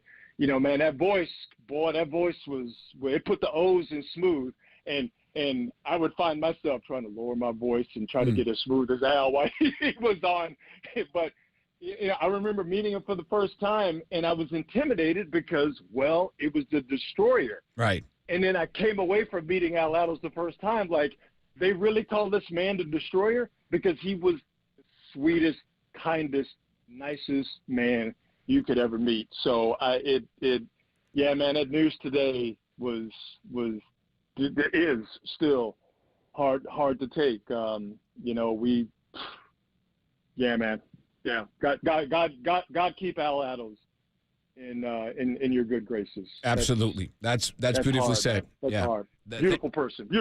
Thank you for the kind words, and thank you for your message and sharing your experiences with the great destroyer, Al Attles. You can check Rod Brooks on X at Rod Brooks TV, and also on NBC Sports Bay Area starting Monday, September 9th, Monday Night Football. It's you, it's Dante Whitner, it's me, it's Jennifer Lee Chan, it's Matt Mayoko, it's Laura Britt. We're going to have surprises over this season.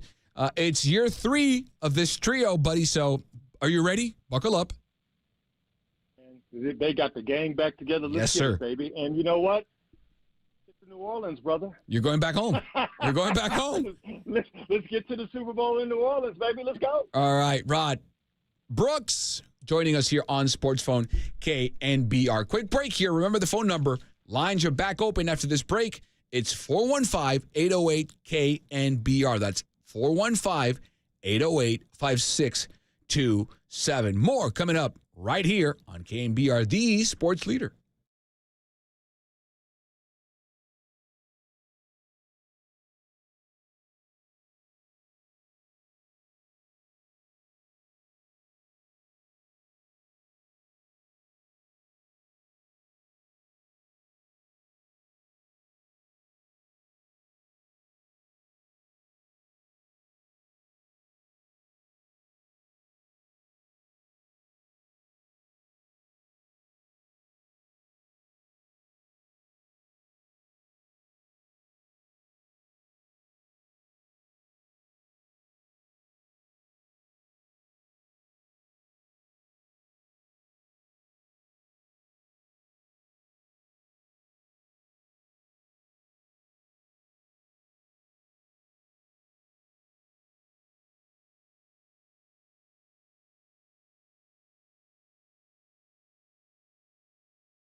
This is Sports Phone KNBR. Dial the digits or send us a text at 415-808-KNBR. We're streaming on YouTube all damn day at KNBR 1045.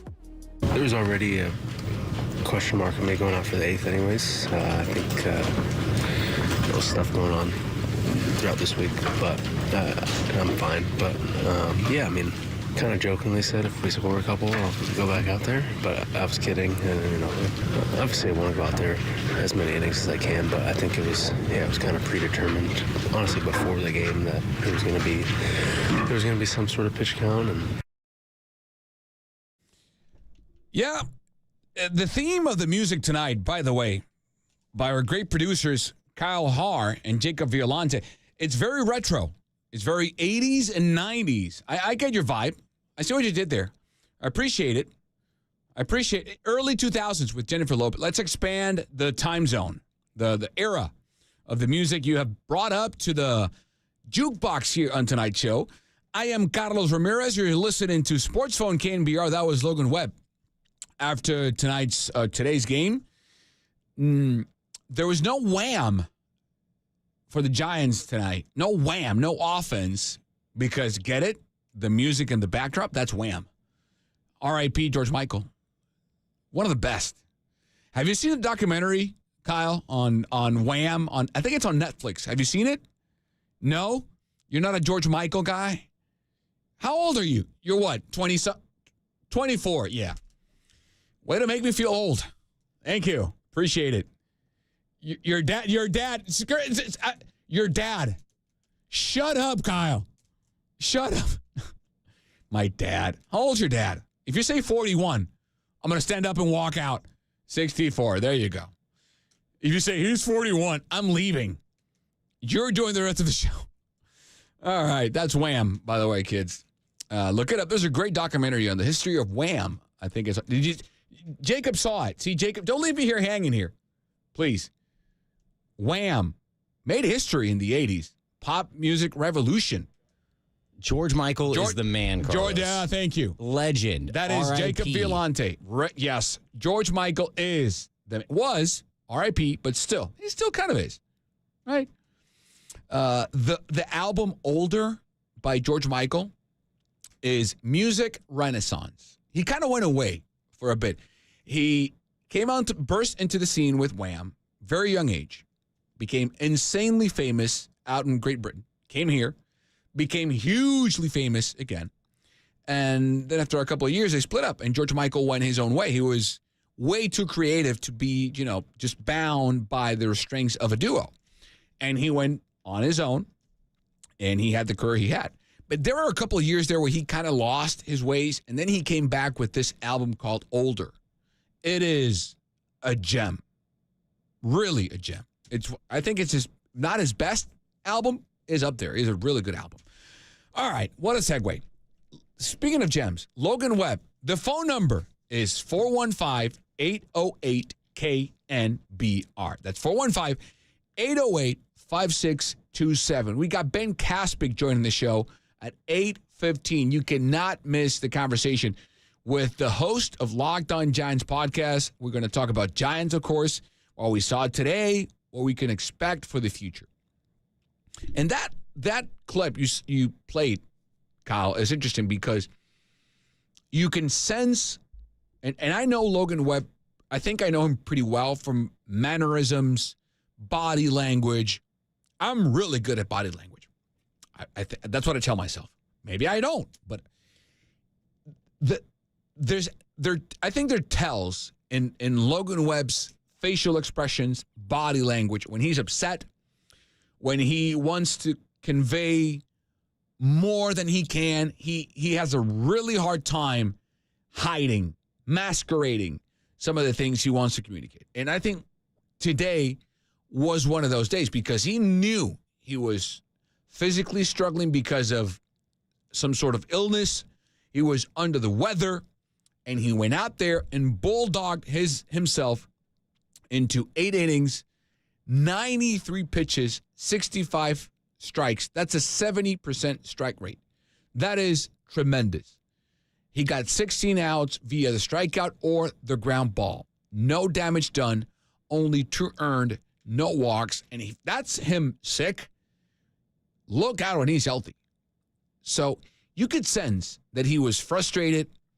He wanted to go out there again. He always does. That's the fighter in him. That's why he has led MLB in innings pitched since 2022. You have to drag this guy out of there, kicking and screaming. And I think you can sense it, you can hear it. If you pay close attention to that soundbite, you can sense it in the voice, in the pauses he makes. There's this desire, this raging volcano of expectation, of wanting to just win for Logan Webb. And the fact that he didn't get offensive backup today against, again, the worst team in baseball is eating him up. Let's go to James in Silicon Valley, wants to talk about the Giants. James, welcome to the show. This is Carlos. What's up? How you doing, Carlos? Hey, I just wanted to say a piece. I think Farhan has got to go. He needs to start. We need to retain the guys we have. Webb's going to want to leave. Chapman's going to want to leave. All these guys. Snell. Nobody's going to want to stick around with the production that the team is putting out. Mm-hmm. Everybody walks around on eggshells with Farhan. He's got to go. He's not cutting it.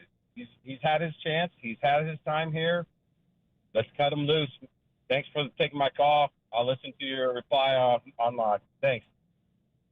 Oh, thank you, James. Thank you for the call. Before we go to Mike, we had a couple of texts. Some people reaching out over the text line. We got John over on the 415. You guys have a great show and evening. Go Giants, go Niners. The KNBR crew, thank you for that. White Sox.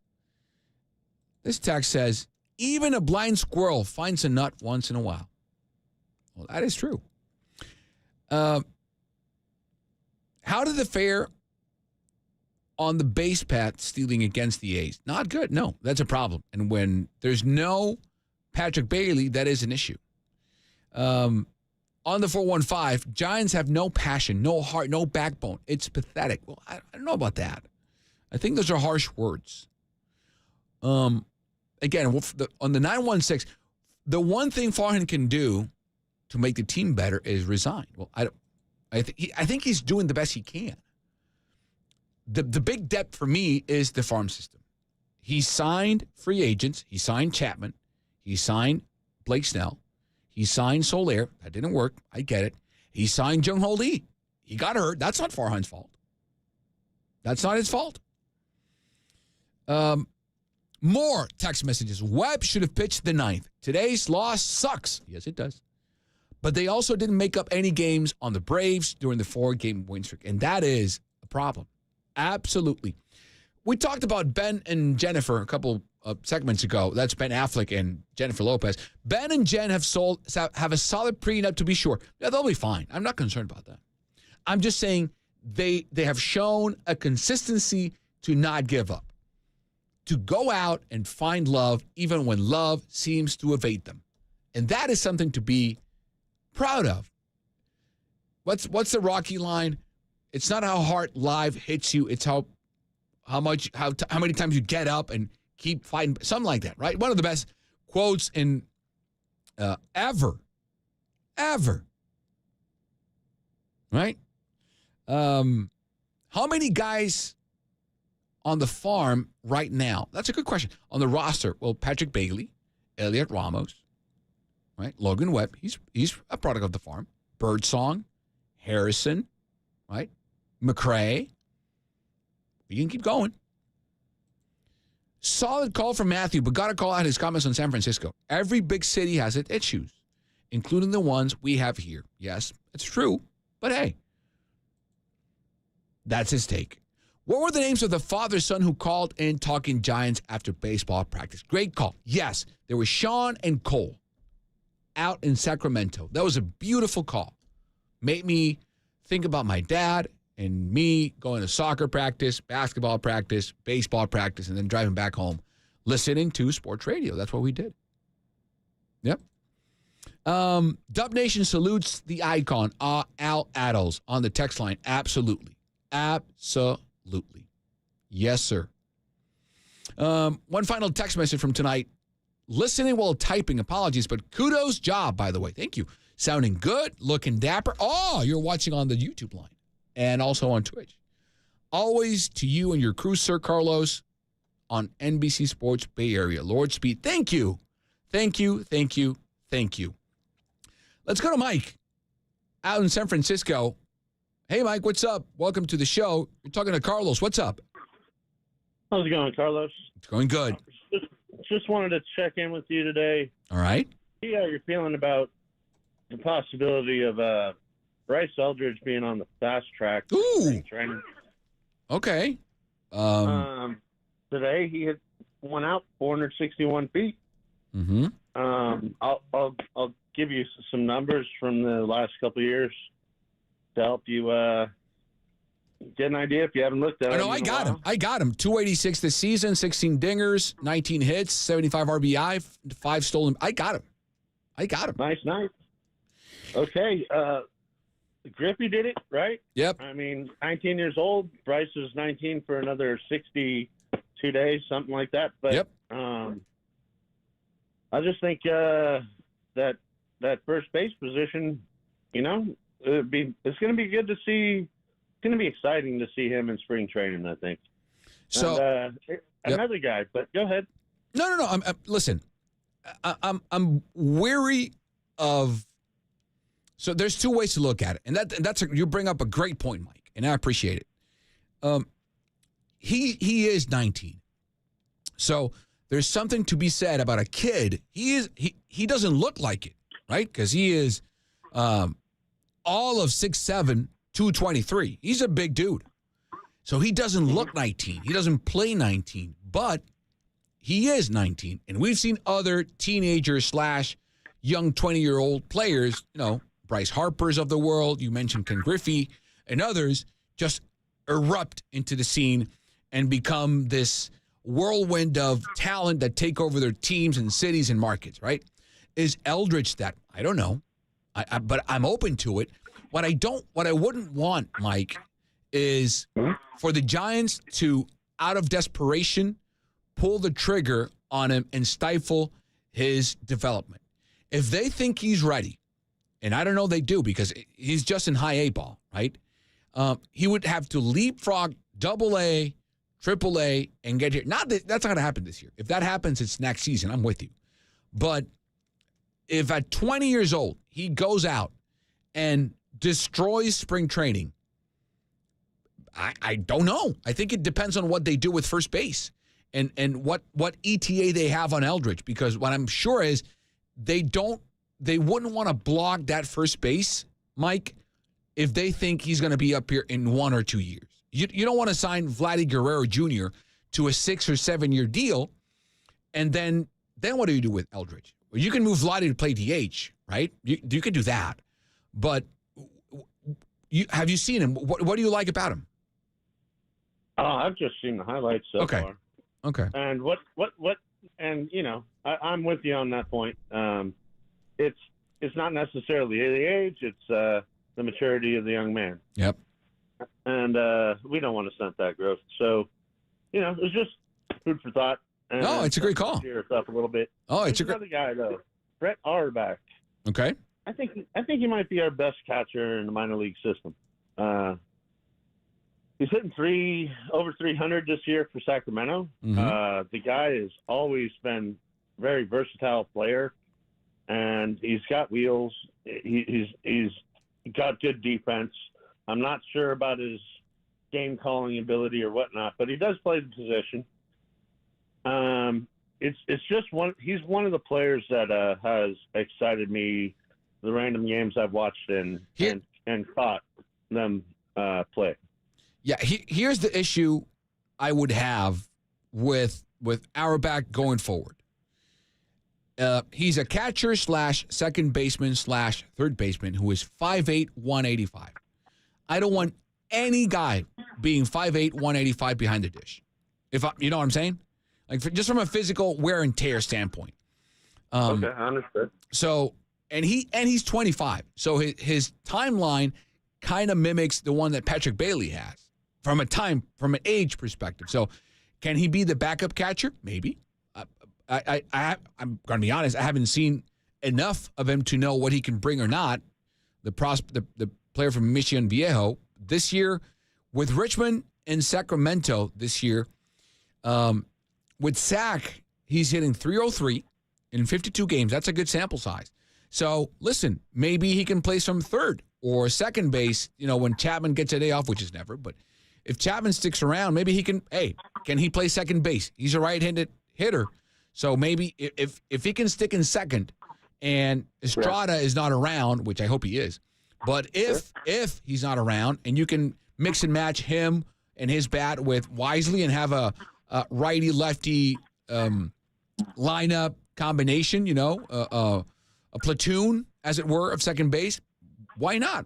Let's see more of him and see what he can bring, all right? Yeah, that versatility's got to keep him on the field for us and, not hamper him. Last two things. One is Elias Diaz. Yep. Do you like him? All-Star game MVP, 70 hitter. We're in the need for it. I'm glad they're after him. And finally, rest in peace, Al Attles. Yes. I'm going to let you go, fellas. Thanks for having me on. Oh, thank you, Mike from San Francisco. Great call from Mike. The calls have been absolutely great tonight here on Sports Phone KNBR. Quick break here on the program. When we come back, we're going to chat it up with the great Ben Kaspick, the host of the Locked On Giants podcast. We talk about today's game, the series against Seattle, and much more. So keep it right here on the Sports Leader.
Sound off on the sports leader. Sports phone KNBR keeps rolling right here and on the all-new KNBR app. And we're back here with more Sports Phone KNBR, Carlos Ramirez, and I'm glad, really glad to be joined now by my very good friend Ben Kaspick. He hosts one of the best Giants podcasts out there, the Locked On Giants podcast. This guy's got a sabermetric analytical background. He is also a passionate Giants fan, but he doesn't let the passion get in the way of the logic or the logic get in the way of the passion. Ben, thank you for joining me. Welcome to Sports Phone. How are you? Well, like I said when we first connected, I'm doing well other than this game that we just witnessed. But, yeah, I'm doing great. It's good to finally connect with you on KNBR. We've been talking for a while, and nice to finally get this together. Absolutely. So there were several things troubling about tonight's game, and I think it was a microcosm of what the year for the Giants has been like. So what was more frustrating to you, Ben, about this game? The 2 for 10 with runners in scoring position against the second worst bullpen in baseball since the All-Star break, or how that ninth inning was managed and that another great Logan Webb start goes to waste? They're both frustrating. It's hard to pick one, but obviously when you score only 2 runs in 9 innings, you're going to lose that game almost all the time. But just the handling of the 9th inning and the bullpen decisions is what stood out to me more, because there's nothing like. The offense is what it is, and the lineup just didn't produce. But the bullpen, those are like decisions that get made. Right. And so that's more what stood out to me, because you're going to have games where you just don't score a lot of runs. And they were in this game, 2-2, 9th inning at home against the White Sox. Even though they hadn't scored a bunch of runs, they were still in a position to win. And they kind of, in my opinion, handed it away by some of the decisions that were made in that fateful top of the 9th. Yeah, let's go back to that top of the 9th inning. I'm talking here with Ben Kaspick. He is the host of the Locked On Giants podcast. Check him out on X at Ben Kaspick, also the podcast. They issue episodes daily. Bob Melvin spoke his press conference, Ben, after the game. He said that it was a predetermined decision to not let Logan Webb go out. So out there for the ninth. Let's take this one step at a time. Do you agree with that quote unquote predetermined call, or should he have been more eyes on the game and by feel and, hey, if after only a 5-pitch inning in the 8th, let him ride the 9th? You know, I want to give him the benefit of the doubt in that type of situation where if he was on a pitch count, like, I understand that maybe you feel like your hands are tied and that you're going to stick to that. At the same time, I definitely understand the argument in a game as important as this, given where they are in the standings, given that you're playing the White Sox, given how efficient Webb was in that 8th and really all game long. He was just about as sharp as he could be outside of some early runs the White Sox put on. He was really not under pressure much at all today. And, I mean, it's very tempting to say just send him back out there for the 9th, but if it was a strict, like, he's not pitching more than 95 pitches or something, then I can sympathize with a manager feeling like his hands are tied. All right, next call. Let's go with not caller, but the next call in the 9th inning here with Ben Kaspick on Sports Phone. Bob Melvin, he decides to go with Eric Miller. Now, if we go by a platoon base, because he was going to face 2 lefties in that top of the 9th, I mean, the numbers are solid this year against lefties. He's got a batting average against of 141. The strikeouts per walks are 30-12. So what do you think about giving him the 9th instead of, let's say, Bivens or a guy like, Jordan Hicks, who's done it before? I didn't like it. Like, first of all, I didn't know that Logan Webb, I don't think any of us knew that Logan Webb was on this kind of innings or pitch restriction, right? And so as soon as I saw Eric Miller warming up, I was, first of all, like, why is Logan Webb not going to go back out there, given that his pitch count was very under control, given that we were entering the 9th and he was under 100 pitches? And then secondly, it's just Eric Miller, as good as he's been, is just not the guy I want to see with, I don't want to say the season on the line. It's a little premature to say that on August 21st, but just high leverage. I mean, it's very, very high leverage there. And Eric Miller, I mean, he tends to walk people. His walk rate on the season, I actually don't have it pulled up in front of me, but I know it's like 13% or something, and that's significantly higher than the major league average. Yeah, it's 13.4% entering the day, and he walked 2 in 2/3 of an inning. And so it's not surprising to me that he walked 2 in 2/3 of an inning. And then the backup plan is to go to Spencer Bivens, who just hasn't, if Miller gets into trouble, and Bivens is just not really the guy I want to see again in such a critical, high leverage situation there. Right. I'm joined here by Ben Kaspick. He is the great host of the Locked On Giants podcast. Check him out daily, Locked On Giants podcast, and also on X or Twitter, however you want to call it, the social media. I have no idea what's it called now. They're going to change the name, I'm sure, after we're done. Check him out at Ben Kaspick. I mean, Ben, I'm with you. And both you and I are very heavily data-driven, but also understand it is a human element. There's a human element to the game. And some of the data, for instance, Eric Miller this year, and this year is his career in baseball, at least at the major league level, has only pitched in 4 games in the 9th inning, 3 1/3 innings combined. His ERA is 8.10. I know it's a small sample size, but there's a larger one, and that is the high leverage situation split this season. He's pitched in 22 games, a total of 35 at-bats in high leverage situations. The batting average against is .314. He's got 7 strikeouts to 4 walks. So everything from that sample size, Ben, tells me he's got some issues which would be expected from a rookie in high leverage situations. Yeah, and you've got Taylor Rogers, who hasn't pitched in a week, and they don't tend to use him in high leverage situations. And so I know Brian Walker, so we had, the issue with Logan Webb potentially, or perhaps like concretely not being available to go back out there.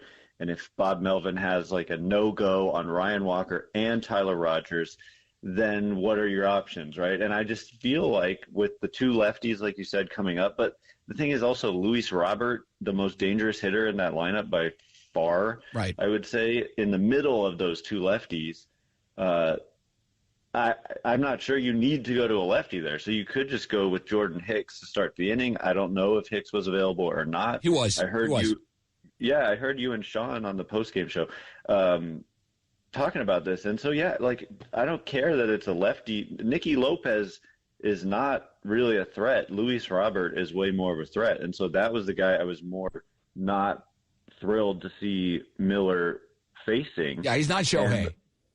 No, right. Not at all. Right. Exactly. It's not a lefty who's Shohei. And so Miller got him. He got Lopez to fly out, but then he walked Robert on, I think, 4 pitches. And then he allowed a steal, and then he walked Benintendi. And so, like I said, he walked 2 guys in a row there, and walks have been an issue for Miller. Taylor Rogers, his walk rate is about half that of Eric Miller. And so not quite. I'd rather see Taylor Rogers. I'd rather see Jordan Hicks. There's just a lot of guys I'd rather see, not to mention Camilo Doval, who I thought they didn't need to option. And because in this exact type of situation, you'd rather have a guy like that, to me, than rely on a couple of rookies in such an important situation. Chopping it up here with Ben Kaspick, the host of the Locked On Giants podcast here on Sports Phone KNBR. We're dissecting the 9th inning blunder tonight by the Giants, especially on the pitching side,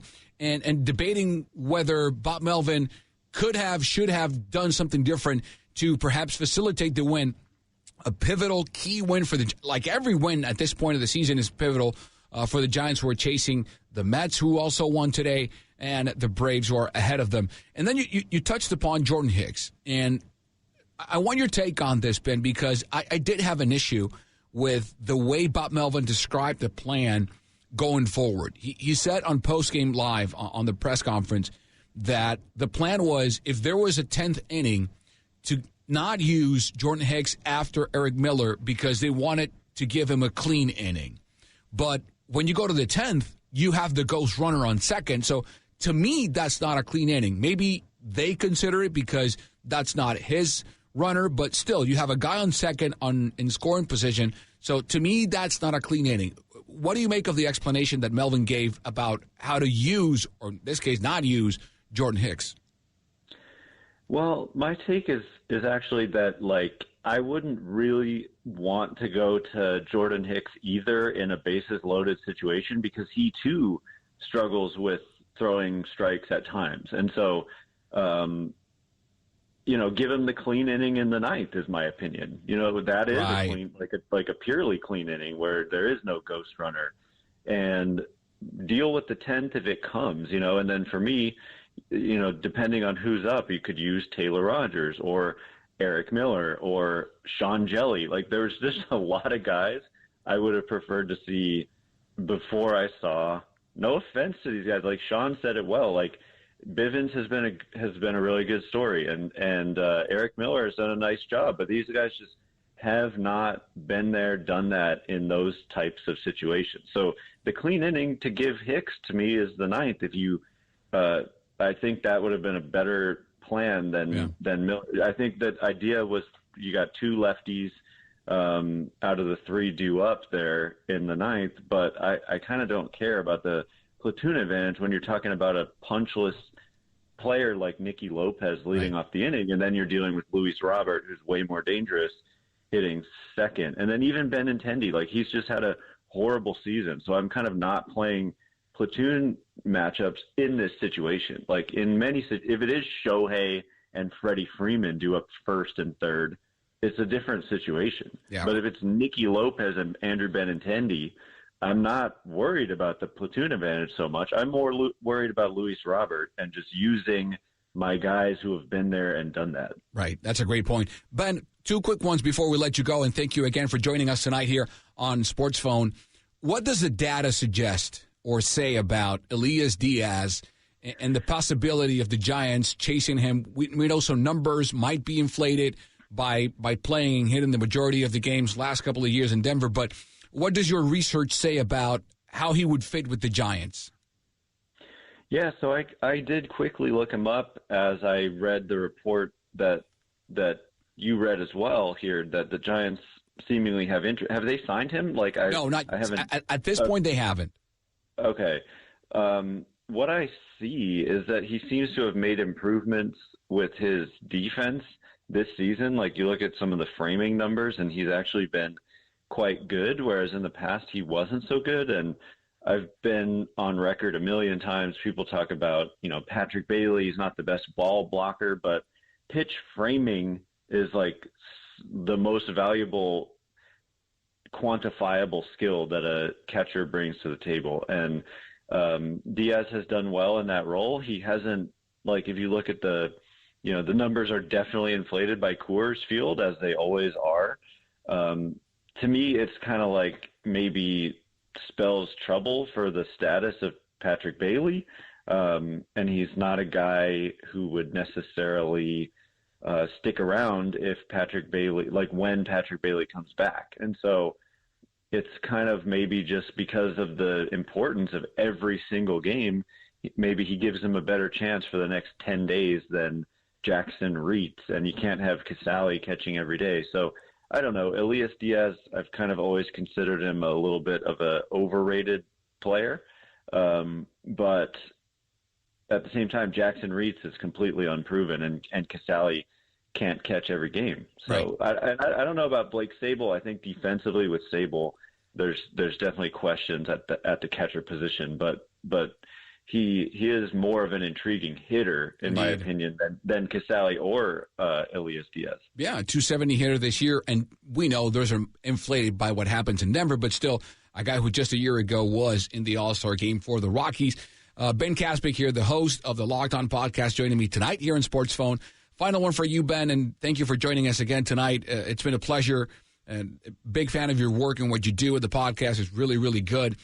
The future, the next 3 games, they have Thursday off, the Giants do, and then it's Friday, Saturday, and Sunday against a very good Seattle team. On the pitching side, I see a lot of similarities between these Mariners and the Giants teams. They pitch really well.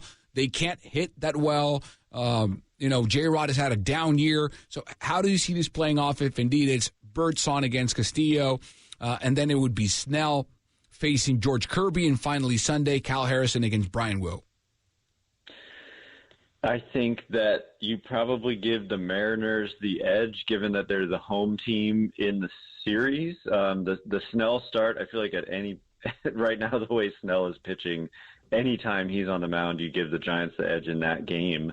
But the Giants offense has had trouble recently scoring runs and situationally hitting, and you're facing a team that has really good starting pitching, and some of those guys you mentioned, Luis Castillo and Kirby, those guys are tough customers. And so you're going to have to play really good, clean baseball. And I suppose if you can, obviously you can't make this assumption, but if you can just say, okay, we'll win that Snell game and then just win one of the other 2, then you would take a series win against the Mariners, who are scuffling a bit. They've the last I checked, I think they had lost several in a row. They've kind of fallen out of playoff contention because the Astros have been on fire, and the AL is in a better spot. The Mariners, they're only 64 and 63, one game over, and the Giants are 65 and 64. They're both one game over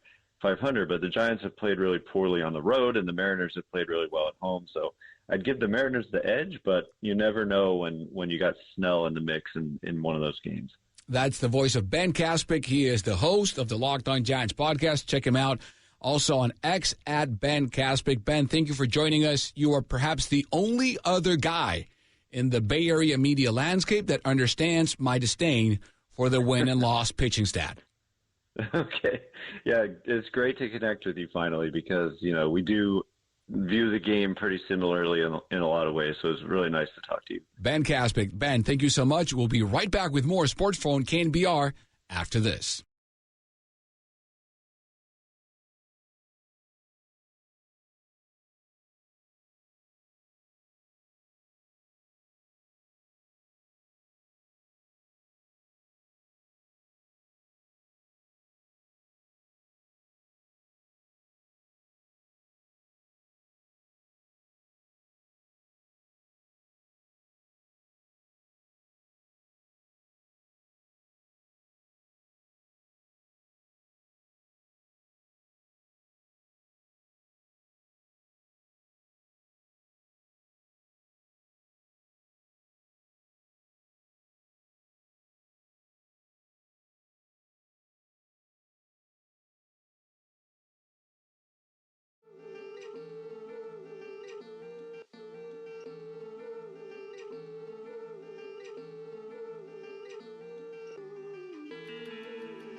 Speak your mind on these sports leaders. Sports Phone KNBR keeps coming at you. Streaming live at twitch.tv/the sports leader.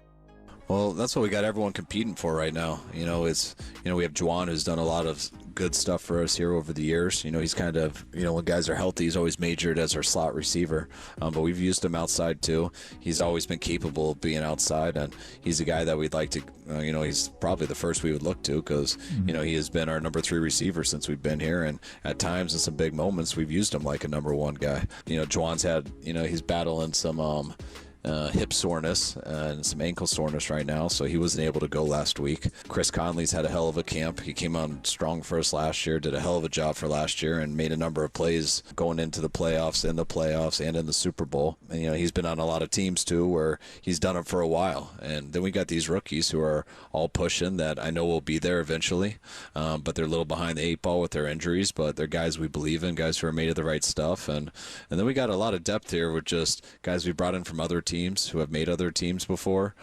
We have guys that have been on the back part of our roster that are trying still to do that again with Danny and Ronnie Bell and things like that. So we'll see how it plays out. We usually get 5 up for game day, and if BA's not there, we'll plan on using all of them. That was Kyle Shanahan earlier today with Tolbert and Copes here on KNBR. I am Carlos Ramirez. You're listening to Sports Phone KNBR. That is the great Bruno Mars on the backdrop. I like it. Do you like more Bruno Mars or Solo or Silk Sonic? Solo? Really? I like Silk Sonic. They're really good. Really, really, really good. All right. So that was Shanahan talking about what's the contingency plan if there's no Brandon Ayuk on Monday Night Football, Week 1. And that's right around the corner, folks. Less than 3 weeks for that Monday Night Football game on Levi Stadium when Robert Saleh and the Jets will face Kyle Shanahan and the 49ers. Again, the number, if you want to reach us, last segment here on the show is 415-808. We got one more? We got 2, right? This one and another one? One more. Right, one more. My bad. I got anxious. 415-808-KNBR. That's 415-808-5627. So I found this piece of content that I think you'll appreciate. You, the fan. 415-808-KNBR. That's the number. 415-808-5627. It's from Cynthia Freeland. For you who do not know who she is the great numbers, stat, projections, math models from NFL Network. And she ran 124,000 simulations for each of the 272 regular season games for the upcoming season. That is a total of 33,728,000 simulations to get, the 2024 NFL stat leader projections. And there are several 49ers players in there, so without further ado, this is what Cynthia Freeland projects will be the leaders for the NFL season. In passing yards, she says, and her models, it will be C.J. Stroud with a total of 4,605 passing yards. The rest of the top 5 is Tua Tagovailoa in the news because of what he said about former coach Brian Flores. At number 2, Patrick Mahomes, number 3, Jared Goff at number 4, and Joe Burrow at number 5.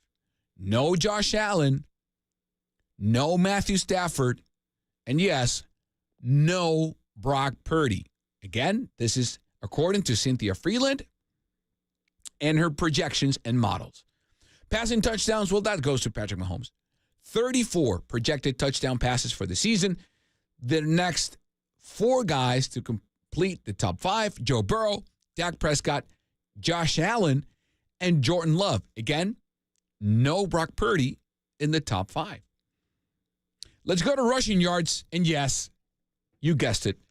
It is Christian McCaffrey coming in at 1,398 total yards. The article reads, McCaffrey ran away with the rushing title last season, racking up 1,400 yards to eclipse the next closest ball carrier, Derrick Henry, by nearly 300 yards. Can CNC go back to back? Well, King Henry accomplished the feat most recently in 19 and 20.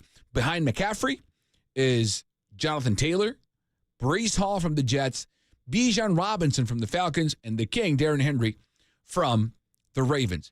Rushing touchdowns. Again, we're reading the article on NFL.com by Cynthia Freeland. Her 2024 NFL season stat leaders projections based on over 124,000 math simulations. That also goes to Christian McCaffrey, the rushing touchdown title with 13 rushing touchdowns, followed by Derrick Henry with 10, Jonathan Taylor with 10, David Montgomery from Detroit with 9, and Kyren Williams with 9. Receptions, CeeDee Lamb with 115, no Niner, which makes sense because, you got to spread the wealth with Kittle and Debo and Jennings and Ayuk, ? Yes. Then it's Amon-Ra St. Brown, Jamar Chase, Justin Jefferson, and Garrett Wilson. The next 49er on a list is Christian McCaffrey. According to Cynthia, he will lead the league in total touches. 354 total touches, followed by Kyren Williams with 349, Travis Etienne with 347, Breece Hall with 337, and Bijan Robinson with 333. Also, McCaffrey projected to lead the league in total touchdowns with 18. That means 13 on the ground and 5 on the air. The next would be Kyren Williams with 13. So he would have a 5-touchdown lead over the next guy on that list. We go to defense. Sacks, Nick Bosa with 10 is the 5th best projected pass rusher behind the leader, Myles Garrett, with 12. Then Max Crosby, Micah Parsons, and TJ Watt all with 11. And Nick Bosa would have 10 sacks, according again to Cynthia Freeland's model. Interceptions. Trayvon Diggs, boo, from the Cowboys with 5. Jesse Bates from the Falcons with 4. Rick Wooden from the Seahawks, Rick Woolen with 4. Geno Stone from the Bengals with 3. And Mooney Ward from the 49ers also with 3. So, to sum it all up before we go with Noe. Noe from Modesto, before we go to you, Noe. According to Cynthia Freeland on NFL.com, the 49ers will be in the top 5 leaders of their corresponding stats will be McCaffrey in rushing yards, number 1. McCaffrey in rushing touchdowns, number 1. McCaffrey in total touches, again, number 1. And number 1 in total touchdowns with 18. Nick Bosa would be 5th in sacks with 10. And Charvarius Mooney Ward would be 4th with 3 interceptions. Let's go to Noe in Modesto. He wants to talk about the 49ers. Hey, Noe, what's up? Welcome to Sports Phone. This is Carlos. What's up? Buenas tardes, Carlos. Buenas noches, Noé. Buenas noches. Good night. What's happening? The season ticket holder at the Niners was there on Sunday. All right. And, Purdy took those shots there, so we just got to be careful. And so offensive line, defensive line, that's going to win us a Super Bowl. Yep. That's the ultimate goal. Yep. So how's that looking? We saw a couple of gashes up the defensive line. We don't have our starters there. On the offensive line, it's a little iffy there, protecting Purdy. So that blind side is important with Williams. We need that. But a lot of good rookie play going on. But what's that offensive and defensive line looking at for you right now? Oh, thank you for the question, Noe. Stay online because I think that's the biggest concern for the 49ers right now. It's not Brandon Ayuk and his contract to me. It's not Trent Williams and his deal. I think those both get done. A couple of shows ago, last Friday, on the 16th, we read this article on ESPN.com where they were ranking every NFL team by their units. And the 49ers did have the best overall roster in football, but their weakest unit, according to the article, was the offensive line. And we don't know what it is because we're assuming Trent will be there. We have seen really good things from Dominic Pooney, which I'm just going to say this now, and there's a recording here. Kyle, please keep it. If he blows up the way we expect him to, or hope he does, I'm going to nickname him. The nickname is just easy for me. The Punisher. Not Punisher. No, it's not Punisher. It's not Dominic Punny. It's Dominic Pooney, the Punisher.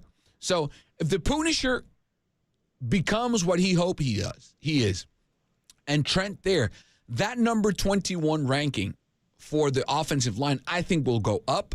And with it, the rest of the 49er play. Defensive line, I think, will be good. It's beefier, it's bigger, it's longer. We got to see what Floyd brings to the line as well. Another year of Nick Bosa, what Malik Collins brings in the season, more size, more girth. Another year for Javon Hargrave. I have really no concerns with the D-line. I think it's more the offensive line, Noe, to be honest. Yeah, it's just those runs. There's a couple of runs that just concerned me that the defensive line didn't hold contain. Yep. And then you have to rely on good thing we had Mustafa a couple of shows right there. He really cracked those tackles. So a lot of pressure will then come on that backside. Yep. Yeah.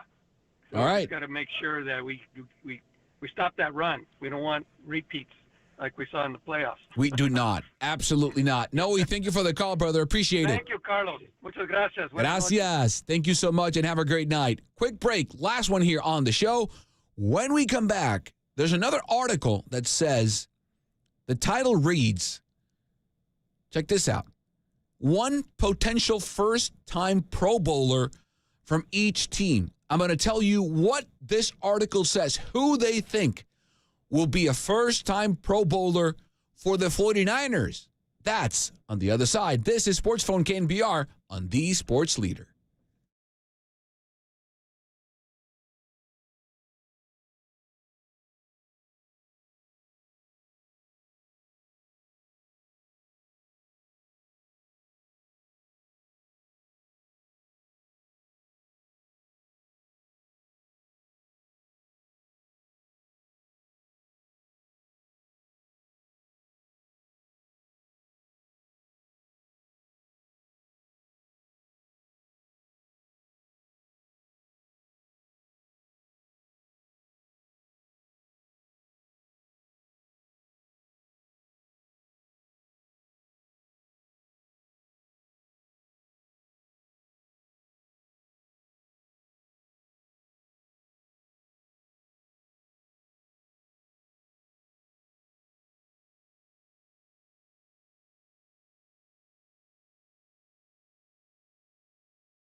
Giants fans, this is your hub to have your voice heard. Sports Phone KNBR. Streaming live on YouTube at KNBR 1045. Birdie out of the shotgun, drops a couple of steps, going to take a deep shot to Brandon Ayuk. It's deflected. Oh, he caught it! Caught! Ayuk caught it out of the air. A flag is also down. Did Ayuk score? He got touchdown on the 2-yard line. That's going to be DPI and a deflection, and Brandon Ayuk never gave up on the football and came down with it at the 2 or 3 yard line. Will we get that in 2024 with the 49ers? Wrapping up here this edition of Sports Phone on KNBR. On the text line, hey Ramirez, you and your crew have the musical taste of a 17-year-old teenage girl. Bruno Mars? George Michael? Really? Now, I don't think that a 17-year-old girl or teenager, to be less creepy, they don't know who George Michael is, or Wham for that matter. Check out Blackberry Smoke, Black Country Communion, or Black Crows. I know Black Crows. How about some guys who actually know how to play? It's a free world. I mean, music is music, brother. I checked out Blink-182, by the way, a couple of weeks ago at Chase. Oh, sensational. Absolutely, absolutely great. Led Zeppelin, one of my favorite bands. My favorite band, by the way, I missed them. They just played here, and I didn't go, and I want to kick myself. Foo Fighters. They just played here in the Bay. All right? You heard the cut. Before we went to the break, I gave you a tease. An article from NFL from Kevin Patra. One potential first-time Pro Bowler for each team. Can you guess who he thinks will be the first-time Pro Bowler for the 49ers? As if we haven't talked enough about him this offseason. Yep, you guessed it.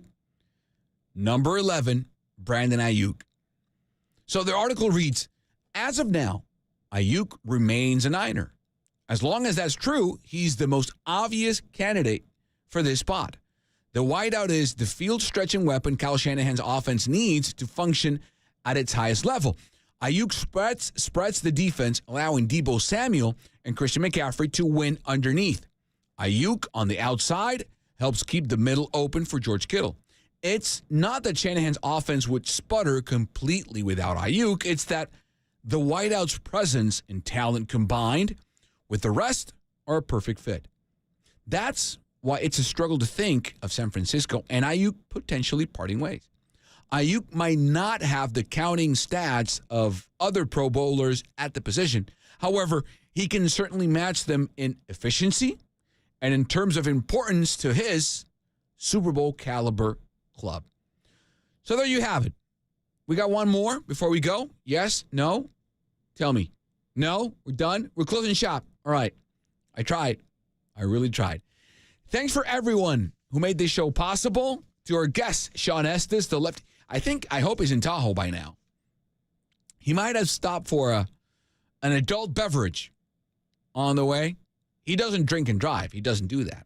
I said he stopped, bought something, not for the road, but for when he got to Tahoe, right? He would never do that. He's a responsible adult.